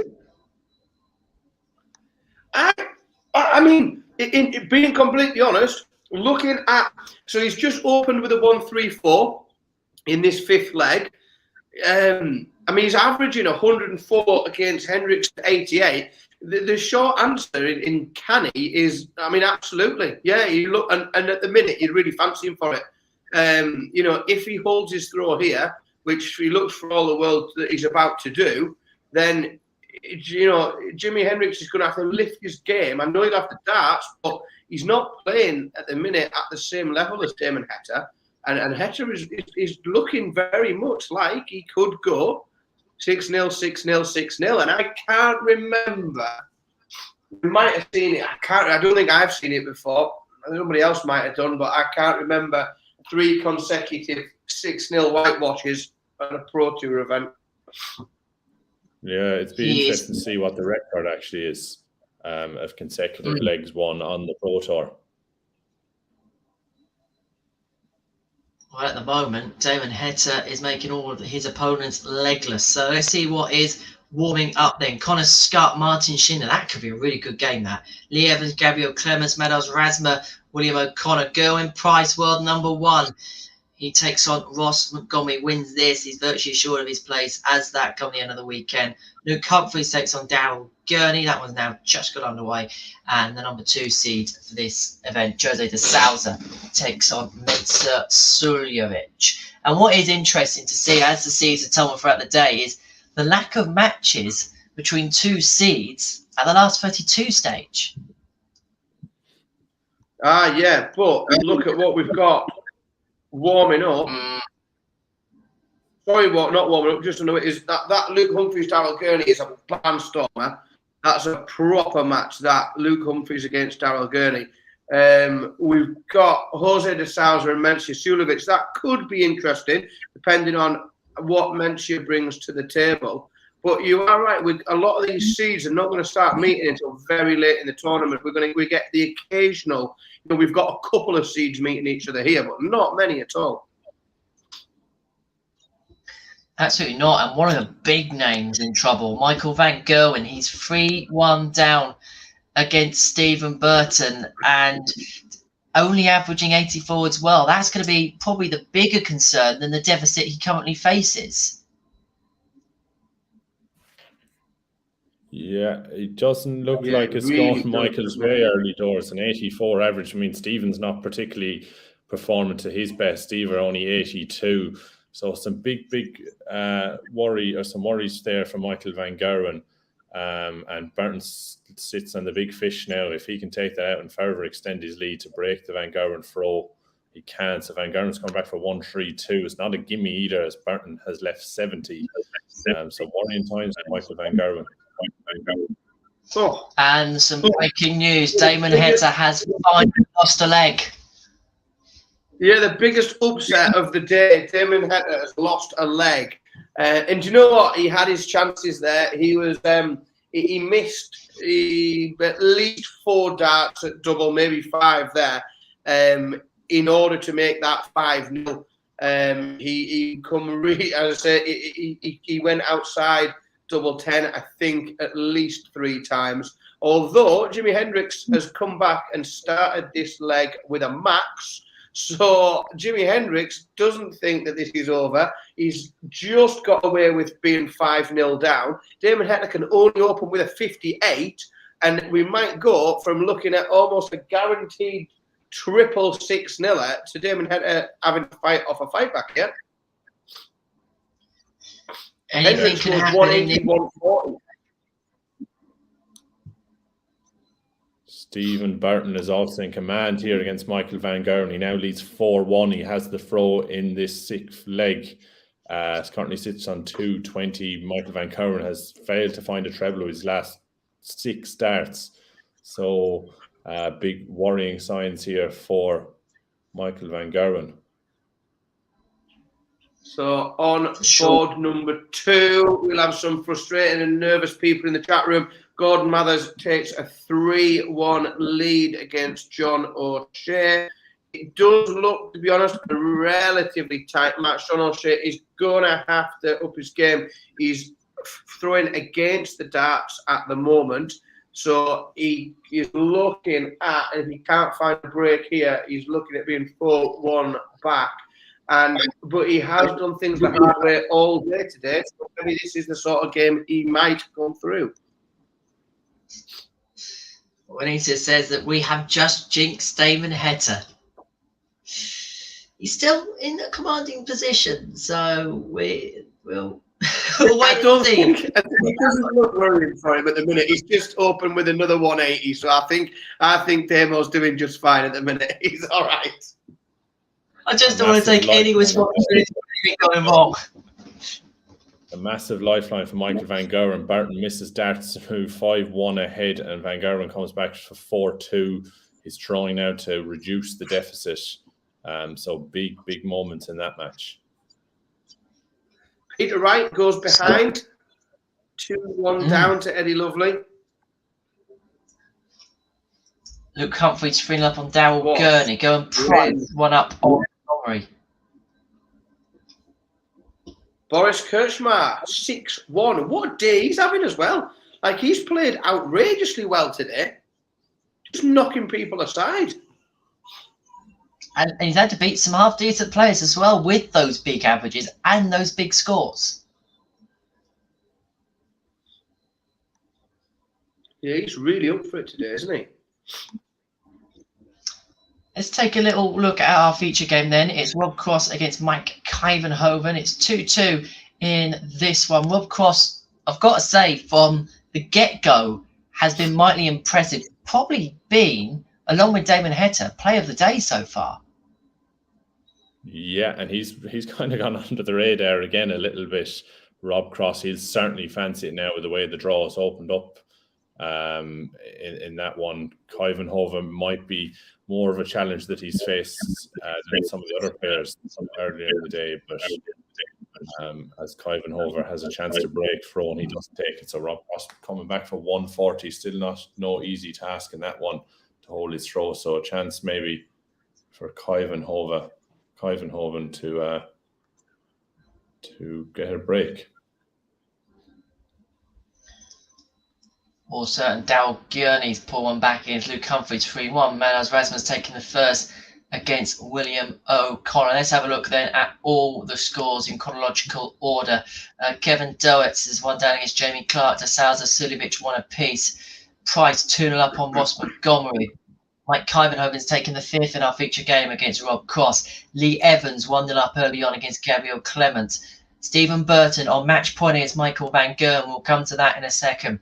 Ryan Meikle 4-2 up on Chris Dobie. Gordon Mathers 3-2 up on John O'Shea. Eddie Lovely's 3-1 up on Peter Wright. 2 real big names in big trouble. Damon Heta 5-2 up on Jimi Hendrix. Connor Scott's taken the first against Martin Schindler.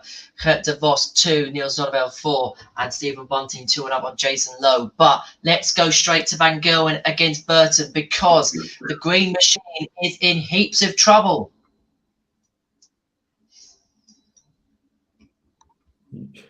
It's going wrong, isn't it? Oh, just as you say that, he's fired in a 1-4-4 finish to get a break back. Kershey averaging 89, was 85 before that leg, so certainly wasn't. It's a long time since we've seen them kind of average from Michael Van Gerwen, but a huge finish there to still clinging in there. But you still got to say that Stephen Burton will have an opportunity to take this match at some point. Absolutely. Let's see Peter Wright in a little bit of trouble against Eddie Lovely. He is 3-1 down there in that one. We said that he's usually the janitor on the second day of these Pro Tour events. Well, he's going to have to do some cleaning up to get out of this mess, isn't he? Absolutely. Yeah, he's up against it and he's averaging considerably better than Eddie Lovely is, but Eddie Lovely just taking his chances at the right times, it seemed. John O'Shea Gordon Mav is now 3-3. Rob Cross has brought it back to 3-3 on our feature board against Mike Kivenhoven. Neil Zonneveld 1 away from victory against Kurt De Vos. Peter Wright brings it back to 3-2 in that one. And Gerwin Price looks as if so far he's shaking off that game against Florian Hempel, averaging a ton and comfortably in front against Ross Montgomery. Yeah, Ross Montgomery, we've commented on his ability to stay in matches. I looked at the draw earlier on, kind of had a bit of a fear for Ross in that one. It's just a level, Gerwin Price is a level above Ross Montgomery, and that's showing so far in this one. It's all one-way traffic. And Gerwin Price seems to, like you said, Henry, have got over that earlier worry against Florian Hempel.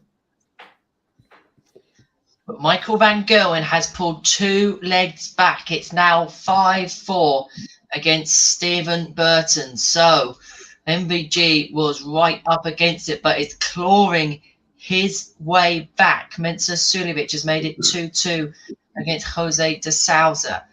Niels Donovan still 5-2 up on De Vos. That looks as if that's going to be the next result we get. unless Burton can finish Oh, off in this.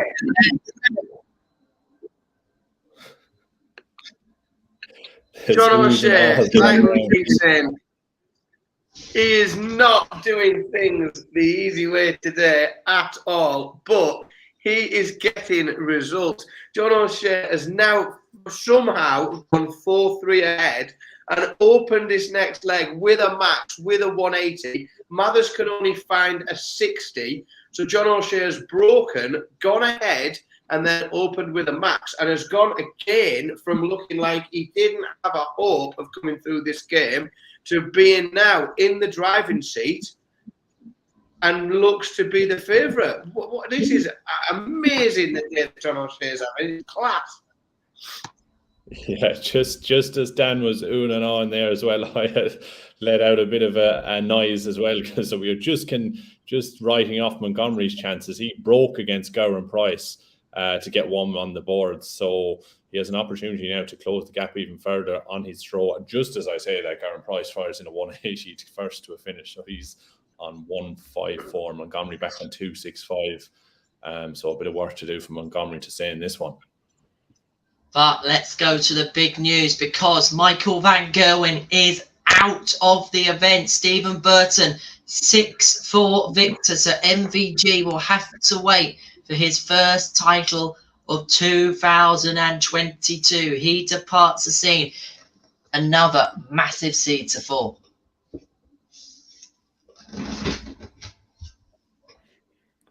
Yeah, look. Yeah, it's really the Go on, Lynn. Go on, Dan.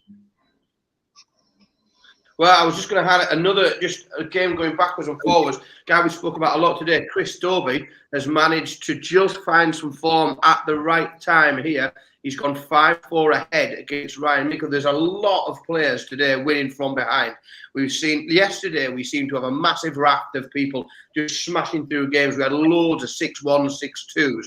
Today, we've had loads of people winning games from behind. It seems to have been the pattern for most of the day. Chris Dobie has come from behind. He's 5-4 ahead. He's just looking like he might pinch the darts off Ryan Meikle here if Meikle can't find a couple of trebles. And you've got to make Dobie favourite at this stage in the match, I think. Right, I say that, Ryan Meikle fires in 180 to get himself down to a finish. And it looks now more like we'll get a noble leg in which Dobie would have the darts. Yeah, just a couple of things to pick up on there. John O'Shea has moved 5-3 in front against Gordon Mavers. Only averaging 83, but he's getting the job done so far, John O'Shea. Gowan Price is in command against Ross Montgomery. 5-1 ahead now he leads with a 102 average. And it's not going the way of Peter Wright against Eddie Lovely. He currently trails 4-2 in that one. As Connor Scott has just moved 4-1 ahead against Martin Schindler. Brilliant performance. We talked about him earlier as a new tour card holder. He's averaging 101 at the moment. POI back to 4-3, and in our featured game, it's 4-piece between Rob Cross and Mike Kivenhoven. Can Mike Kivenhoven pull off an upset and knock Rob Cross out of the competition? And Rob Cross, we mentioned a few minutes ago, has been impressive all day, but Mike Kivenhoven stuck with him and is still in the game. Tight one between Luke Humphreys and Daryl Gurney. That one's still 4-3. The Salazar 3, Sulivic 2. Bunting, Stephen Bunting 4-2 up on Jason Lowe. And as we mentioned, Connor Scott 2-8 from victory. But there is, Dan, a noble involving your boy Chris Dobie, 5-5 between him and Ryan Meikle. Yeah, Chris Dobie, another player who is not doing it the easy way today. Everyone seems to be really struggling in putting games to bed. And Dobie has started with a 140. He's got the darts in hand in this noble leg. Meikle answers with a 1-2-1, and then Dobie can only find a 43. He slipped into that treble one by the looks of things, not being able to find a treble, which, when you've got the darts in your hand on a noble leg, that is not what you want to be throwing. You don't want to be finding a 43. Meikle can't punish too badly, only finds the 85, but Dobie has got to find some distance here and get himself towards a finish, because Meikle, you don't think, Dobie can only find a 58. I don't think Meikle's going to let him off the hook here, and this is going to be very, very, very tight. just as we say that, Gerwin Price doesn't want to relinquish that world number one spot. He's getting ever closer to securing it for at least another period of time. He's won 6-1 against Ross Montgomery with a 103 average. We'll put the pie chart up in a second, but we don't need to use it again because it looks as if Gerwin Price will end this weekend as the world number one. Still the world number one. Peter Wright has tried, but this time it hasn't quite come off. He needs to win his game just to be in with Players' Championship glory. He is 4-3 down to Eddie Lovely. Let's tune in then to the noble between Ryan Meikle and Chris Dobie then, shall we? Because Dobie on 160, Meikle on 136, with Dobie with first shout on the bigger finish. Yeah, he slips another ton in as well, Dobie. So he's down to 60. So there is pressure on this 136 from Meikle, because if he doesn't take it, he's going to have to leave himself handy, because you'd fancy Dobie for that 60. Meikle only scores 60, so he's on 76. Dobie will have 3 darts to get rid of this 60 to move through to the next round of today's competition, and again come from behind in a match that looked lost. Oh, he's come inside on double tops. Dobie gets down to 20. Meikle has got 76 for the match. What can he do with 76? Can he put Chris Dobie out of this tournament? And he does in 2 darts. He takes the 76 out. Ryan Meikle, who has had a fantastic day today, Ryan Meikle, he's played really, really well. And he's come through some games that I maybe wouldn't have picked him to. But yeah, he's had a really good performance there. Dobie's out and Ryan Meikle dispatches another of today's siege. We've also got a noble going on. John O'Shea, who is just going to, it seems, play games like this today, and he's going to get through everything by the skin of his teeth. Gordon Mathers and John O'Shea are 5-all. Mathers has the darts, but his first 2 visits only give him a 40 and a 42. So if John O'Shea can find a couple of trebles here, he could nick the darts. Oh, he can only throw 27. Joker. So this one, again, another very, very tight, noble leg here. Yeah, we just had a result there. Luke Humphreys has rounded off a 6-3 win over Daryl Gurney, averaging 94. He's continuing on his good form from yesterday as well. So Humphreys is looking to make a back-to-back titles. There'll be some way to make a statement at the start of 2022. Stephen Bunting, a man who's looking to make a statement at the start of 2022. He's beaten Gary Anderson already today. He's now beaten Jason Lowe by 6 legs to 2 in that one. So Stephen Bunting into the last 16. And on the feature board, the feature game, Rob Cross, Mike Kivenhoven, that one's got a noble as well. Yeah. Cross is being pushed to the limit. The first time that has happened today, he's had it all his own way. Mike Kivenhoven sticking in there, putting him under pressure. You'd have to still fancy Rob Cross with the darts in that final leg, but all to play for there. Mike Kivenhoven not making it easy for the former world champ in that one. Oh, Gordon Mathers takes out 76, comes through that noble leg. He found a 180 at the absolute perfect time after hitting 3 visits where he scored 40s. Gordon Mathers finds a 180 to set himself up for a finish, and he takes out John O'Shea 6 legs to 5. John O'Shea just pushed his luck too far on those really, really tight games, and Gordon Mathers earns himself a final 16 game against the world number 1, Gerwin Price. Let's go back to our feature game, because what a last leg Rob Cross is having. Ton 40 followed by Ton 80, leads him 88 after 9. But Kivenhoven's had a maximum of his own, and will need another one, you sense here. 82 leads 138, so Rob Cross here, 88 to win the match and to get through in a decider. Before this one, he's had it all his own way, but Kivenhoven's asked question after question.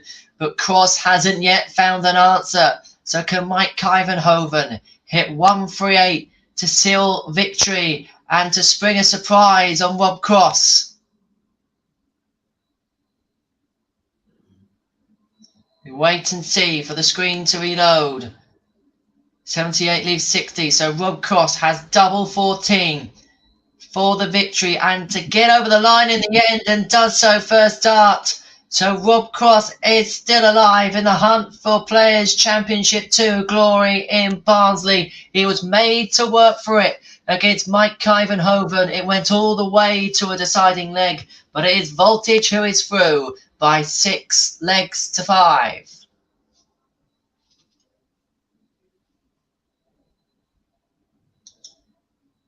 Just as we say that, Madras Rasmus pegged one back against Willie O'Connor.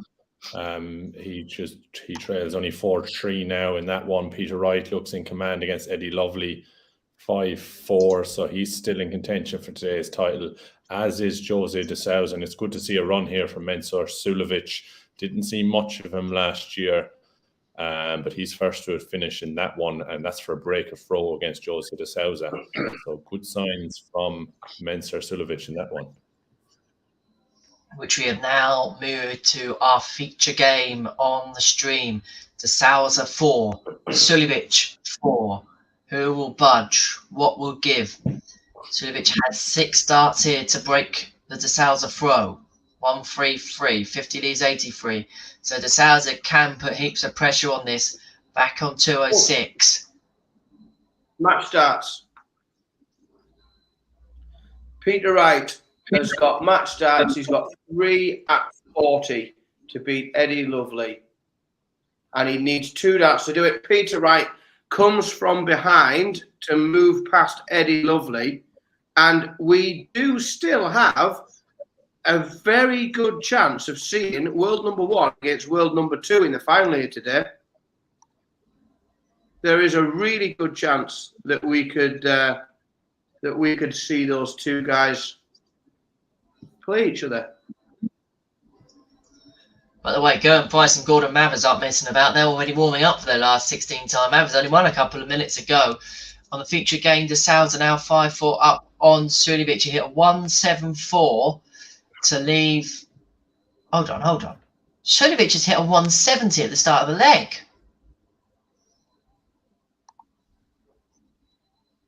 What on earth happened there? Opening with a 170. I think he's caught Jose de Souza. That's what he's done. It's contagious. I am Mensur, and I will do what I like. Absolutely. Imagine being a maximum. You could have gone 3 balls for a 9-dart finish.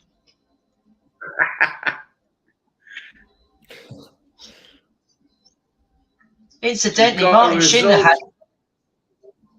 There you go, carry on. I was going to say, Connor Scott is out. Martin Schindler has pulled off the comeback. 6-4 victory for the German, averaging 95. So Martin Schindler, the number 24 seed, is into the last 16. So we've got a noble leg, another noble. We've got so many of these today. Kevin Doets against Jamie Clark. That is going right down to the wire. It's 5-all there. Kevin Doets will have the darts in hand for this final leg. But we have once again, we didn't have many nobles at all yesterday. And today we've had absolutely loads. So then we are going to take a quick break here because Liam, you are unfortunately leaving us, aren't you, for now? Great to have you with us on the coverage. And of course, we will see you again throughout 2022. Just very quick before I let you go, I'm going to make you pick a winner. Who's going to win this then from here?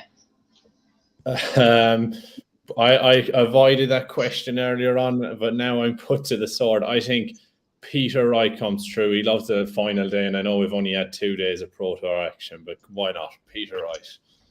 It's been a pleasure, boys. So, absolutely. So Liam will be departing us in just a second. So what we are going to do here on the Online Darts YouTube channel is we are going to take a very quick break. And then when we return on the other side, we will have the rest of the action from the Pro Tour. Liam, thank you very much for your company. We shall see you on the other side of these quick adverts.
So then welcome back to Pro Tour action here on the Online Darts YouTube channel. It is Players Championship 2 of 2022 and Online Darts has you covered all the way. Henry Deacon joined alongside Dan Simpson here for our live coverage, which is brought to you by Jennings Bet, the official sponsor of the 2022 World Seniors Darts Championship by Red Dragon Darts, modusdarts.tv as well. But we have just seen on our featured game, Dan, Mensah Suljovic knock out the number 2 seed.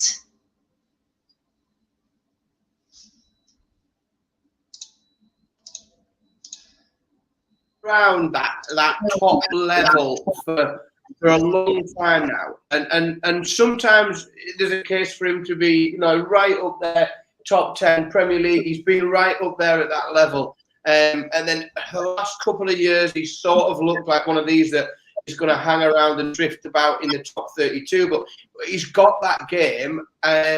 It's consistency. It's finding it in a consistent manner and being able to put 3-4 performances together. Now he's struggled to do that in to put 3-4 performances together over a week, in a tournament. Now to do it in a day, I think is a really good sign for Mensah, and a sign of things to come. And it is. We talked quite a bit yesterday about the timing of these events and them being very early in the season, so to speak. And it's just coming potentially at the right time.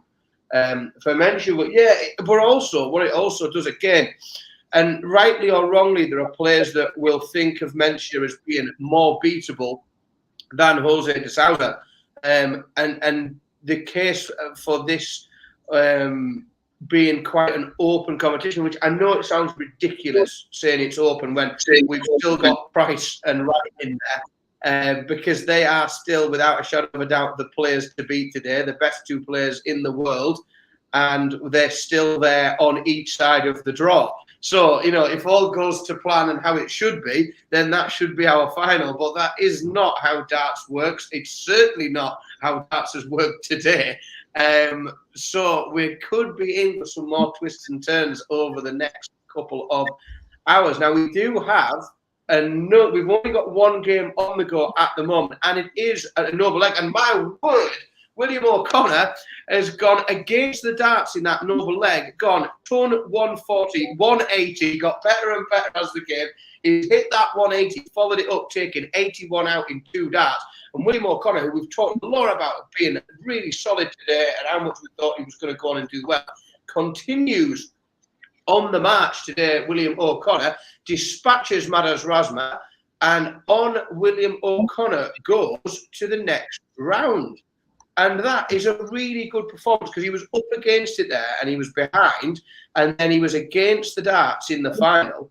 And I've said it a few times that I really fancy him to go quite deep in some of these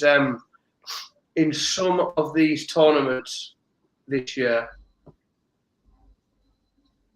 And I do. I think who's he playing next round? Bunting, Stephen Bunting, which isn't an exciting prospect probably. That's going to be another tough game.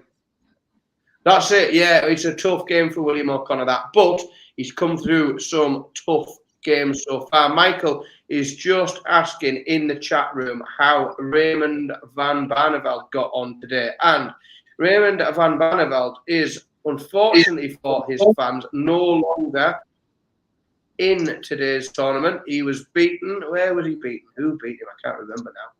He was beaten by Stephen Burton. No, he wasn't. He was. He was. He was beaten by Stephen Burton. Stephen Burton, the Dutch destroyer today, who put out Raymond van Barneveld and then put out Michael van Gerwen. So Stephen Burton has destroyed the hopes of Dutch fans today. And is on an absolutely cracking run. Indeed. Well, we're just waiting for our last 16 games to warm up. So our feature game for the minute is the second semi-final of the World Seniors. Terry Jenkins against Martin Adams. The winner takes on Robert Thornton in the final tonight at 8 o'clock. You can watch that on the BBC iPlayer and BT Sport in the UK, in German-speaking territories on Sport 1, and elsewhere in the world you can head over to the World Seniors Twitter account where they have links for how to watch this game and of course the final. But of course we're multi-screening today. Make sure you have us on one. Don't forget to like the Online Darts YouTube channel and give us a subscribe. Hit the notification bell, because every time we go live in one of these streams or one of our interviews or the Online Darts Live League, every Dart Live with us, you will not miss a single thing. So we are warming up in our last 16 games, and at this point of the day, like it did yesterday, we absolutely whiz by the rounds, don't we? Yeah, it is. It really is. And I mean, it's quite exciting. I don't know if they're just set up slightly different in the venue. I don't know if last year the COVID protocols were just slowing things down a little bit.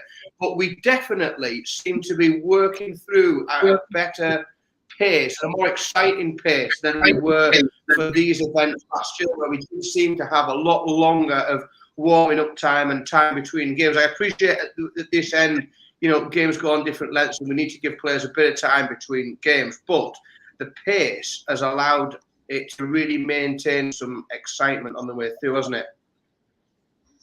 Absolutely, indeed. And I say sometimes when you just straggle around with tournaments, and we've seen enough, haven't we, with open events and things like that, if you take forever to get through the rounds, you can lose a bit of interest, and players, obviously, they get cold arms, they get tired, and the quality of the event altogether kind of subsides a little bit. Yeah, and we're definitely not seeing that at all out today. And we're underway now in one of our final 16 matches. Ryan Meikle and Boris Kirchmar are underway. They are absolutely two of the top performers today. They have both had a really, really good outing so far, and will take an awful lot from, even though whoever goes out here will take an awful lot from this tournament, because it's a really good start for them. But one of these guys is going to be very deservedly in the last 8 today. And what that's going to do to both men's rankings, and this is a good start to their season. Obviously, they want to first, their priority is make sure they've got enough to keep their tour card going forwards. A run last 8, if they can get even deeper, that's going to do them the world of good. Yeah, it really is, and like we alluded yesterday, and it is. It's very early into the year. This is only the second Players Championship event, but 62 of these players, quick maths, are going to be heading to Minehead into Butlins in November for these Players Championship finals onto a televised major. Now, these guys here, they're not. Well, I don't mean these two in particular, but there is a lot of players on the tour who aren't going to get loads and loads of opportunities to play on the TV in televised majors. They're really earning their money on at these tour events, but getting into that level, that top 64, getting on the television, playing in a major. These are the things that because these guys have got sponsors, they've got other streams of bringing revenue in.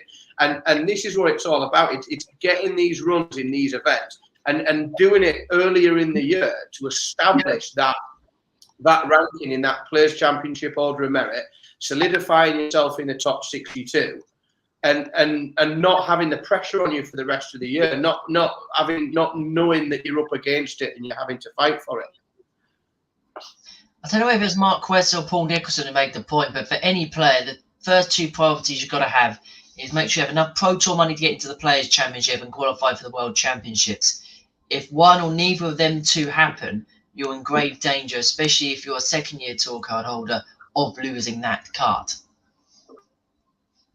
Absolutely. And we've looked around, we've said we've spent a lot of time talking about those positions number 1 and 2, and when will position number 1 and 2 change hands? I think you got to remember that for a large section of these guys on tour, they don't care.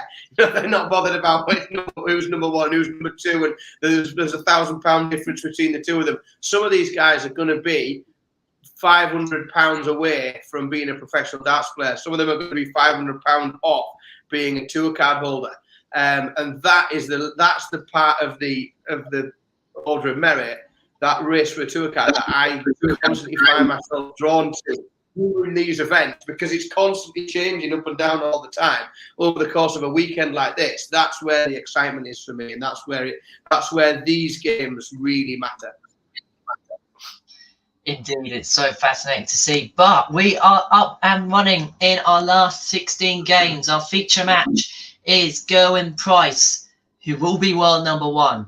Pretty much after this weekend is done. He takes on Gordon Mathers, leads by a leg to nil, averaging 116, as you can see on your screen. But Mathers himself averaging 109, 66 required after the 1-3-5 that he's just hit there. It's a beat to hold. Throw takes it out 1-1 in that one, so we could have some game in our hands there. Neil Zonneveld is averaging 115. He's 1-0 up on Luke Humphreys. Boris Kretschmar is 1 up on Ryan Meikle. Stephen Burton and Martin Schindler and Jimmy Clark against Rob Cross is warming up ahead of us. I feel like when we get to this point of the day, we just relax a little bit and the craziness just subsides a bit.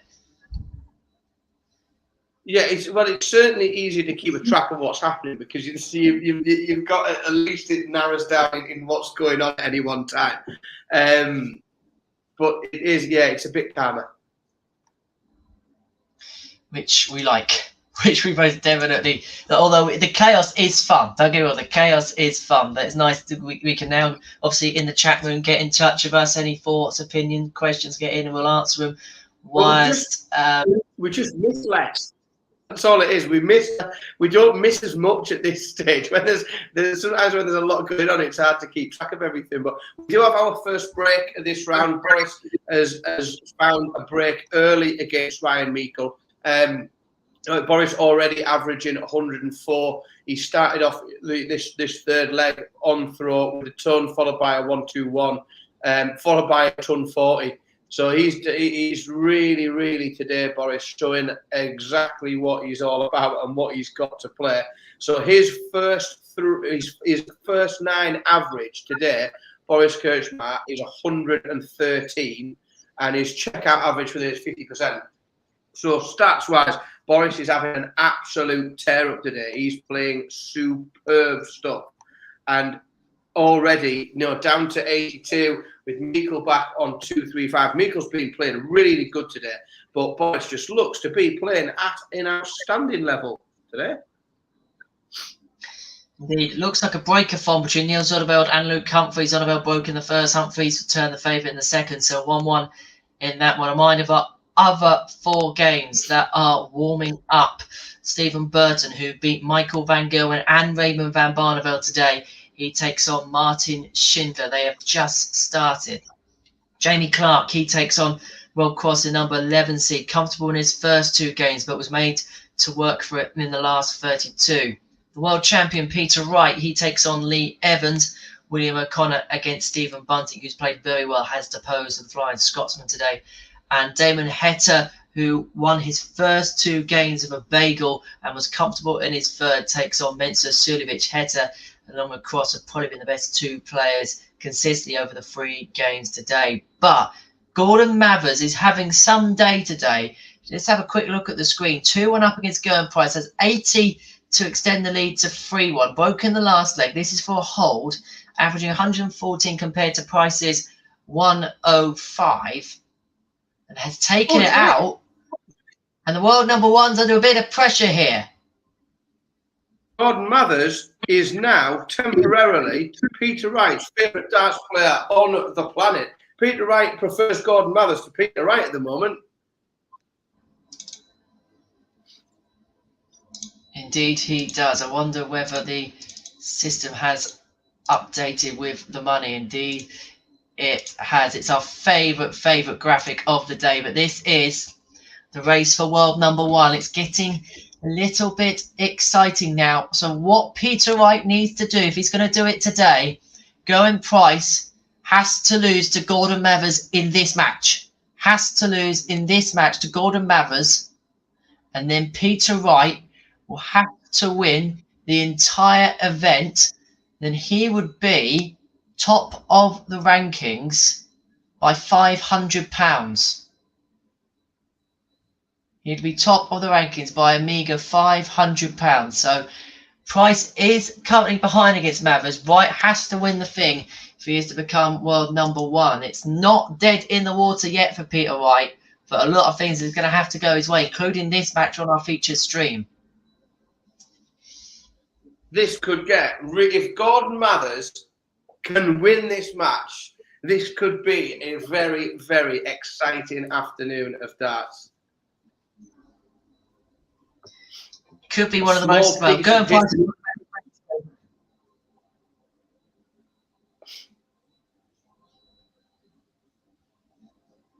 As you say, history could be made. Boris Kirchmar extends his lead over Ryan Meikle. He's maintaining that average of over 100. He's gone 4-0 up. But I keep saying it, but what a day Boris is having today. He's playing some superb stuff and is 4-0 up with the darts in hand and looking very, very comfortable. It's about time someone called Boris was having a good day and things going in his direction.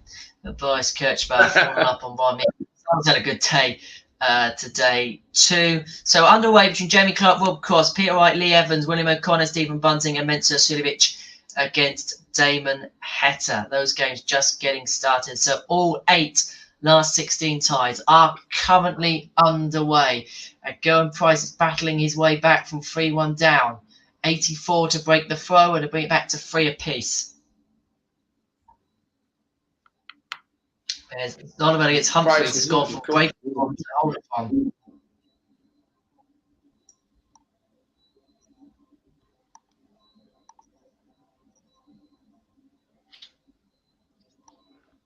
Gerwin Price has really turned it on here. Huge 140 that from Gordon Mathers, but it doesn't matter. Price, as Dan mentions, is turning it on here. He's brought it back to 3-3. Was 3-1 down. Could have been 4-1 down in the end. But the world number 1 is looking to cling on to that tag. And it's throwing darts befitting of the title. Oh, my word. Boris Kirchmar has just missed the bull. What? Wow. He's playing. This is really amazing. He's scored 136, missing the ball for a fifth leg. After throwing a max, he's down to 25 to go 5-0 up. Ryan Meikle he's like a rabbit in the headlights. So Boris has missed a couple more. He's missed a couple more darts. He's down to 2-2. Ryan Meikle back on 260 points. Absolutely nowhere near a finish.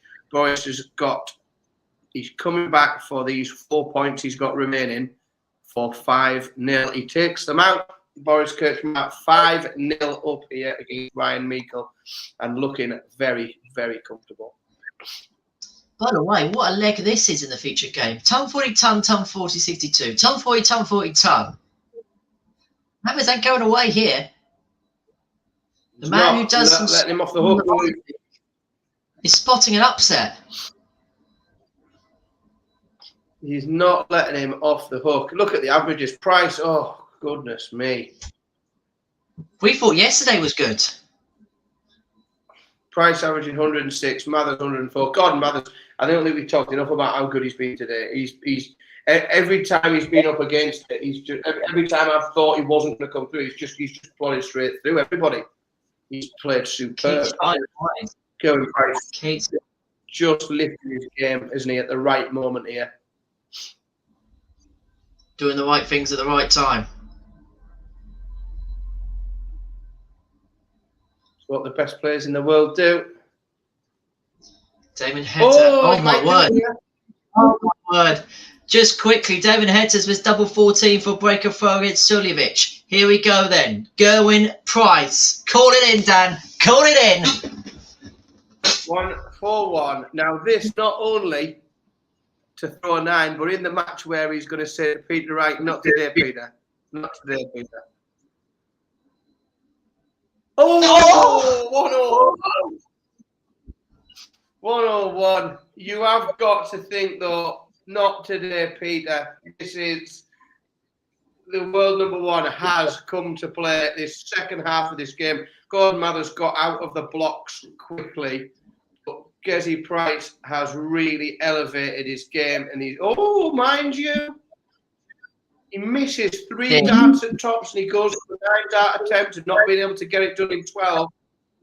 Gordon Mathers has 102 to level this up, still against the darts though if he gets it, but can he put some pressure? No, he can't. Gerwin Price comes back for double 10.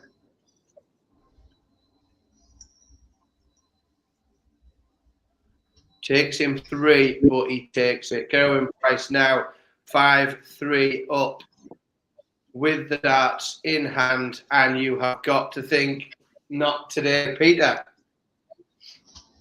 To quote Rod Studd, the world number 1 is showing why he's world number 1. He's 501 points away from keeping that tag. Elsewhere, Damon Hetter's missed 4 darts at double to break the throw against Mcewen. Suljevic 1-1 in that one, but Hetter's come back well in leg 3. Other fixtures, but Boris Kretschmar has secured the 6-0 win over Ryan Meikle. Rob Cross 2 up against Jamie Clark. Lee Evans 2 up on Peter Wright. So it may be irrelevant anyway. Peter Wright can't do his end of the bargain. Neil Zonabel 4-2 up on Luke Humphreys. Mike Schindler, Stephen Burton 2-2.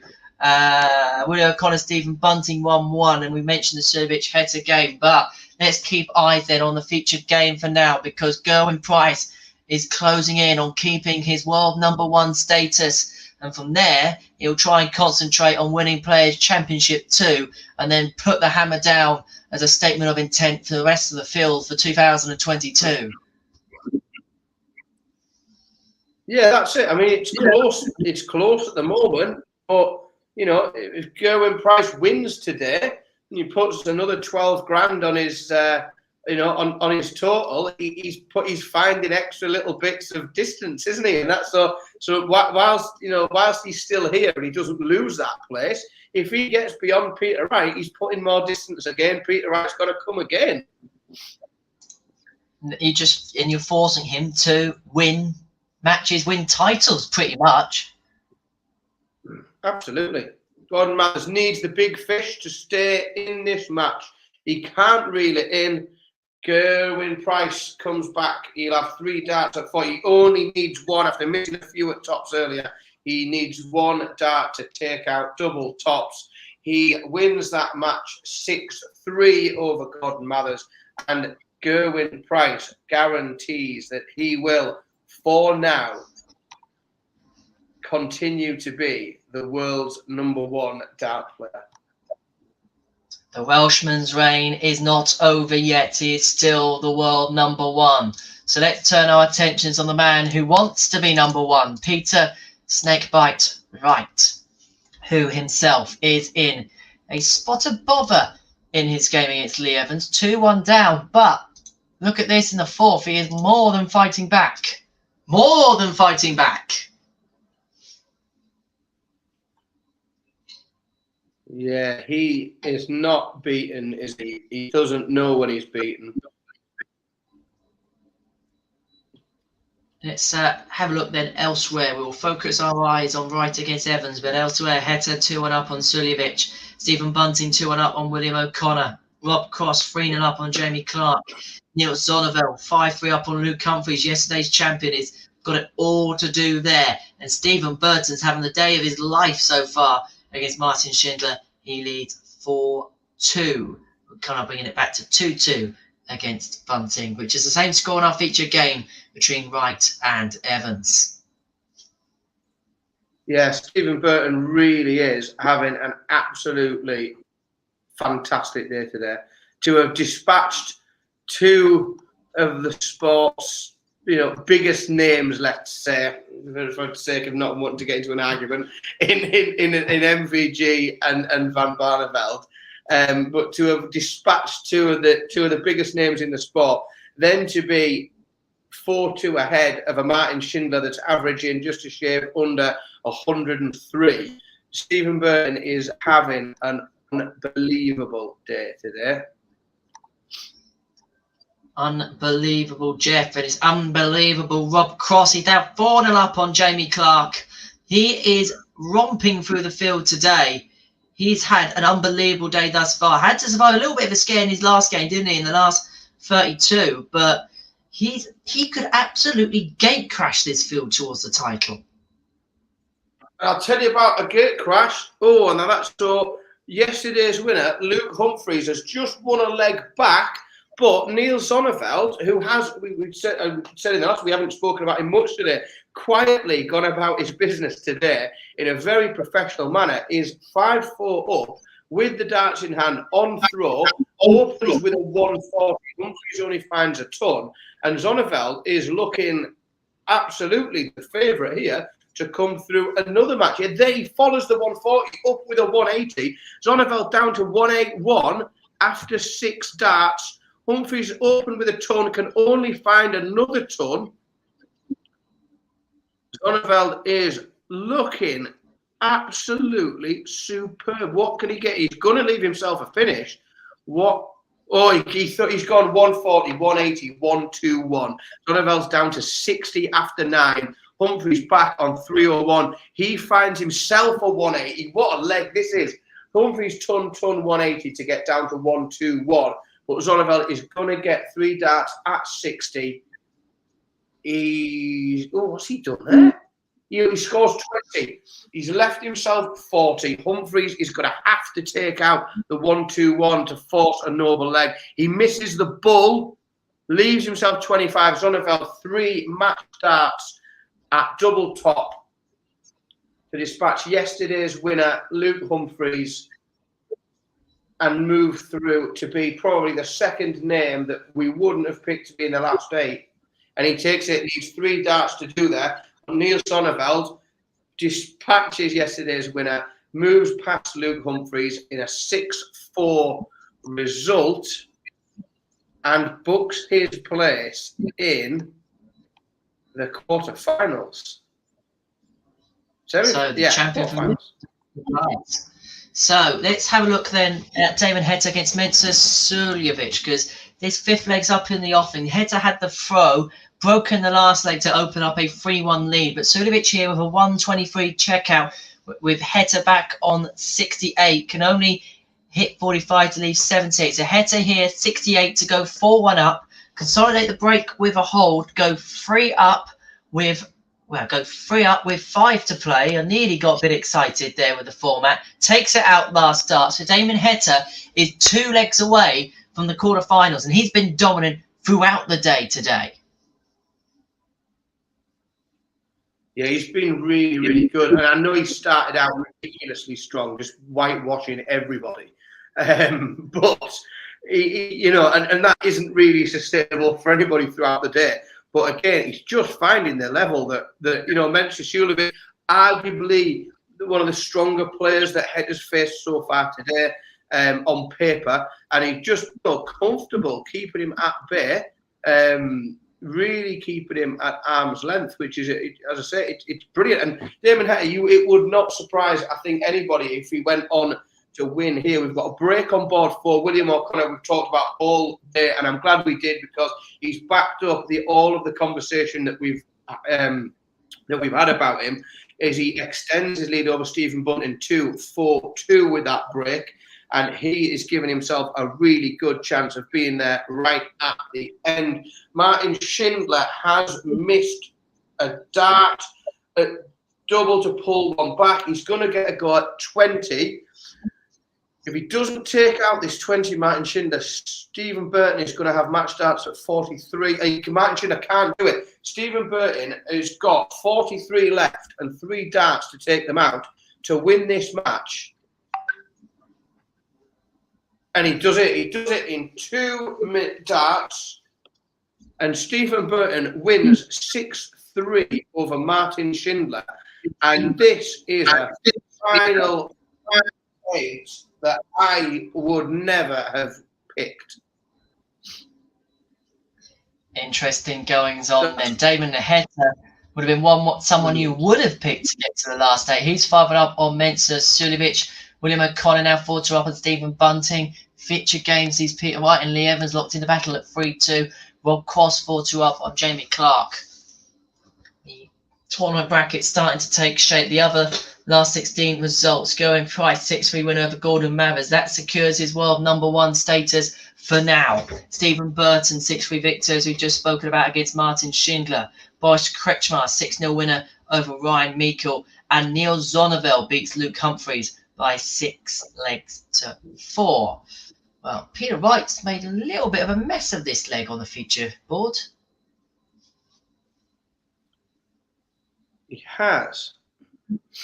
I tell you what, Henry, if Stephen Burton wants to continue today, he's going to have the most ridiculous run in terms of the players that he's going to have to beat. Now, he's already dispatched 2 of the greatest players of all time.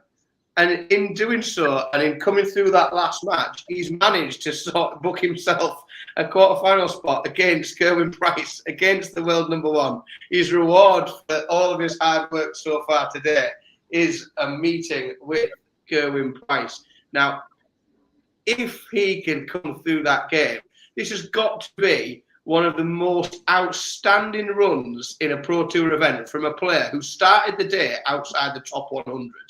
Now, and that today has, really helped him to make some to make some strides up that bottom end of the ranking.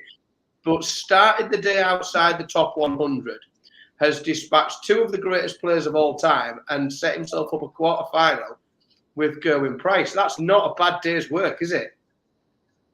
Not at all. And we spoke, didn't we, about how important a run is for players in terms of their order of merit money. This is huge for him. It gives him really a starting to the year, which he can just then work with. He doesn't have to really chase much, because he's now got something to kind of fall back on, really, hasn't he? 100%. And what we see is we saw it last year with some players. A few of the newer card holders last year. The one that I don't want to single anybody out, but Jack Main springs to mind as an example of a player who didn't get the best of starts, and then the pressure was on later in the year to try and find results, trying to get and to get a run in these tournaments. The pressure was on, and then this year around, the pressure's really on, because he hasn't got a big platform in which to aim and a platform to stand on to try and get to that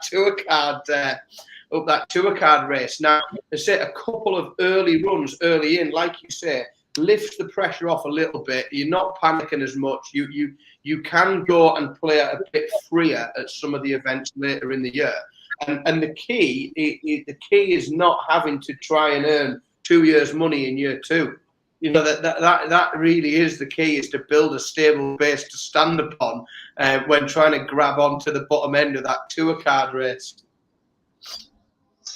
Indeed. Let's have a little check then on the chat room. Don't forget to get in touch with us. Of course, give us a like and subscribe to the channel. Jamie Drummer says, I'm struggling to see MVG being number 1 again. He's lost that razor sharp focus and hunger. I mean, Van Gogh is in this position where, look, it's going to be very tough for him just because of the two names in front of him are absolute standout performers. Yeah, it really is. And I do think it's a good thing for the sport. I do think we are heading towards an era in which we don't see anybody sit in that number 1 spot for 3, 4, 5 years in a row. I think the game is developing to a point where there's so much depth of talent. The roster going into any tournament is so deep that I don't think we will see, players that are always in, and we see the likes of Steve Beaton, who I love as a player, who can, sort of maintain a spot in the top 32 for 30 years. Now, that, I think, is absolutely vital. I think it's not going to be repeated. I don't think that we're going to see people that can maintain that all the time. I think it's going to be almost constantly rotated. You're going to have that elite level of players that are getting the Premier League, that are right up at the top, but I don't think you're going to see that, someone who can just sit there within, sort of 30 to 20 for 10 years, just maintaining a level. There's too much competition, too many good players coming through, and far too much competition. Exactly, and Nathan, you are correct. Doesn't have a tour card, Stephen Burton. We saw Chaz Barstow, Robert Ford to make quarterfinals as non-tour card holders in 2021. And Phil's made the point in live lounges before.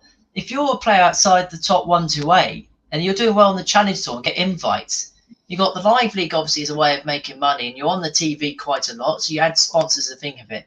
Pro Tour with streams, you've got the ADC coming in, WDF TV events as well. If you're outside the top 1 to 8 now, there's so many opportunities when you come into these Pro Tour events. You do well here, then you can take it on to other things. So, yes, of course, you want to be in the 1 to 8, but it's not always a be on and end all. No, I think we're seeing that at the minute. If you're outside that top 64, and you're a tour card player, that isn't potentially the most lucrative way of being a professional darts player at the moment. Let's pick up on some results. Go on, then you catch them results up. You sure? Yeah, go on, you fill them in. Let's do it then. Right, so we have seen victory for Stephen Bunting over William O'Connor by 6 legs to 4. Damon Heta has got the job done against Mcewen 6-1, and Rob Cross is through 6-3 against Jamie Clark.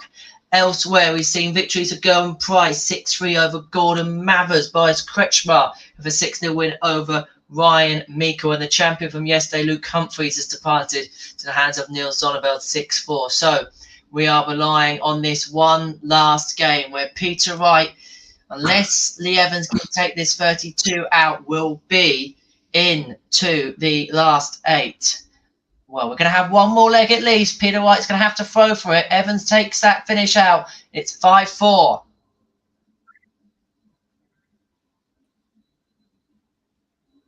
It's always interesting, isn't it, when at this stage you've still got number 1 and number 2 in the draw.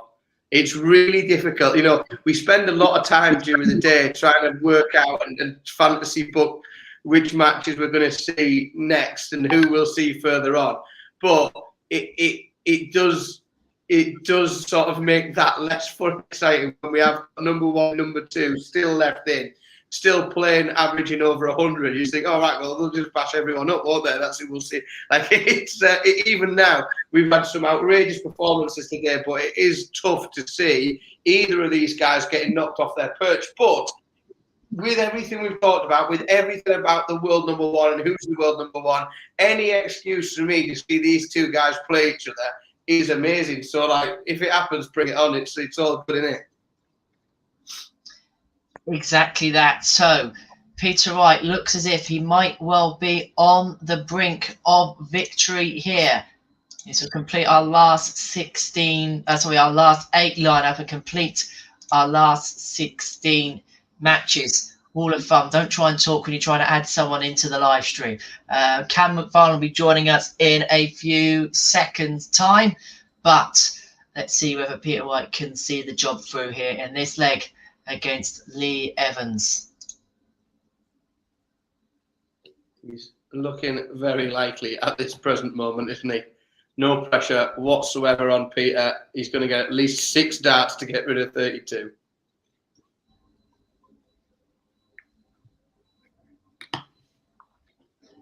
And goes second dart. So Peter Wright is into the quarterfinals here at Pro Tour 2 in Barnsley. It's a tongue twister, isn't it? He's into the last 8 of the Second Players Championship of 2022.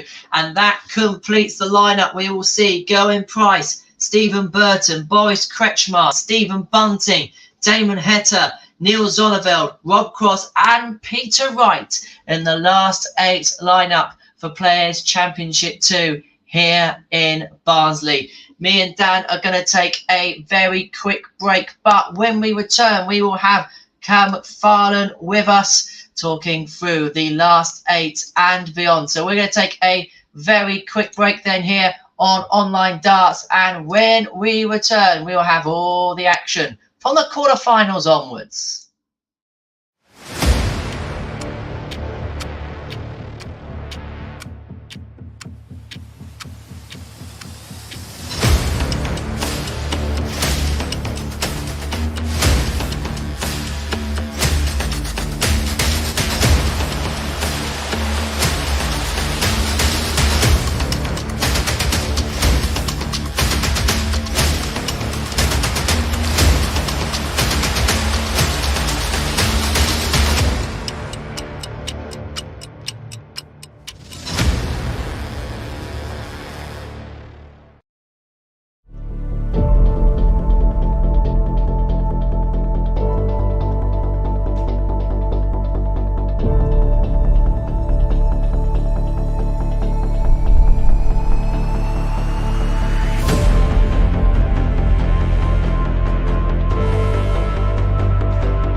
So then, welcome along everyone to the remainder of our live coverage of Pro Tour 2 here in Barnsley. Henry Deacon here, joined alongside Cam McFarlane, who's joined us for the first time this afternoon, and Dad Simpson. They will be with me in just a second. I'm not just alone in this space here, don't worry about that. So we are into the quarterfinals. Hey, we are here. So we are into the quarterfinals here. To let you just an insight into what my life actually looks like. So I've got 3 kids and a wife and all sorts going on in my house. And I've probably really selfishly spent the whole Saturday and Sunday away from them all, locked in the dining room on this stream with you guys. So every time I get a quick break, I have to run out, make sure everybody's okay and see how the kids are and apologize to my wife for abandoning her for the day again. make sure everyone's still alive first and foremost. Absolutely. Cam is with us. He is with us. Cam, welcome along to you. First time you've been with us this weekend. How are you? Not too bad at all. Not too bad. How are we all? It's been a while since I've been on one of these. So, how are we all doing? Yeah, not too bad. It's been good fun this weekend. Obviously got over the little technical hitch at the start of yesterday, but today, Dan, I think it's been quite plain sailing, I think. Yeah, it's been really good fun, to be honest. We've had some really strange results. The last 8, it's a bit strange in that like half the last 8 you could have picked a year ago, and the other half of the last 8 you couldn't pick in the last round. So it's really we've got. I was just saying to Henry before, it's really difficult to sort of fancy look at what's going to happen when in the last 8 you've still got number 1 and number 2 on either side of the draw. Like when you've still got Kessie Price and Peter Wright on each side of the draw, it's difficult to come up with other things that can happen other than they'll play each other in the final. But we've seen some strange things there. Stephen Burton has attempted to single-handedly take out all of dart's most famous and biggest superstars in a day. After knocking off Barney and MVG, he's going to have a go at Kessie Price now as well. Boris has played the day of his life. Boris Kirchmar has been absolutely unplayable for the whole day. He's had City. I think he's won 6-0, 6-1, 6-2. 6-0. Like he's just been absolutely. He knocked Jim Williams off 6-1. He's been superb today. Indeed, he has. Obviously, what have you made watching from the side? Some of the action, some of the results that you see today, Cam. I'll be honest. I have been driving for a lot of today, so I've not got a huge amount of what I've seen. I did try and catch up a little bit before we got on. I did notice that Ian White managed to get knocked off in the first round, averaging 106, the highest average we've seen all day, and managed to get knocked off by Mental Sullivan. That was one that with the 9s, aren't they? With the 9 as well. I've missed a 9. Yeah, Ian White threw a 9 and went out in the round of 128. Yeah, unbelievable. It's just this is the sort of thing that we get thrown up at the Pro Tours, isn't it? You can put in some unbelievable performances and get bashed up at the end of the day. I think like Dan said as well, I think we've got the potential for either the absolute number 1 and 2 superstar final, or it could be anyone. The way it seems to be going from what I've seen, and you think if anyone picked Boris Kirchmar and Neil Zonneveld and Stephen Burton all to be in this stage of the tournament, I would like some more predictions off them for the rest of the year. Zonneveld's been great. Like his game against Luke Humphreys that round of 16, he averaged 92. Like just bashed through and played really, really well. He took out Gate DeVos after DeVos had whitewashed Jimmy 6-0. So he really has got amongst it today, Zonneveld, and has very much earned his place there. He hasn't sort of fluked his way through and had a draw that's opened up for him. He's very much played at the level, and he's beat the players that he needed to beat to get there. He's had a cracking day. Indeed. So one of the other, of course, key things we've been looking out for as we get the quarterfinals underway is the race for number 1. But we don't have to worry about that no more, because Gerwin Price is assured to keep his place as world number 1 come the end of this weekend. Peter Wright had to win the tournament outright. Gerwin Price had to go past the 4th round. Both have done that. So Gerwin Price will remain the world number 1 come the end of the weekend. We will keep that page up, because in between the quarterfinals and semi-finals, we'll have a look at some of the interesting races for some of the TV events this year. Of course, still very early days, but things like the World Match Play, we can begin to have a little look at how those races are shaping up, who needs to do what, who could miss out potentially on the big event at the Winter Gardens. So we'll look at that as well. But we have some live darts underway in our quarterfinals, because we can see on our screen now Boris Kretschmar up against Stephen Bunting. Boris, Dan has had an unbelievable day so far. Yeah, he's been outrageous, and there is a case to be made. I know we've got the world #1 playing, but there is a case to be made for Boris to be. Oh, Boris has just took out 118 in the first leg. It's like, as I was trying to say, how well he's done.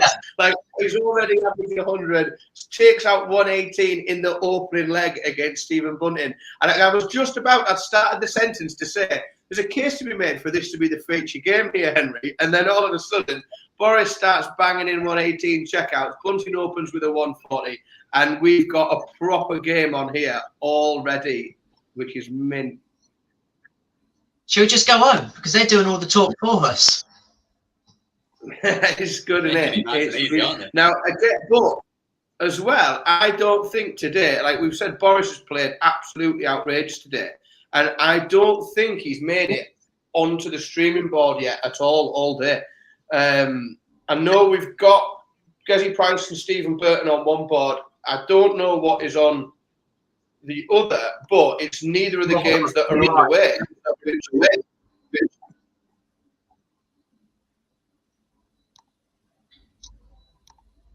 Crosby Wright's on the other board, I believe.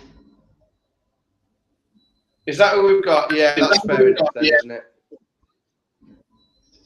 We'll let him have that. Yeah, they're all So let's get decent players. Let's get into the action there. Damon Hector, Neil.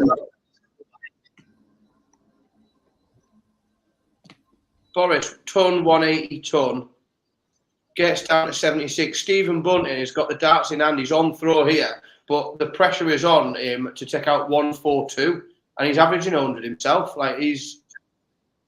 Oh, he does it all. 142 out from Stephen Bunting. This is a bit of a tasty start, isn't it? What a start!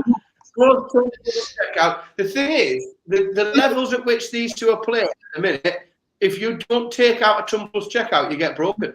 That's sort of where that's what's happened in here. Like if you don't take out the ton plus, you're getting broken.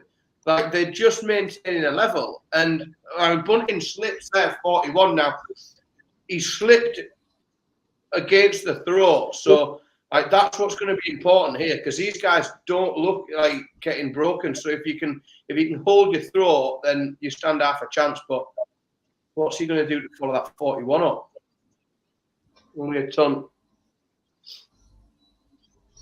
Interesting to see Kretschmar here, then on 301, Bunting on 360. Let's mark the card as to what's happening elsewhere.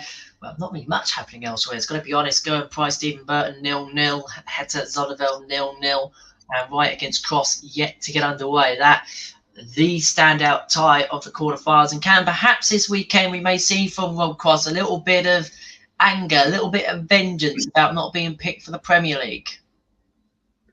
Yeah, I think it's got to have had some sort of effect, hasn't it? In terms of it's to win the Europeans and not get a spot in there. It's not something that happens very often, and I think it'll put a little bit of fire into him, especially because he's been playing a lot better as it is anyway. We know he finished the second half of last year really well as it was. He's gonna have a point to prove the rest of this year.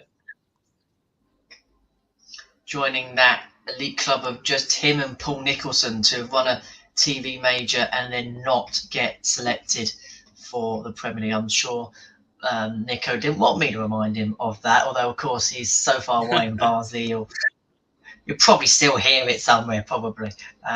But Rob Cross and Peter Wright are underway. So all four quarterfinals are now underway. We've got darts all the way through, and in our feature match at the moment, Kretschmar 2, Bunting 1. This has been a quality affair. We will flick between this and Wright against Cross over the course of the quarterfinals. So we're still looking hold between Forest and Bunting.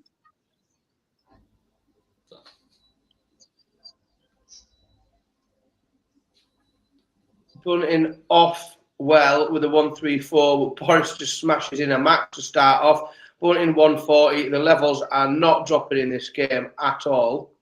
See what Boris can do. He's on the chase. Ton. So he's keeping the pressure on Bunting here. Instead, I'm just going to bring you one more result from elsewhere. It involves the World Seniors. The first ever final of the World Seniors Darts Championship will be between Robert Thornton and Martin Adams, who has beaten Terry Jenkins by 4-2 in that second semi-final. So Thornton against Adams is the first ever final of the World Seniors Darts Championship at the Circus Tavern. You can tune into that tonight. Coverage begins from 8 o'clock, and you can tune into that on BT Sport and the BBC iPlayer, and of course keep across online darts for all of the action from both the semi-finals and the finals. Don't forget to like and subscribe, because we also have coverage of the Online Darts Live League all next week. We've got 12 brilliant players, great commentators as well, bringing you all of the action in that. So plenty coming up across there and the seniors. But let's head back into Kretschmar against Bunting. Can I just jump in a second? So We've got Neil Boris is Sonneveld on 9. Oh, go on then. Go to you, Cam. Oh, it's only 93. He's not. I don't think he's not got a shot of the double there. I doubt he'd have left himself the ball. So, yeah, didn't get a shot at it, but yeah, kicked off 180 in that leg there, Sonneveld. Good on him. So while that was going on, Boris was broken again. Stephen Bunting, he couldn't get rid of 70, allowing Boris to come back, and has now got that break and is 3-1 up with the darts in hand. Slips his first visit. Boris can only find 81. Bunting follows. Can't put too much pressure on with a 97. So initiative still with Boris at the minute. Finds that 140 and is still looking favourite here on his own dart to look at getting himself 3-4 ahead. Sorry, 3-1 ahead. Let's get back into the chat room. Who's Damon Veheta facing in the quarterfinals? He's got Neil Sonneveld and is leading by 2 legs to 1. Elsewhere, Gerwin Price, averaging 107, is beating Stephen Burton 3-0. But what a day he's had. Remember, without a tour card, he's free-rolling this weekend, and he's earned some good money on the Pro Tour as well. He's beaten Michael Van Gerwen and Raymond van Barneveld today. And the game between Peter Wright and Rod Cross, 1 apiece after 2. Cross is averaging 107. White averaging 98, but here Kretschmar against Bunting, who get the feature game by virtue of being the first to get started. They are serving up a real cracker, but in its own right could have been picked as the star game, and it's being proven with the darts we've seen thus far. Kretschmar leading 3-1 in that one. Of course, then the semi-finals and finals go up a notch. It's been 1st to 6 all the way through. Once you get to the semis, it's 1st to 7, and then the final, we'll see the champion having to win 8 legs to be crowned Players Championship 2 winner at the Barnsley Metrodome.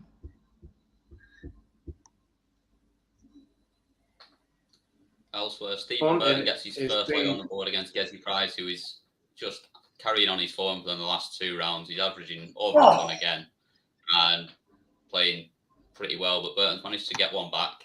3-1 now in that one. Stephen Bunting has just broken back. Yeah, Stephen Bunting with a 1-3-3 checkout, breaks back and is making a bit of a game. Just as it looked like Boris was going to run riot here, the bullet takes a big one out to make this competitive. So now has the darts in hand to try and level things up. Opens with a 1-3-5. Boris a ton. So Stephen Bunting looking like he wants to and is going to tie this up level here.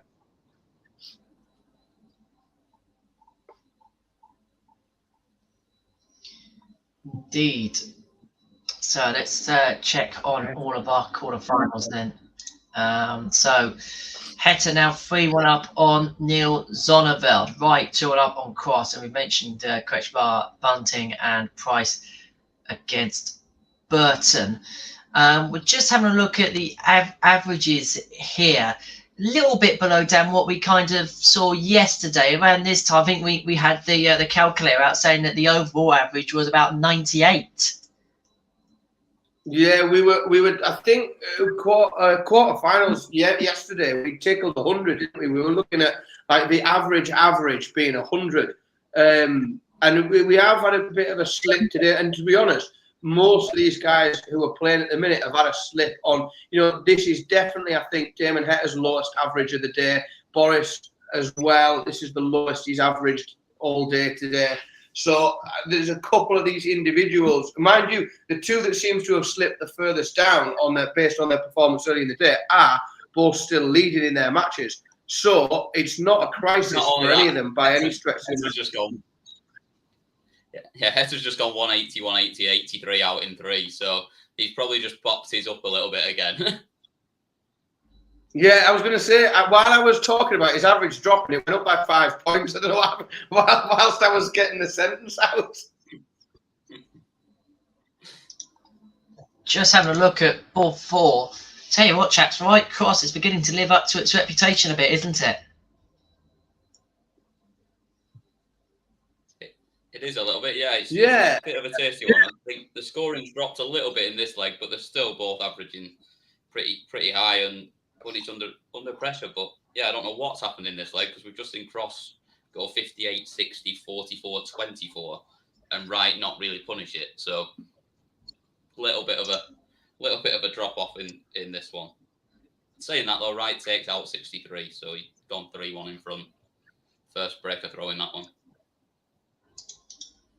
So after me saying that Boris and Bunting was going to be a hold fest and it was just whoever could grab a break, I think we've just had the 4th break and that they're both struggling to hold now. So Boris has managed to break again. He's got 4-2 ahead, re-established that cushion on Bunting. He's only set off with a 60, but he's managed to bang in a 140 and a 100.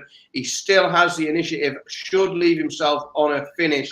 If he can leave himself handy, ton not bad, so he'll come back for 101. It's how much pressure can Stephen Bunting put on that 101? That is the big question, because he could be under a lot of pressure, Boris, when he comes back if Stephen finds something big here.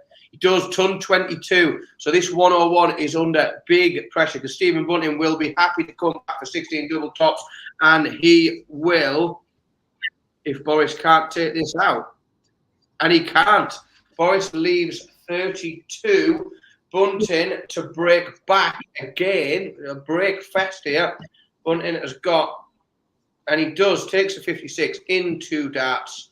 It's 4-3 to Boris Kirchmar, but Stephen Bunting has the darts and is all back on throw to try and level this trial. Gerwin Price has just won his match with a 170. He's reeled in the fish to wrap the game up 6-1. As you do. Yeah, just anyone nice would think he was easy. world number 1.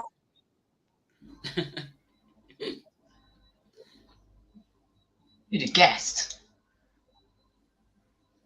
Peter Wright doesn't think he's the best player in the world. No, he doesn't.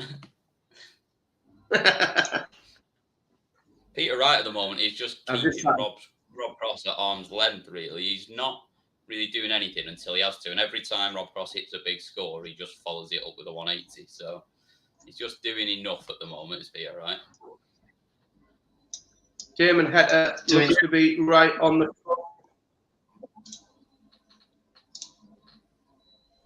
Doing the right things at the right time. I just added the right cross game onto our list. We've got 2 games to watch concurrently whilst we've got all the other scores on our screen. Let's have a little delve then at Wright against Cross. It's 4-1. Peter Wright leads in this one, and Cross has hit a max at the start of leg 5.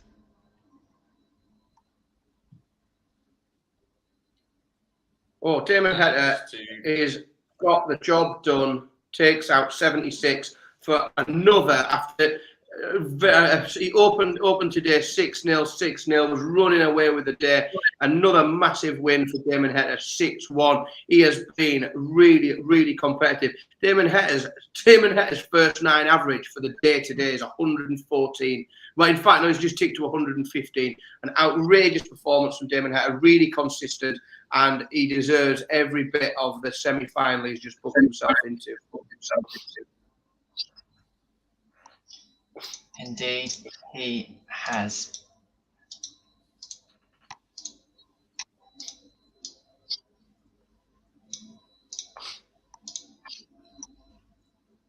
And Boris Kirchmar as well is throwing for the match. He's gone 5-3 ahead now. Bunting can't put any pressure so far on the Kirchmar throw. And Boris is looking very, very much to be the favourite here to set himself up a match with Gerwin Price.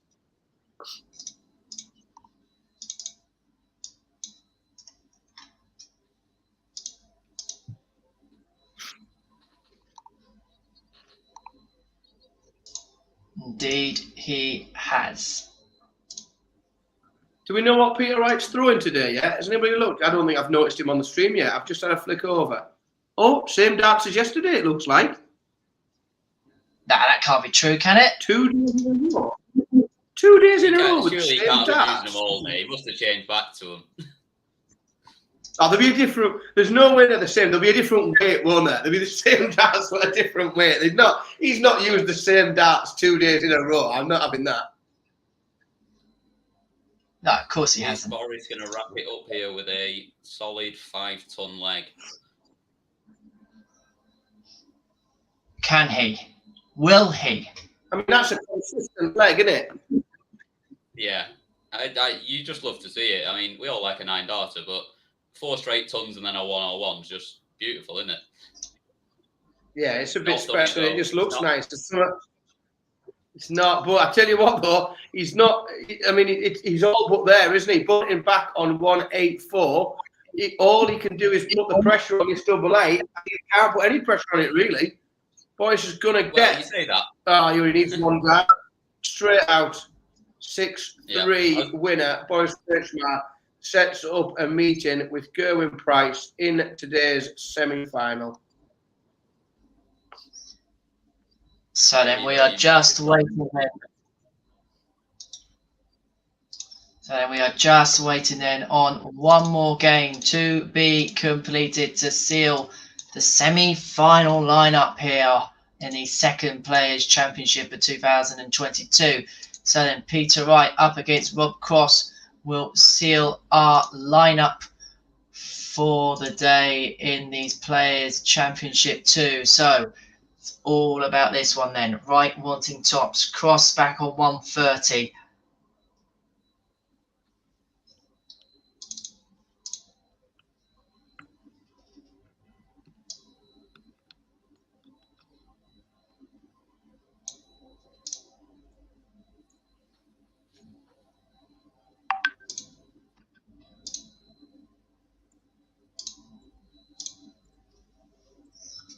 We'll wait to see whether Wright can hit this tops. He will hit tops.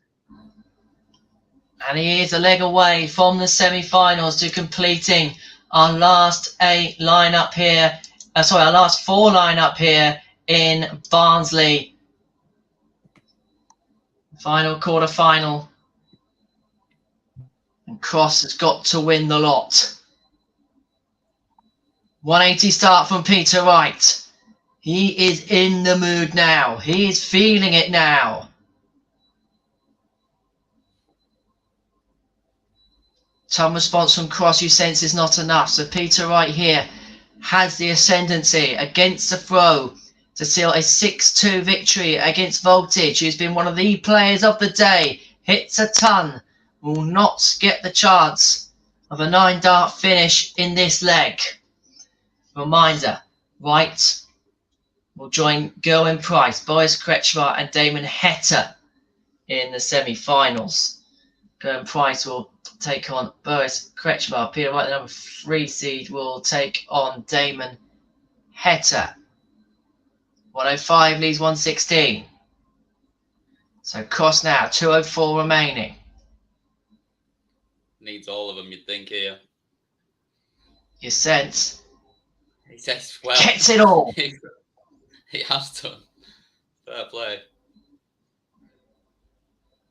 So can Peter Wright seal the match of this 116 with Cross all the way back on double 18? He can't. So Cross comes back knowing this has to go. Otherwise, his chances of Pro Tour glory today will come to a shuddering halt. Double 18.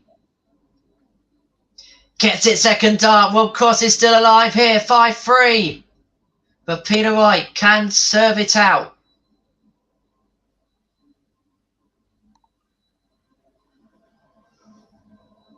All down to this, fellas.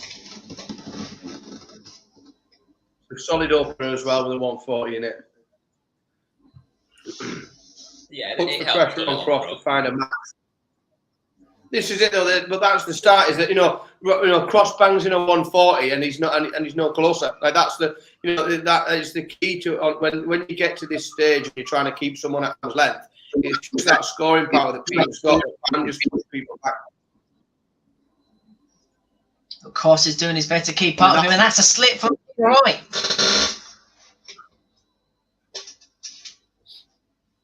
Now, how much pressure is he going to get on him? Not as much as he should have, really. No, he's ahead, but you'd ideally you'd want two trebles there just to really hit home that advantage. Depends though, as long as Wright doesn't hit two himself. Now it's an opportunity, real opportunity now. Yeah. He's got to take advantage of because Peter Wright's not going to gift you these. He's one leg away from the match. He's put the pressure on a bit.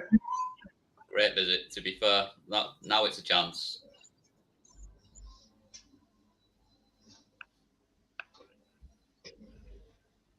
Oh, Peter. May well have to go then, this 1-2-1. He's got to go or he's got to really put the pressure on, hasn't he? At worst, leave a double, but it probably has to go. Oh, it does. Oh, my. It does go. 1-2-1, 12 darter from Rob Cross. And he now throws to level us up. That's 5 apiece.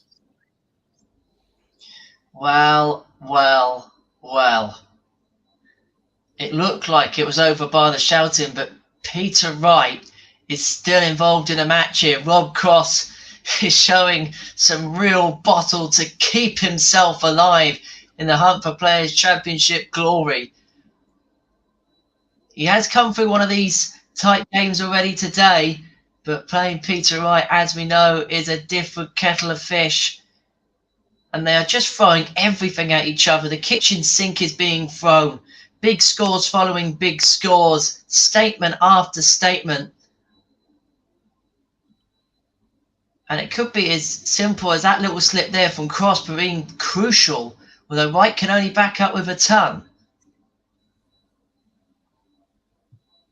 Shows you the level, doesn't it, when we're talking about 95 being a slip at this stage. But it is, though. I mean, the fish would be nice, I think, for Bobby at this stage, wouldn't it? Yeah, good counting there. That's what we like to see at this stage, making sure he's leaving himself an opportunity at least. And that's it. The key here is getting this 170. If he can't take it out, getting it as near as he can get down to and pressure that 145. That's not a bad effort, that. No. Not at all, because the pressure is on the 145 now. For the win, 145 for Peter Wright. What a way this would be to eventually get over the line. That's why I want to be world number one. Behave, Peter. Well, that was a bit good. Silly darts from Peter Wright. 133, 100, 123, 145. That's mad. After just losing what an out that is. Legs as well. That was just a little bit special. Let's have a look at that. Boy.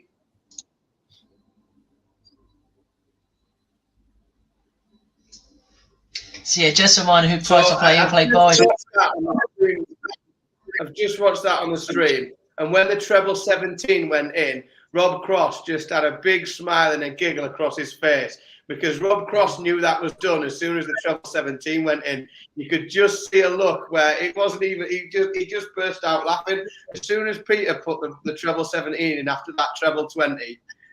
Bobby Cross just thought, oh, he's done it. I've had enough. I've had it here. And then lo and behold, not even a breath from Peter, just straight in, double tops, done.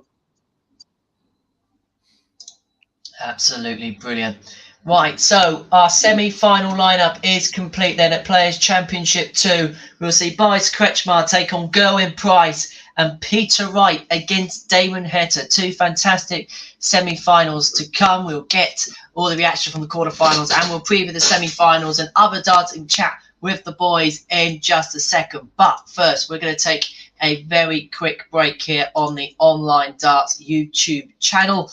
We shall see you on the other side of these.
One, two, Pro Tour action here in Barnsley. You are watching the Online Darts TV Pro Tour live stream brought to you in association with JenningsBet, the official partner of the 2022 World Seniors Darts Championship by Red Dragon Darts and ModusDarts.tv. We've reached the semi-final stages of the second Pro Tour of the season. I'm happy to say that joining me to look ahead to two fantastic looking semi-finals is Cam McFarlane and Dan Simpson.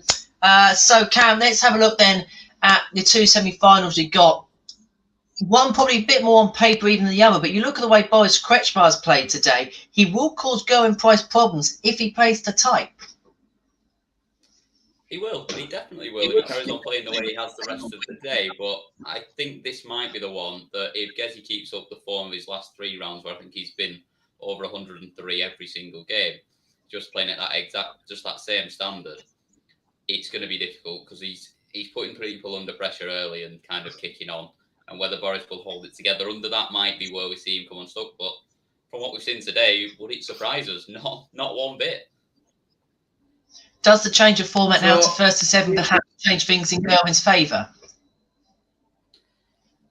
Probably a little bit, yeah. He's used to playing more of those longer games. It's not a huge difference from the 6, but just something that he's more used to. It's back to the old sort of Premier League format of 7. I just think, we might see that it might just be Werges. He just has that little bit too much over the longer format. And Dan, let's have a look at this second semi-final between Damon Heta and Peter Wright. Damon Heta came out the blocks flying, won both of his first matches to 0, and has kind of not let up sits against Peter Wright, who has had some good performance, but then has been in the walls a little bit today. Yeah, this one I think is probably going to be a really tight game based on just obviously who Peter Wright is and the level at which he plays. Even when he's not playing his best, he's one of the best players on the planet. But Damon Heta has been absolutely superb all day and has been, at the moment, the player of the day. He has been the best player throughout the day today. Both of, I suppose, what we call the outsiders that are left in Heta and Kirchmar have been playing throughout the day incredibly well. Damon Heta has been absolutely superb.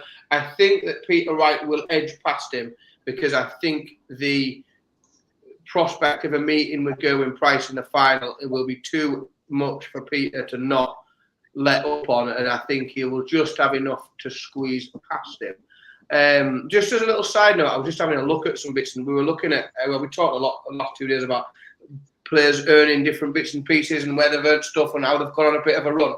Boris Kirchmar, if he doesn't win his next match, will have earned £4,000 from today, and he's put £4,000 on his Players' Championship finals, on his Players' Championship Order of Merit, but he will have earned £4,000 so far across these 2 events. Last year, across the year, on the final table for the Players' Championship, he earned £4,500. So Boris Kirchmar is £500 off an entire year's money on the Players' Championship events in a weekend. So he, I know we talk about he's had a good day and he's reached the semi-final, but to put that into real terms as to what that might mean to a player that's, in that section of the rankings, like that's a big old day he's had today. Really is.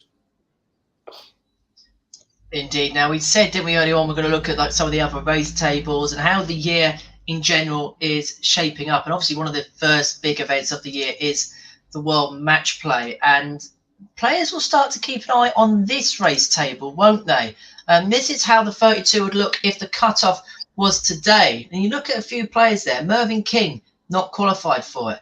Danny Nopper, not currently qualified for it. There's players there that will look at today and look at these next few ranking events as their opportunity to make sure they don't have to panic come June time to get into this, because this is a big money maker for players.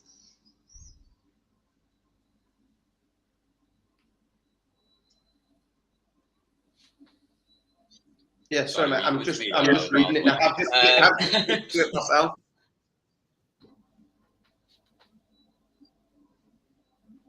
There is some players. So there are some players that sit outside there that don't surprise me. I know that he's out at the minute. Aspinall, we hopefully can find a way to hang on and or get himself in through it, because he's right on that cusp there. And realistically, where Mervyn King sat outside that at the minute, very closely, Mervyn King's going to just switch into that spot and pick up the space that Aspinall is in. But then there's also, looking across, there's some players that we've spoke about, quite a lot in the last couple of days. Brendan Dolan's had a nightmare couple of days. He's gone out first round playing not very well both days, but very comfortable up there and will almost certainly qualify. But then around the bottom, like Florian Hempel, who we've seen quite a bit of recently, you've got to think he'll probably kick on. William O'Connor has had a good day today. Luke Woodhouse has had a good day today. So there are some there that I know we're very early. We've still got quite a long time to go before this cuts off. But you can definitely see some players from outside of there making a decent run at it. And it's still, I think, really, really open. Certainly that Pro Tour Order of Merit over on the right-hand side, very open. And have a look there at Boris Kretschmar. If he gets through to the final, wins this match, he's on that list as number 14. Again, early days, but still, it's something he can strive for the year. It absolutely is. And it's interesting to look at, when if you look at. Go on, mate. Yeah, I say it just takes that pressure off a little bit, doesn't it? And lets him just relax into the next couple of events as well. And the fact that he's got that solid start and already put himself up into that top 16, and then there is less pressure. If you go into that and you're nowhere near in terms of the money, and you're sort of 6, 7, 8 grand behind already, then that first game every day all of a sudden becomes very, very difficult. Whereas if you're in there already and you're playing well, you've got a bit of form from the early start, it's really going to help. Indeed, it does. So we will look at that race, of course, intently as time goes on. So that is the race to get into the World Match Play. Both of our semi-finals then are warming up. Just a reminder, it is Damon Heta up against Peter Wright and Gerwin Price against Boris Kretschmar. And fellas, let's go to score predictions then. Let's begin with Heta against Wright. Go on, Cam. You go first, mate. Well, yeah, make me go first. Thanks for that. I fancy we're gonna see the final here that we all kind of were talking about before. I think we see Peter Wright win this one and win it 7-4. Oh. I'm going to go with the upset. I'm going to go 7-5. Oh, I can't believe you've got in there, because I was about to say 7-5. That's exactly. I'm going to stick with it. That is exactly what I was wanting. I really did think that he's just going to have enough, just based on form. I think he's not frightened. I think he's playing really, really well today. Peter's been a little bit up and down. He's been on the ropes. He's come through some grueling matches today, Peter. He's been behind. I mean, he didn't. The day was always going to be a tough one when you get drawn against Alan Suter first game of the day, and he's been behind. I think that game against Cross was the first game he hadn't been behind in. He's been behind in pretty much every game he's played and had to come through. So I think he's just had a pretty tough day, and Damon Heta will just be able to maintain that level. It looks like we are off in both of them. Cam, do you want to pick one to follow, mate? Who do you fancy? I'll follow whichever. I'm easy, mate. Whichever one you want. I'll take Heta and Wright. Okay, I'll take Price and MODUS then. Right, I'm hoping that I've cropped this correctly so that we have both on the screen, almost cropped it correctly. So we've got both semi-finals then on the same screen then on our Pro Tour live stream. That's better. There we go. All perfect in the end. So both games back-to-back then on our stream. Gerwin Price, Boris Kretschmar, Heta against Wright. And we've got the boys picking their one game each as well to give us their expert analysis over. So we'll dip between them as it goes. Let's start then with Price against Kretschmar then, because Price on 1-2-1 after 9. Kretschmar back on 1-5-5. The Iceman not going to take the opening leg here. Yeah, good solid start from him. Two tons, and then banged in his first 180 of the match as well. Really solid start. He's giving himself a bit of a lead, but the way Boris is playing, this could go. Not this time, though. Not this time. So Price back for 75 to take himself an early lead in this one. Quickly, Dan, just are we both all picking quickly in this one as well? I'm going to take Price 7-2. Well, I'm going to take just to play devil's advocate. I'm going to go Boris 7-6. I'm going to go Price 7-3. I think Boris will play well at the start, but I reckon maybe in the end Price might just have a bit too much. Price holds there with first start on tops to take the first leg. I do like the look of these new boards, you know. They do look nice. They are good, aren't they?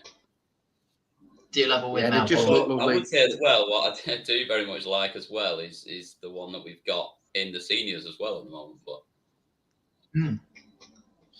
Target Asper. That's the one, yeah. I'm not sure. I think probably just prefer that we play six.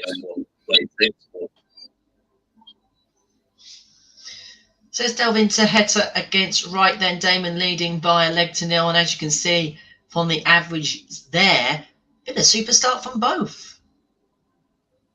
It is, but those averages are going to come crashing down once they're updated at the end of this round, because they did both come out the blocks absolutely flying. You can see by their opening visits here that this has been a little bit lackluster. Peter especially up and down in, you know, he's chucked a 46 and a 55 and a 180. He's probably going to leave himself handy for you. Well, there we go. Puts the 120 and leaves himself the 40. I don't know how much pressure that 40 is going to be under. Damon's going to find a big score here from 202 to put some pressure on Peter. He does. He puts a 140 in. So a little bit of pressure on Wright for this 40. You've got to think it's going to have to go. Only needs one dart to do it. Levels up, 1-all, both holds. Nothing too outrageous going on, but both averaging over 100 and looking solid.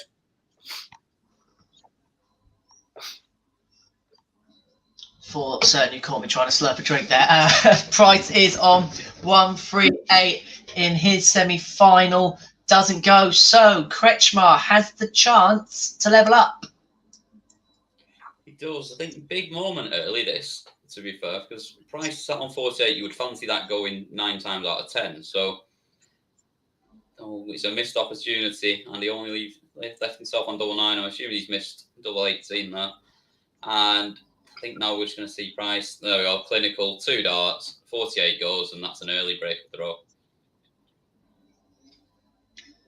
So then 2-0 to Price. That could be the straw that breaks the Croatians back.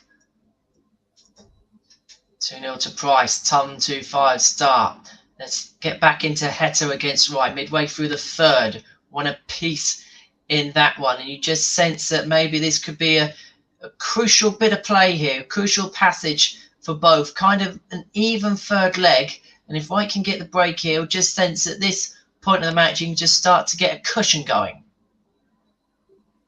Yeah, so my sort of prediction here is whoever gets the first break wins the match. I think that, I mean, they're both averaging over 100. They've both had a cracking day, and I just think he who blinks first might be in trouble here. You know, it is a bit up and down. Peter especially seems to be flicking between not being able to find a treble and then finding 2 or 3 in one visit. Heta looks to be the more consistent of the two, even at this early stage. He only gets himself to 78 with it. Can't find a treble there. If Peter can find a couple of trebles, he'll really put that 78 under pressure and will look likely to break. He does. So Peter gets down to 56, Heta on 78. We'll need to take this 78 out, otherwise you've got to. He will more than likely be broken by Peter right here. Can't do it. It looks like he's missed double tops, come inside, left himself 20. Peter Wright will have 3 darts to sweep up 56. The caretaker is polishing his broom. He does. He cleans that up. He is 2-1 ahead. Peter Wright takes the break, and let's see if he can kick on from there and put some distance between himself. Yeah, we've had a very, very good leg there from Gerwin Price as well. 13 dart hold of throw to take a 3-0 lead, and a 140 to kick off as well. He's got Boris bang under pressure here. Is that a 7 on your board there? Well, so if you're going to open your throw with a 7, what you don't want is your opponent to follow up with a max, and that's exactly what's gone on here. Peter Wright I just said Peter Wright is up and down, and there we have it. He's thrown a 7 followed by a 180. Like, if that is not up and down, then I don't know what is. Peter Wright is very much bouncing around here. Very strange. Peter Wright. Like, he's got moments of absolute brilliance. He really has, but then moments of garbage in it as well. I don't know what he's doing. And head to here, have a great chance to get that break back. Yeah, and that is if he takes that break back fast, which he's looking, 140, 180, 140, 140. What a leg from Damon Heta, and what a time to do it. How to respond to a break, that is the perfect way to respond to being broken early in the match. 180, 140, 140. Let's see if Peter Wright can put any pressure at all on that 41. Ton 40 from Peter Wright leaves 94, but you'd still make Damon Heta the favourite here to break and level things up.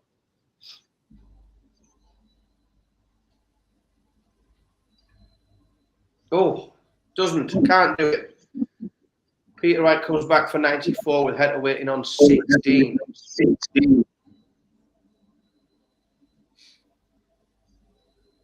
If Peter Wright survives this, he has as well. He's took out the 94 and goes 3-1 up. Peter Wright has managed there. He's managed to open a leg with a 7. Heta's thrown 180, 140, 140, and then lost the leg. That's mad. Madness at the Metrodome. Let's go back to Gerwin Price buys Kretschmar, because it looks like it's just a bit of one-way traffic here. It is. We've just seen missed opportunities from Boris, just not really doing it at the level he's been doing it the rest of the day. He's still playing fairly solid, but he's just not enough to beat Price at this stage with what he's putting out there, and Price is punishing him, and now just kicking on again on throw here, comfortably ahead in the leg. And I wouldn't be surprised if this 1-2-1 goes as well. Let's go over to Heta Wright. Peter Wright goes 180, 180, and will come for a go at the 9. He's got 141 remaining after 6 starts. Peter Wright is going for a 9 darter to break. Oh, he's smashed! Oh, Peter. Peter Wright goes 180, 180, 130, leaving himself 11 after 9. He can't even get a 10 darter. I'm not trying to wait for the stream to catch up, because I'm not sure how that's actually happened. But I was going to say, I'm waiting for the screen to catch up so I can see what he's done there. He must have hit 2, right? He must have done. Well, that's what I was thinking. Let's have a look. I'm just watching it now. No, he didn't. He missed the treble 20. He's missed the first start, hasn't he? Treble 20 ball. Yeah, he's missed the first start. Yeah. Which makes it more bizarre how he's left. 11 I do not know.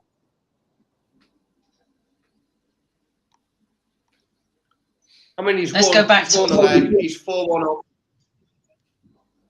Let's go back to Price Kretschmar, because it doesn't look like there's much life left in this match. Gerwin Price 5 up, and it's been really, really easy for the Iceman. It has. It's been really comfortable. He's a good 10 points below where he's been averaging throughout the last few games, and still just comfortably kind of running away with this. He's not been overly clinical himself at the end of the legs, but he's just been afforded plenty of chances by Boris, and he's just in the end got rid of them. Maybe Keir Starmer will make note. This is how you take chances against Boris. I won't get political. Won't get political. Are you suggesting that we bring Gezi Price in as a political advisor? I'm not sure that would be the way to go. I'm not sure that's what. Well, I reckon that's something. I mean, he seems to have a very negative approach to things. He would be the first politician that takes to social media every 5 minutes for a reaction.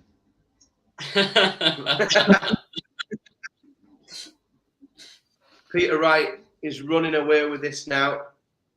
Damon Heta is still playing really well, but Peter Wright is just doing what Peter Wright does, playing like Peter Wright can, averaging 104, relentless on doubles, averaging up to 106 now.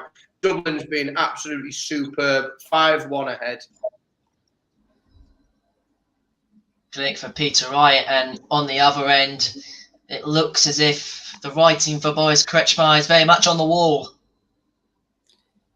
Yeah, I don't think we'll be coming back to this one very often after this point. I'd be surprised if this isn't the final leg at this stage. Price on throw, he's kicked off 140 ton as well, 91 to lead to 170. He took it out last time to win the game. Is he going to do it again? Will he be under pressure? He may need to take it. He may need to. Does it go?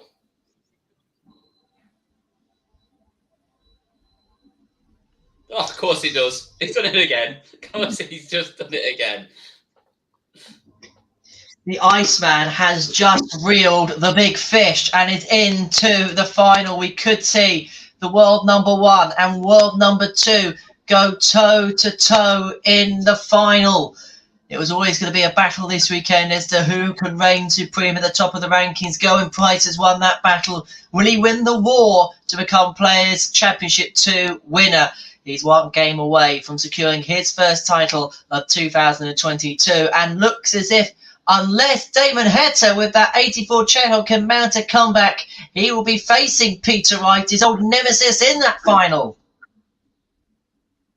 Yeah, it was. I mean, sadly for Damon Heta and Damon Heta fans in the chat room, that was just a hold of throw. So that was Damon Heta having to play like that and do that just to stay in the game.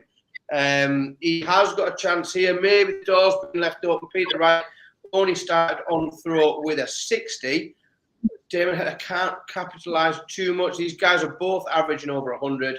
But I mean, Peter Wright's playing superb. And there's another 180. And see, every time he seems to slip, Peter, every time he chucks a 50, chucks a 60, 58, 57, he does seem to follow it up with a 180. He's finding the 180s at the right time after those little slips. And it just isn't allowing Heta the opportunity to capitalise on them. Indeed. So Peter Wright closing in on the final where he will take on Gerwin Price, who is a 7-0 victor over Boris Kretschmar. At this particular moment, we should remind you, of course, get involved in the chat room. Will Gerwin Price be the champion come the end of today? Don't forget to like this video and give us a subscribe because you get all the reaction from the final of the World Seniors Championship between Robert Thornton and Martin Adams. That's taking place at 8 o'clock this evening. Plus, you won't miss a dart from the Online Darts Live League as well. We are live from 9:30 tomorrow with a stellar 6-player lineup with expert commentary and analysis as well. Maybe we'll try and see if we can sneak the lineup in during our coverage between the semis and final. Maybe. We'll see. But plenty of action, so don't forget to subscribe to the Online Darts YouTube channel. As we head back to Wright against Heta, Wright has 74 to go within 1. Yeah, and that is, again, it's another hold, but there's no real... Misses outside. But again, no pressure. He'll come again for that. Heta back on 195. Who just seems to have let his form drop a little bit. Can't find a treble there. So still not much pressure at all on this 20 for Peter Wright. You've got to expect him to get this wrapped up. and go within, and he does. It takes him 2 darts to take that out. He goes with one leg. Damon Hedder has got the darts, but he's just seen his average slip under the 100, and he's really up against it now. He's going to have to, it would be the comeback of the day. Open solidly with a 140. But Peter, you've got to expect will want to put the hammer down, get this done, and get his place in that final booked. Indeed, he will. Just a reminder, it is £12,000 for the winner and of this event, and 12,000 for the winner, 8,000 for the runner-up. Just to answer some of the questions in the chat room, as Peter Wright is within one of the final here. Ton 40, some way to start what could be another way of the match. Yeah, and it is that 60 from Damon Hedder just came at the wrong time, because Peter Wright has now, providing he finds a treble here, pinched the initiative, will probably be the first to get a go at a finish, even if it's a big one. But Peter Wright can only find 60 there. So they've both had a little slip here. Damon Hedder might just be able to kick on from that 1-2-1. And he does 1-3-4, gets himself down to 67. What will Peter Wright do here? Price won his match with a big fish. Oh, it's gone close. And this is pressure. Damon Hedder needs to take out this 67, or he is done for the day, because Peter Wright has, he does 3 darts, 67. Damon Hedder doing what he can to stay in this match, but he now has to break the world champion. Not an easy thing to do on any day. Peter Wright opens solid again with a 140, averaging 103. This is going to be a hell of a final if Peter Wright gets to play Gezi Price and they maintain the form they've both been on. Then that will be a cracking final. Good luck to the marker.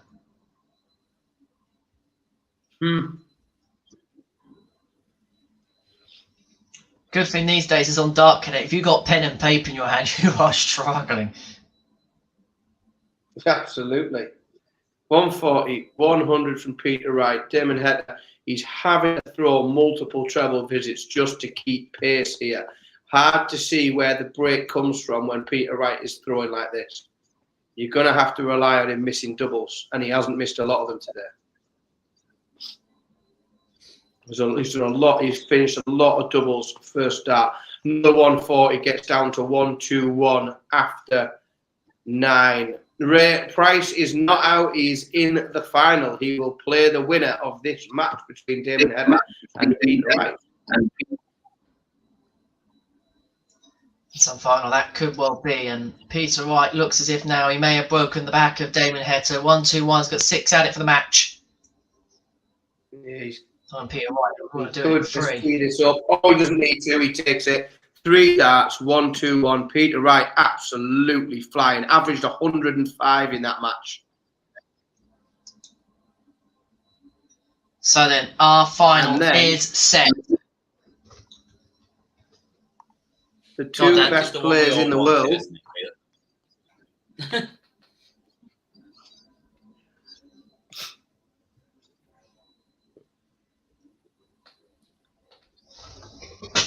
So then, the 2 best players in the world, as Karen says, the world number 1 and world number 2, who have been fighting for the right to call themselves the best player in the PDC Order of Merit. Price won the battle to be world number 1, but who's going to win the title here in Barnsley, the 2nd Pro Tour 2022, and claim their first title of the new year and of the new season? Who can make that statement? Peter Wright, of course, won the opening Premier League night, but in terms of titles, who can win that? We will find out in a few minutes' time. Dan, I believe you're now leaving us, aren't you? I am. I'm gonna. That's me. Unfortunately, after a full session and of starting with 128, I am going to bow out. and leave you two very capable chaps to guide everybody through the final game of today. But thank you very much for your excellent banter and insight as ever. I can't let you go without asking who's going to win. Impossible question, I know.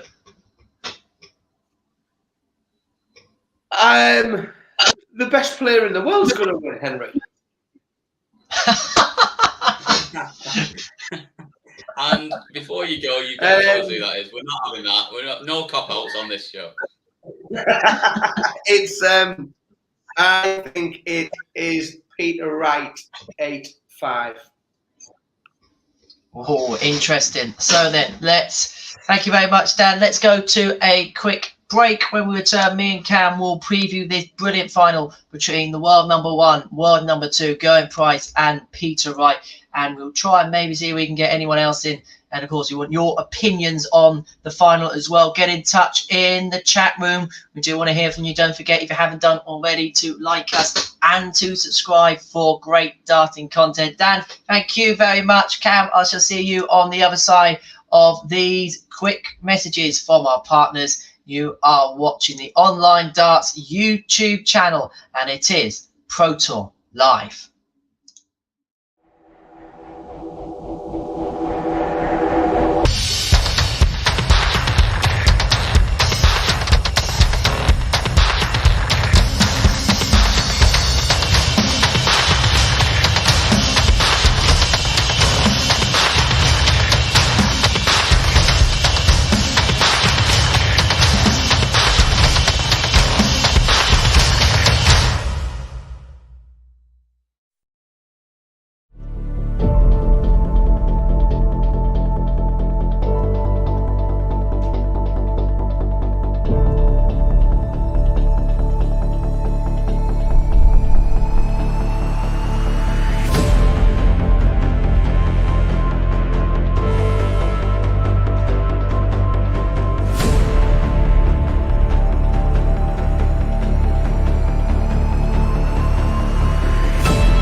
Everyone, so welcome along everyone. Then it is final time in Barnsley for the second Pro Tour 2022 Players Championship 2 here on Online Darts TV, where we're proudly sponsored by Jones Bet, the official partner of the 2022 World Seniors Darts Championship, Red Dragon Darts, and of course ModusDarts.tv. Henry Deacon in the seat for Phil Bars this weekend. Cam McFarlane joins me to look ahead to this final. We couldn't ask for much better, could we? We thought when the seas tumbled early, we wouldn't see the clash of the world number 1 and world number 2, but what a treat we've been served up.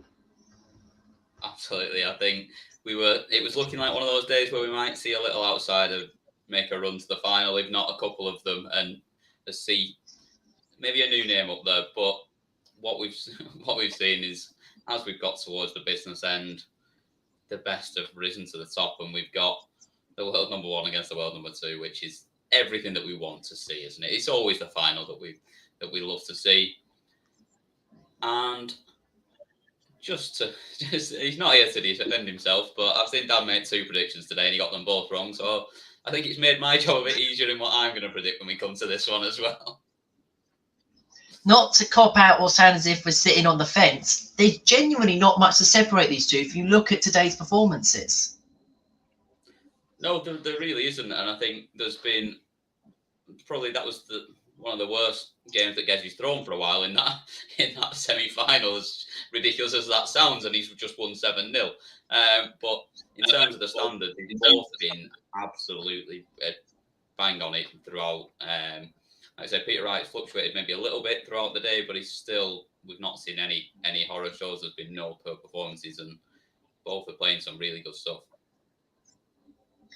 I know we've spoken about it throughout the day, but would it be a little bit in the back of their mind, knowing, of course, there is this race for world number 1, that psychologically they're in a final against each other, they can get one over each other at the start of the year?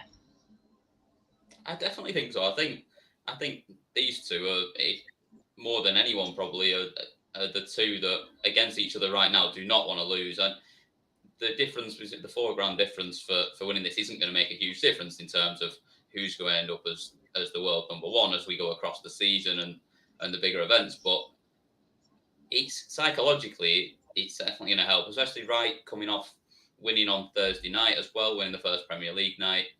He can then go and get one over on Gezzy in the final here. He's going to keep that confidence, and winning breeds winning. And that's the thing at the end of the day. If he can keep it up and keep that form up, he's going to put Price under some serious pressure. And them two, of course, getting back into another final. What does it say for the rest of the field? Of course, you saw Luke Humphreys win yesterday, but them two are saying, well, we're the 2 big horses here, and we're going to be the 2 that want to try and absolutely dominate 2022. We're the flag bearers. We're the ones that you've got to beat, and this is the stand you've got to get at to beat us. I think that last bit's exactly the point. It's, if anyone is going to compete with them and do this, you've got to raise your game, because we aren't dropping off. We aren't letting you get an easy one over on us. You're going to have to play at your very top level if you're going to beat either of us. Indeed, of course, we will preview this final in a bit more detail in just a second. We have got 15 minutes to fill between the semi-final and final. Let's just go over then very quickly to the seniors event. I don't know how much of this you've been able to watch over the last few days, but Martin Wolfie-Adams and Robert Thornton rolling back the years. A lot of people expected Martin Adams to make the final of this event. Robert Thornton, again, heavily fancied to do well in this tournament. And if they play like they have done throughout this event, it should be a tidy final. Yeah, it's looking like a real good final. I mean, I think for Thornton, I think it's a great effort to get through as well, because they coming up against Kevin Painter, who played very, very well throughout his first 2 games and comfortably dispatched Phil Taylor last night as well. That was never going to be easy to get through that and get to this final. So to do that, he's going to be absolutely brimming with confidence. And Wolfie is just Wolfie. The guy just never drops off, does he? He doesn't seem to matter how old he gets, how much he plays or little he plays. That standard is just the same, and it's just so smooth, so good, and so clinical all the time. And yeah, I think you can't argue with either of them making the final, and he's a tough one to split them. And both players will also think in the back of their minds, we can be history makers. No one can ever take away from the fact that we'd be the first ever World Seniors champion. And that is some plaudit to have, because it looks like this tournament and this Seniors tour is just only going to go from strength to strength. Well, it does, doesn't it? And it when it first came around, and you think, how is it going to be received at first? And it's been sold out every single session. Everyone's absolutely loved it. The standards been pretty good throughout, to be honest. I think there's been a couple of performances that probably weren't maybe quite where we expected them, but then also for the amount of competitive darts these guys have played over the last few years, the standard's been really good, I thought. And I think Wolfie kind of alluded to it a little bit himself after his quarterfinal match, that it'd be a huge thing to have your first name on this trophy, and it's not going to be the only one of them. It's going to go from strength to strength, and you'll always be that first ever winner of it. Absolutely, you can never take it away from you. I fancy Martin in a last set in this one. I think it will go deep, but I reckon Martin just may have that extra little bit. But Robert has throughout the tour been superb. Yeah, and that's it. They've both been superb, and I think is it just that sort of, it seems a little bit strange to be saying is it experience that's going to tell in a final in the seniors? They've both got plenty of experience, but I think the winning experience that Wolfie's got throughout his career maybe might just be enough to get him over the line in this one. It's amazing to think he could be the first man to win 2 world titles in the same year, because obviously he'd be going for the WDF at Lakeside, and obviously that's something that's never been done before. No, it wouldn't. That would be a, well, like I say, it'd be a first, and it'd be an unbelievable achievement if he can do it. And are you going to write him off for it? Because I'm certainly not. You've got to get past Jared Cole first. That'd be the biggest problem. Yeah, he's playing some real good stuff at the moment. He's sort of going from strength to strength, but yeah, not one that I would be betting against. Good news is that they are warming up in the final between Gerwin Price and Peter Wright. They're seeded 1 and 3 because of the Players' Championship Order of Merit, but we all know too well it's the top 2 players in the main PDC rankings. There's been a battle for supremacy at the top of it. Gerwin Price has prevailed this weekend. Peter Wright will go again, of course, in that. But who can get the victory and get their first title of the new season? Of course, not of the year, because Peter Wright is the 2022 World Champion. So we look forward to that. Both players warming up. So that, I reckon maybe a few minutes' time we'll get underway. First to 8 as well. The format has gone up into the final stages of this. So yeah, what's Adrian? We are at the final. You can. So the seniors is live on BT Sport 2, I believe it is tonight, and on the BBC iPlayer. The next Players' Championship event, don't have to wait very long for the next Players' Championship event in the calendar, because next weekend they head over to Wigan, the Robin Park Tennis Centre, the spiritual home of PDC darts. That is when they're next playing, and again 2 days back to back just like this of action, and we'll be able to see all the action unfold here on Online Darts. As we can see now, the final get underway between Gerwin Price and Peter Wright. It's a good start from both. Wright kicking off ton, followed by ton 40, Price 105, followed by a 43, and it could be crucial come the end of the game that Peter Wright has won the bull off. Yeah, you always want to be throwing first. I mean, there's always something to be said. I think we've seen it now and then in the past from people who like to give up the ball and try and get an early break, but you want to, especially over a shortish form match, you want to be throwing first, really, don't you? And you want to have that advantage that if you get down to a deciding leg, you want to have that advantage in that leg. Quick predictions. Are we going in quickly? I'm ready to stick with Gezi and go with 8-6. I'm going Peter Wright in a decider. Going all the way then, are we? Won that one little bit. Right here, 57 leads 56. So Price 94 for breaker throw in the opening leg to put down a real marker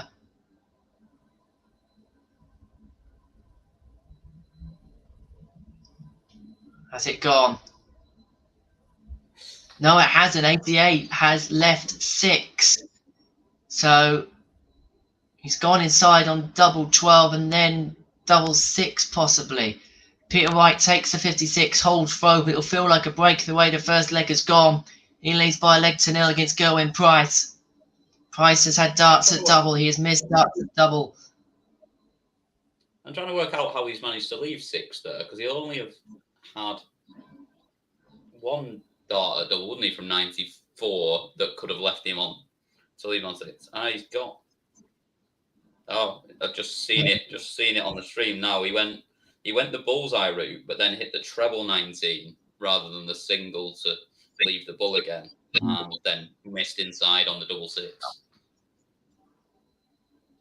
So Price has missed a dart to break in the opening leg. Peter Wright holds and is threatening the Price throw here. Ton 40 leads 301. Price on 337. And that 57 is not going to do him any favours. Putting all heaps of pressure. Peter Wright on the Price throw. 95 leads 206. So he has a slender advantage in this leg. Price can evaporate it with a big score, but only 59. It's been a bit of a slow start for both of these players. We said how good they've been throughout the course of the day. The final just been a bit slower to get going than we've seen throughout the day. Right on 106 after 12. Price without a finish with the darts after 12. But that 139 leaves him 82. That's heavy. Yeah, so he needed that. He had to hit 2 trebles there, otherwise he was struggling. I mean, the way Peter Wright's been finishing today, this could go as well.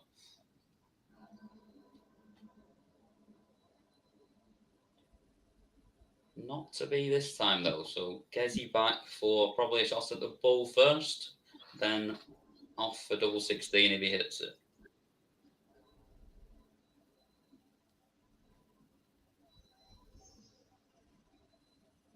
That, to me, looks like a missed dart at tops from Gezi Price after 25 and a 17. So this is for break for Peter Wright, 48. It's missed darts at 32. So Price to keep his throw after being put under immense pressure and gets top second dart. Peter Wright has had 2 darts to break. The Iceman couldn't take them. And we are 1 apiece. How crucial a play could that be in the end?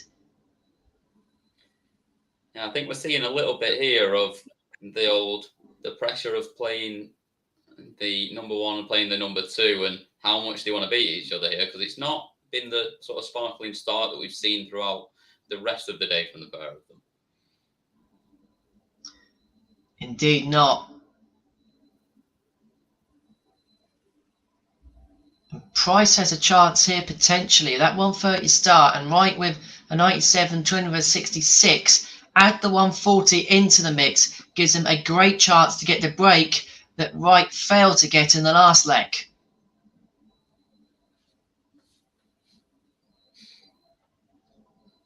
Huge opportunity now. Has to be clever with how he goes here and make sure that he leaves a finish. Oh, no worries about that whatsoever. He's going to bang a 1-3-4. We've been craving a 2 treble visit there.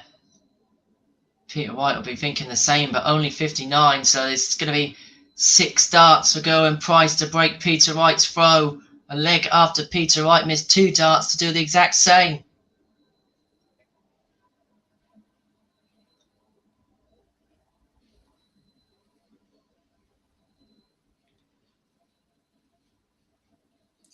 Not really enough to put any pressure on this 20.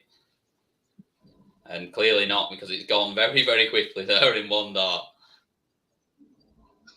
So Gerwin Price has broken Peter Wright. Wright had 2 darts to break the Price throw in the second leg. Neither were converted.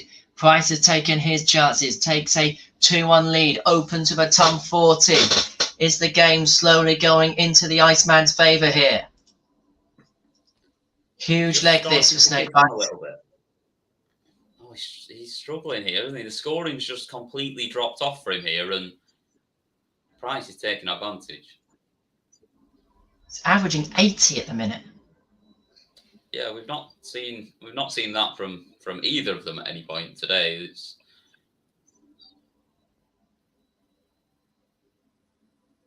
a bit more like it. It's 2 trebles in there. He's starting to warm up possibly a little bit. But still under pressure here.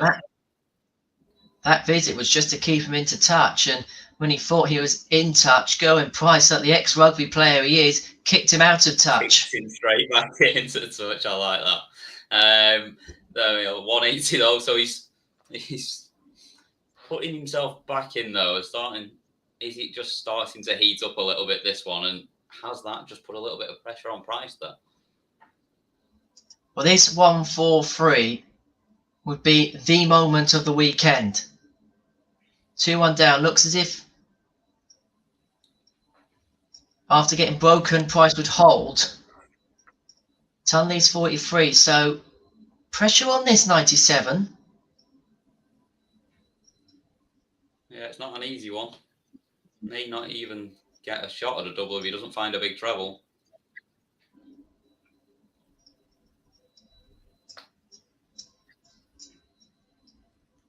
I don't think he's had a shot at a double there. No. So for the break back.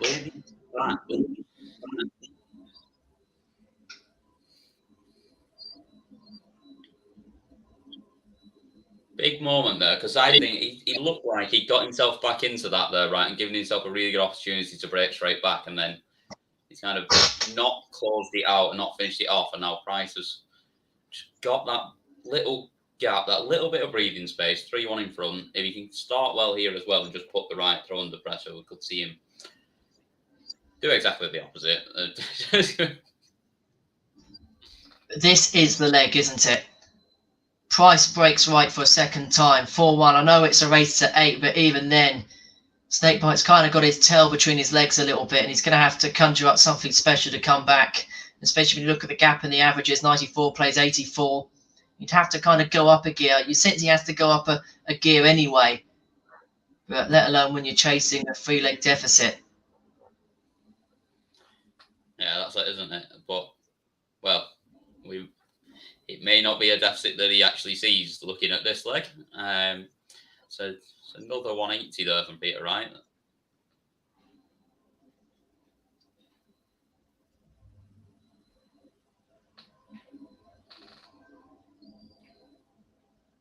$130 doesn't need to go, but he sets it up. May even have missed a dart there.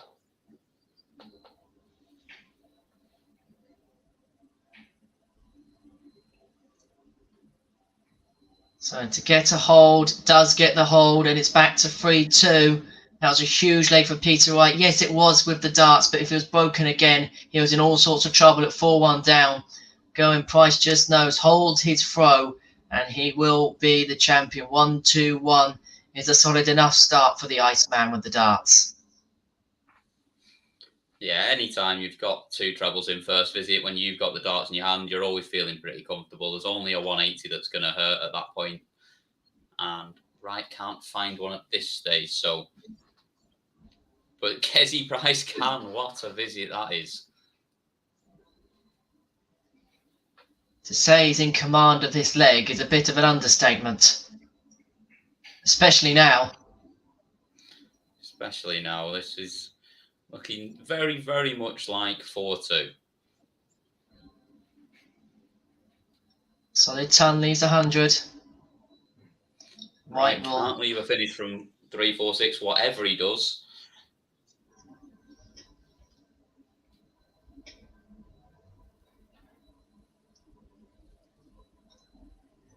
So 4-2, Price wants a ton.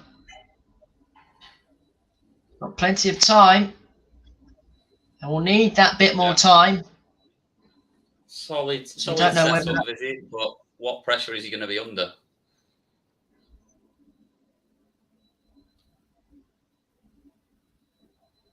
Some Quite a bit. will be the answer. Yeah.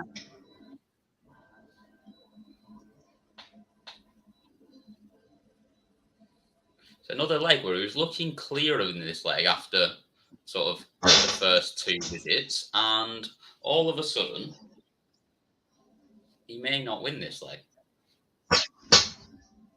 Peter Wright will think this is an absolute steal because Gerwin Price was halfway towards the next leg, let alone this one. And if Wright takes this 74 out, he does take the 74 out last start in hand from absolutely nowhere, where it looked most likely it was going to be 4-2 in the favour of Gerwin Price. Peter Wright has conjured up a 74 finish to make it 3-3, and this game has totally turned on its head.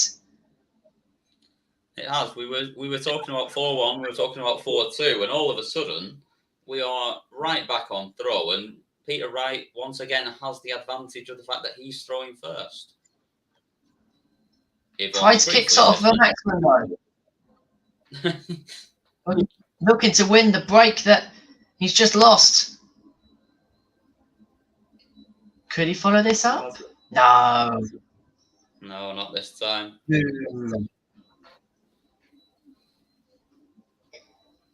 But a 43 slip there means that Wright's back in business. Yes, of his own darts, but that 180 from Price, he thought at that point he was going to take command of the leg. Similar tale really to the last leg. It is. That's the thing. He's starting the legs well, but he's not closing them out, and that's where he could have been sort of. At one point, we were thinking he could have been clear in this game. He could have been absolutely flying away with it, and all of a sudden, Peter Wright's back to probably being the slight favourite. 98 leads 80, but Peter Wright will have a go at this 110. We've seen already in this match how good he's been with his combination finishing. This would be clutch with Price breathing down his neck for another break of throw and takes it out last dart in hand. And Peter Wright looked as if he was in all sorts of bother. He now finds himself in front. How dramatically this game has swung and swung back into Snakebite's favour. He leads 4-3. Yeah, just absolutely magic on the finishing again from him. That last start in hand, all the pressure on, and they're the ones that really hurt as well if you're the one on the receiving end of them.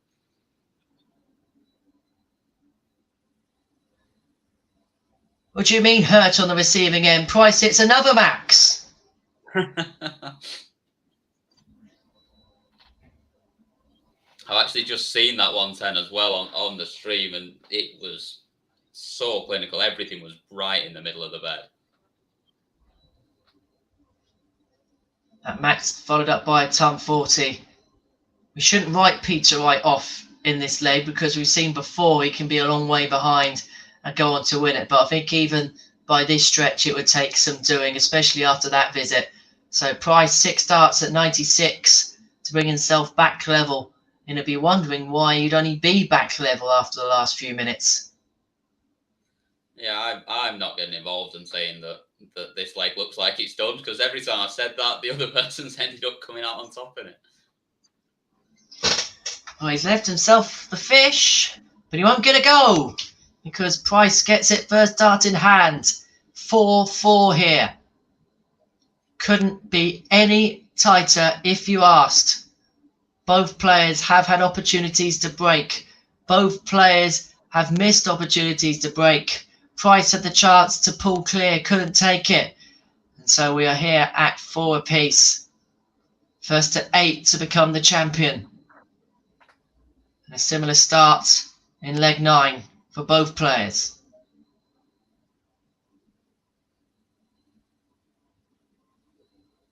Great visit again from Peter Wright there to just keep himself ahead on throw. It's going to take all 3 of them from Gezi to do it, but we know he's hit a few already. Just a ton this time though, so advantage Peter Wright here on throw.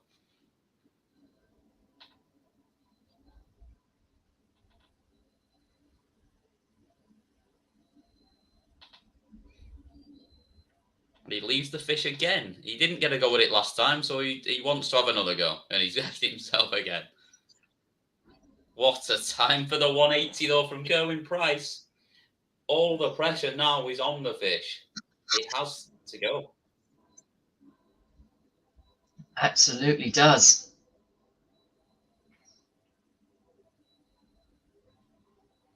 And he's missed the bull. He's missed the bull. Missed the ball. Oh, He was hooked, line, but no sinker. And Price takes the one on six. Oh no. What a game.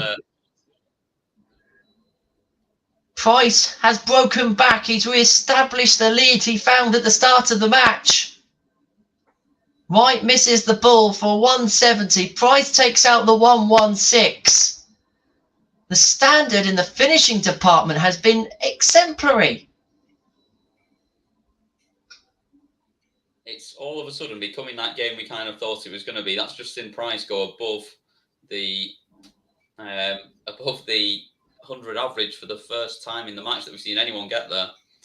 Oh, it was on the bull as well that Gezi Price took it. He slipped into the treble 3 first start, going treble 19, single 19 for tops, hit the treble 19 and then pinged the bull that Peter Wright had just missed. That was a happy accident. It was. The single 3 wouldn't have left him a finish, but the treble left him the opportunity and he took it.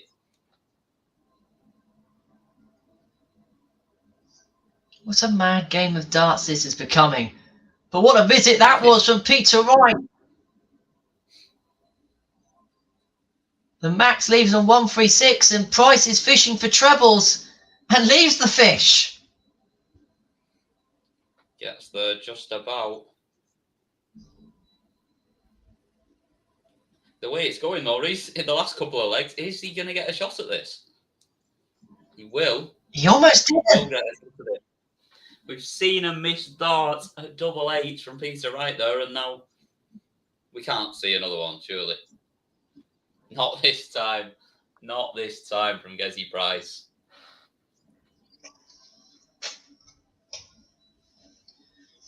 So double 8 to break back. Last start in hand, clutch dart from Peter Wright. You cannot split these two as one threatens to pull away. The other claws their way back. It's 5 each. And it is now a first to 3 to become the winner of Players Championship 2 here in Barnsley. But look at that for a start. Only 45 for Peter Wright. Price can jump all over this.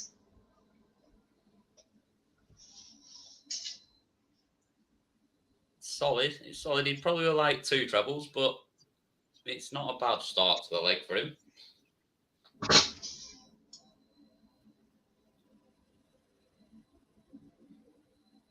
$93 leaves him still with a huge opportunity here. If Price can get in with 2 trebles to put himself back in control. 1-2-1. It's 2 trebles. He probably wouldn't have wanted the single 1, but he'll take that, I think. I think 80 in front after 6 darts each. Certainly take it now. 60 from Peter Wright leaves a huge opportunity for Gerwin Price.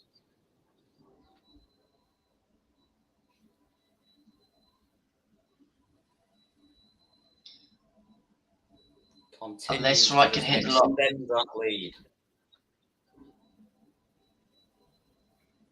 Well, 1-3-3. Guess what it leaves? Again, if we don't get one in this game, there's something wrong. I mean, we know Gezi's hit 2 to win matches already as it is. We've got to get one in this game as well. This is just a whole throw. It is. He missed the ball for it last time. He doesn't get anywhere near it this time. He was fishing in the desert then. Now it's a big opportunity. And that's not so good either.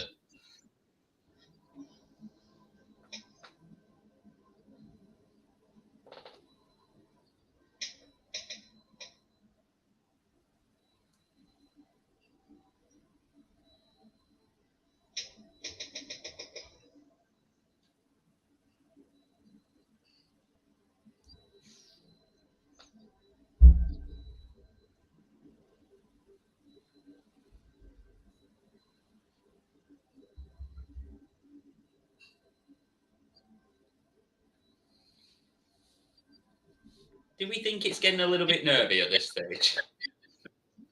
Tad tense, isn't it? Price has just missed 2, but Wright doesn't miss with his. Finally a holder throw after so long. He's in front 6-5, and Gerwin Price has had chances, hasn't taken them, but kicks off ton 40 in this leg. Wright 2 away now.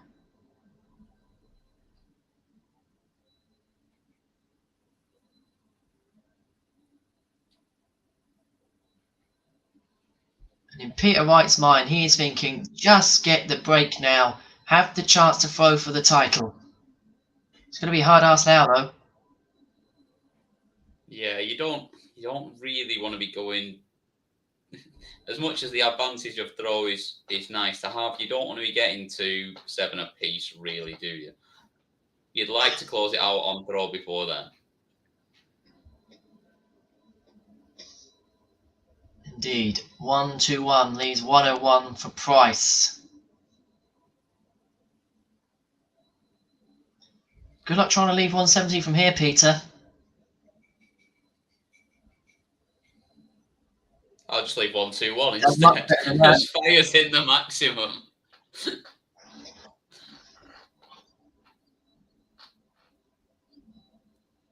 What a time to do it.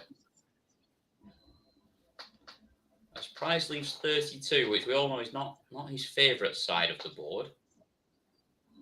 And will he even get a shot? Because Peter Wright is pretty good on 1-2-1. If he goes, I'd imagine he'll go the 20. He won't be able to. Oh, it's gone. I don't know whether he's gone the 25 route first or not. He's so good at it that way generally, but that is a size.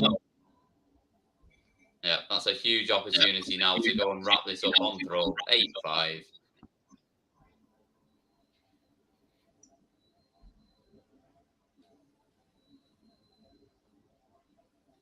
And Price only kicks off 23. The ball is very much in Peter Wright's court now. That break was seismic for Snakebite. And now with throw 140 followed by the 81 to counteract Price's 23. He's got one hand on the trophy now. He certainly maybe has. 1.5. It was a bullseye as well that he took the 1-2-1 out on. He didn't go the 25 route first. He went the right way to go when your opponent's on a finish and took the treble 17 for the bullseye. So is the janitor of 2021 about to sweep the title on the Sunday in 2022? Price has hit a Mcewen to keep it very handy, but Peter Wright will have 3 darts at tops to win Players Championship 2, and in the process send out a statement to the field and his rival Gerwin Price. Tops he wants.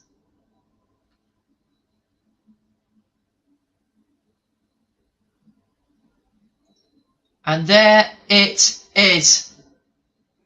Peter Wright is the Players Champion for the second trophy of 2022.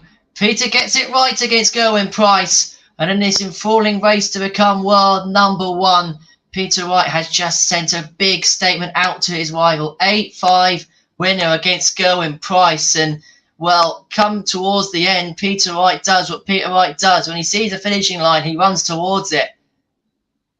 Yeah, absolutely sprints towards it. We've seen it so often over the last year or so. He just, once he's in that position, you're level with him towards the end of the game. He just kicks on and just plays his best darts when it really matters. And run through that. I mean, it's fantastic. 14 darter there on throw to wrap it up in the end. And just really, really clinical again from him when it mattered. And for once, there at the end, he didn't have to resort to the last dart in hand to take the double out. But it was, yeah, very, very good from him there. Superb from Peter Wright. Gerwin Price, of course, will go again. And I just wonder now with Peter Wright, won the first Premier League night, didn't he, over in Cardiff, has won this today, course world champion as well. He's going to start, obviously he's going to fancy it as it is, but there's going to be a little part of it that thinks, do you know what, from here, let's try and dominate. Well, he couldn't have started any better, could he? Really? I mean, wrapping up the World Championship at the start of the year, but then just kicking on from there as well. He's, like you say, he won the first Premier League night, absolutely dominated in the final of that, and then he's come here this weekend and he's gone and won the second event of the weekend. So he's in a really good spot to just keep going, and it just looks like he's in that little bit of form. He's in that little bit of that mindset that no one's beating me right now. What about Gerwin Price? What's that going to do for him psychologically?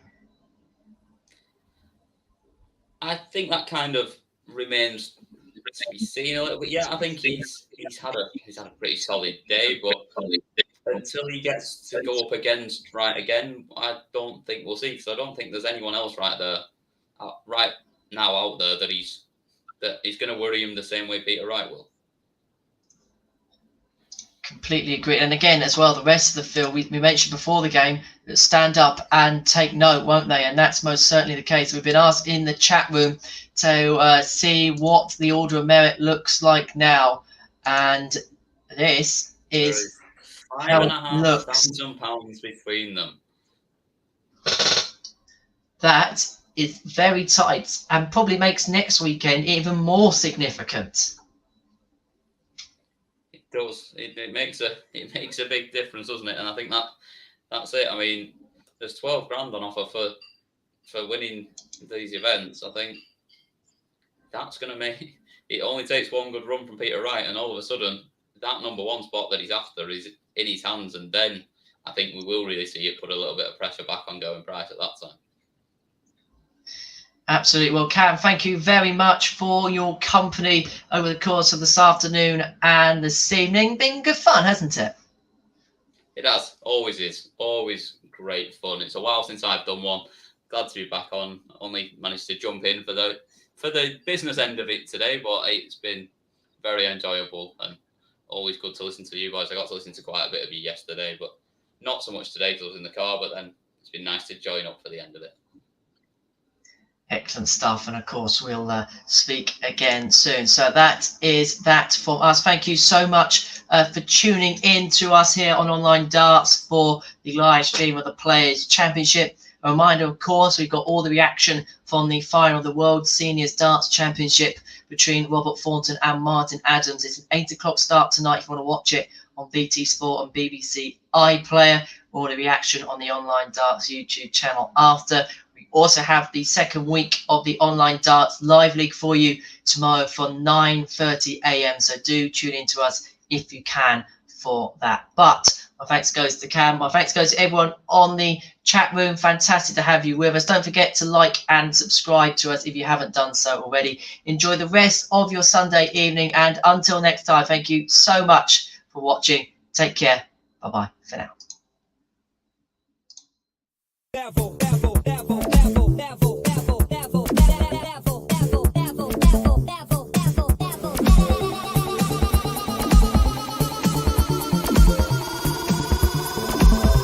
To the next level.